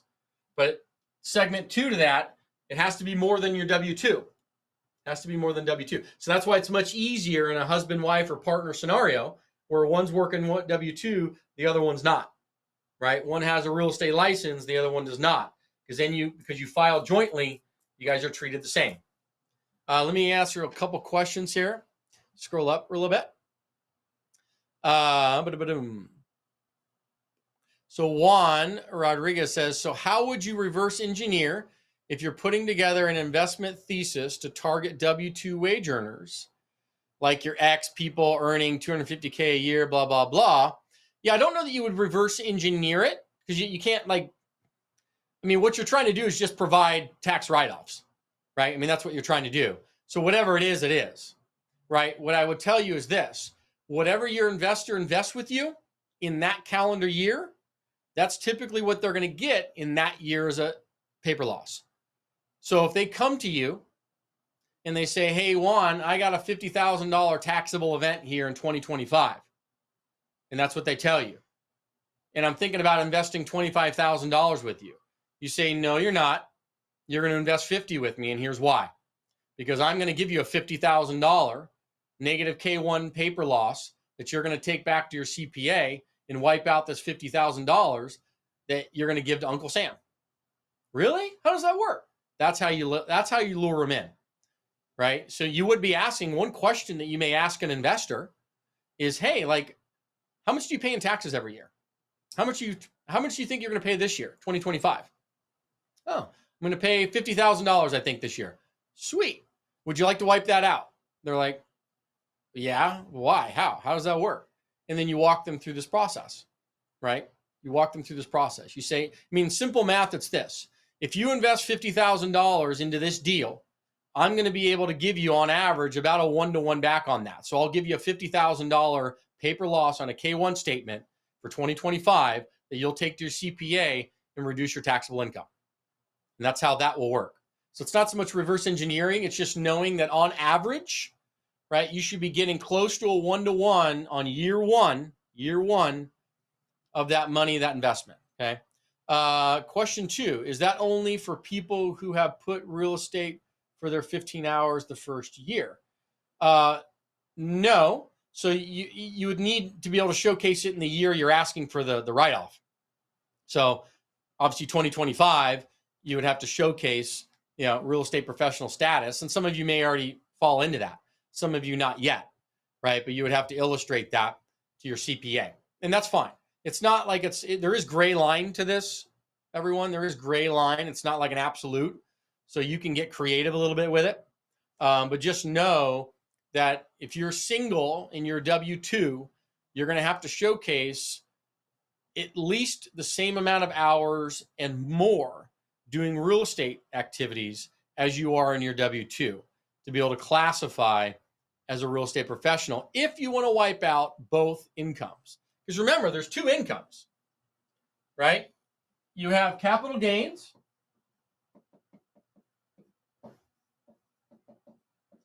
and then you have ordinary income.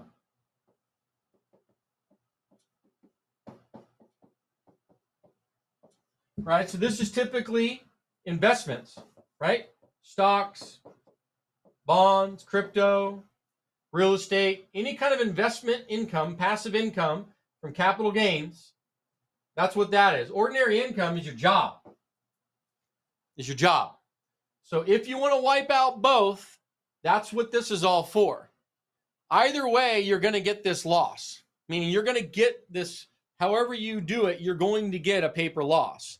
It's just a question of whether you can apply it to both of them or just capital gains. Because you can 100% everybody, whether you're single, married, up, down, left, right, purple, orange, turquoise, doesn't really matter. You can apply it to the capital gains money, period. It's just whether or not you can apply it to this. And this is usually what people are after, right? If I am a high income W-2 earner, how can my spouse and I, or how can I wipe out both of my incomes? Make sense? And that's where this comes easy, right? So this is for a single person, and that's for the married couple. And that's the main ones, right? That's the main ones. Let me go through a couple other questions here. Why does the government limit tax benefits if you sell before 2 years holding? Is it because of this bonus depreciation? Yes. So the ideal holding period is after 3 years, because what they do is they recapture it. So there is this whole recapture game, diving into the weeds a little bit with that, so I won't get in too much into it. But the reason that they do that is they want to incentivize, right, keeping that money moving in that asset a little bit longer and getting all those benefits over a few year window versus just doing this flipping game, right, where you're just turning and flipping. They do want to incentivize holding for a few years. So the longer you hold it, you don't have to recapture as much of that depreciation. So, but that's for, I guess, a whole other discussion, a little more detail on it. I'm just trying to keep, where we're at to give people an understanding. Ricky asks, so let's say you used 100% bonus depreciation in year one. What happens after year one? Do you have more depreciation? Yes, you do. Yes, you do. And that's what I was kind of showing, is that you still do get some stuff coming down years 2, 3, 4, 5. So it's 1 through 5. You do get that, yes. But the most of it comes in year one, and then it trails off consistently for the next 4 to 5 years. Okay. So this is why you want to pretty much, if you want to take advantage of this every single year, ideally you'd want to do one deal a year, and then you can get all this benefit. And you'll stack it, right? You'll stack it here too. So over a certain amount of time, you'll be able to use all this forward carrying stuff to use as well. Scroll down a little bit more. Jeremy says, or instead of real estate professional, use STR. That is a loophole as well. So one other way around it, Jeremy, and you are right on that, is you can buy a short-term rental, right? If you're a W-2 and in investments, and there is a loophole with that too, because the IRS looks at that short-term rental similar to how they look at commercial assets, and they'll allow you to use it. And they're thinking, hey, because you're dealing with a short-term rental, you're more of a real estate professional. So they're kind of allowing you a loophole through that. That is another way around it. That is good. That's true. Yeah, Mike, and when I say when you set it up right, what I mean is, are you single or are you married? And regardless of that, are you classified as a real estate professional? Because that's how you're able to wipe out both, right? That's how you're able to wipe out both capital gains and ordinary income, is if you have both real estate professional status. So that allows you to take out your capital gains and your ordinary in your W-2 income, ordinary income.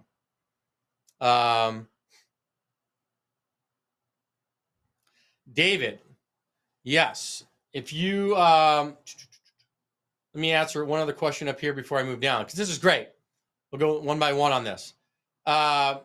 Yes, Kendall, if you're a W-2 and your wife is not working per se in like a W-2 job, yes, get her real estate. I mean, she doesn't have to have a real estate license, but it makes it a lot easier. It's just easier to classify as a real estate professional status. But really, you just have to showcase 15 hours a week. 15 hours a week doing some real estate activities, which is not hard to do. You can drive around and just, once again, there's gray area on how you showcase this. Okay. But it's much easier to showcase it if you say, I have a real estate license. It just kind of check mark, makes it a little easier to showcase that. So that's why you would do that. Or husband, either way. Gideon says, is there a percentage of the deal to use as a rule of thumb? Yes, you're going to be able to take 30 to 40%. I think I went over that on slide 1. And when you go get a cost seg study done, you can actually get no different than if you got a lender quote, right? If you're looking at a deal to try and see how much depreciation it may get, the cost seg companies will give you a pre-report to give you an idea, and they'll do that free of charge. So this gives you an idea to what to put in to any of your investment information for investors of what they can anticipate, right? So that's all, once again, that's all part of we provide cost seg companies, right, as part of our vendors list and everything. So that way you're not having to go find all this stuff. It was right here that where was that deal? I was giving you an example. Yeah, right here. So typically, what's 800,000 on 2 million? What's 800,000 divided by 2 million? I want to say it's close to about 40% on average is able to be used for year 1 on average. Yep. So you'd ask that question, what's a rule of thumb to give me an idea? Whatever the property value is on average, maybe 40%. But once again, get that pre-study done. It's free, and they would tell you exactly.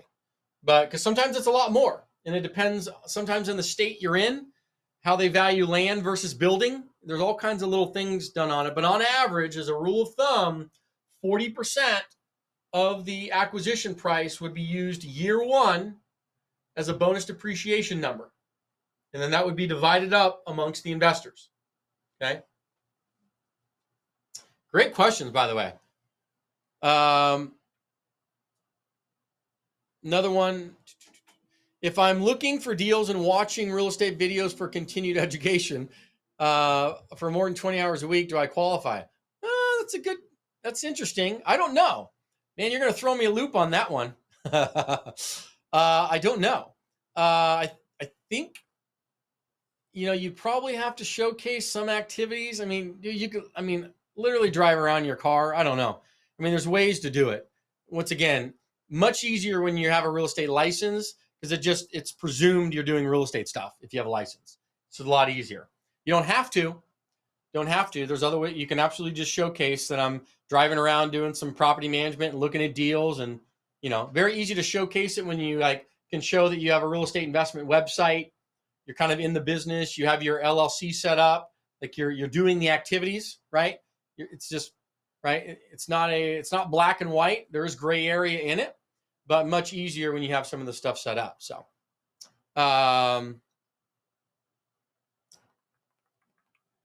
yes, you can. So, Luz, can you wipe out capital gains generated from a property sale? Yes, that's capital gains income. That's the passive money income. That's exactly what it's designed for. Yeah, I'm just trying to show you how you wipe out both, right? How can you wipe out ordinary income, which is W-2 job, and capital gains? You can always wipe out capital gains with this stuff, always. There's no rules on that one. The rules come in when you're trying to wipe out your W-2 income. So I'm just trying to show you specifically how you would do that. And it impacts your investors. It all passes through. All passes through, Michael, to your investors and you. That's why it's so beneficial. This is why it's so easy for us to attract money, because not only can I show them that we're going to make money for them from cash flow and profits and all that other stuff, but then I show them, dude, I'm going to wipe out your taxes this year. They're like, what? I showed a doctor, I won't forget it. It was the other, about a month and a half ago, spoke with a doctor on the phone. He makes $800,000 a year in New York, right? State of New York. He's getting hosed on taxes, state and federal. And his wife stayed home, but she has a real estate license. And I'm like, bro, wow. I said, I don't even care if you do this on your own. You need to get into syndications and buy these apartments simply to wipe out your doctor income because you're just getting hosed. And he starts laughing. He's like, yeah, man, I'm in the state of New York. I'm paying crazy New York taxes and federal. And I said, well, we can wipe out your federal. Well, we can wipe out some of your New York taxes, right? Because state income taxes don't follow federal the same way. They do some, but not all. But anyhow, was able to kind of showcase that to him and save him several $100,000. I mean, he was like, where do I sign up? This is crazy. And then he's like, is this legal? I said, yeah. And I explained to him how this works. Sand and ask, single filer. So you're a single filer. You just sold a primary residence, okay, with very healthy capital gain. Yeah, but you also get the exclusion. Did you get the $250,000 exclusion? Which I'm sure you got. I am a 1099 licensed real estate agent.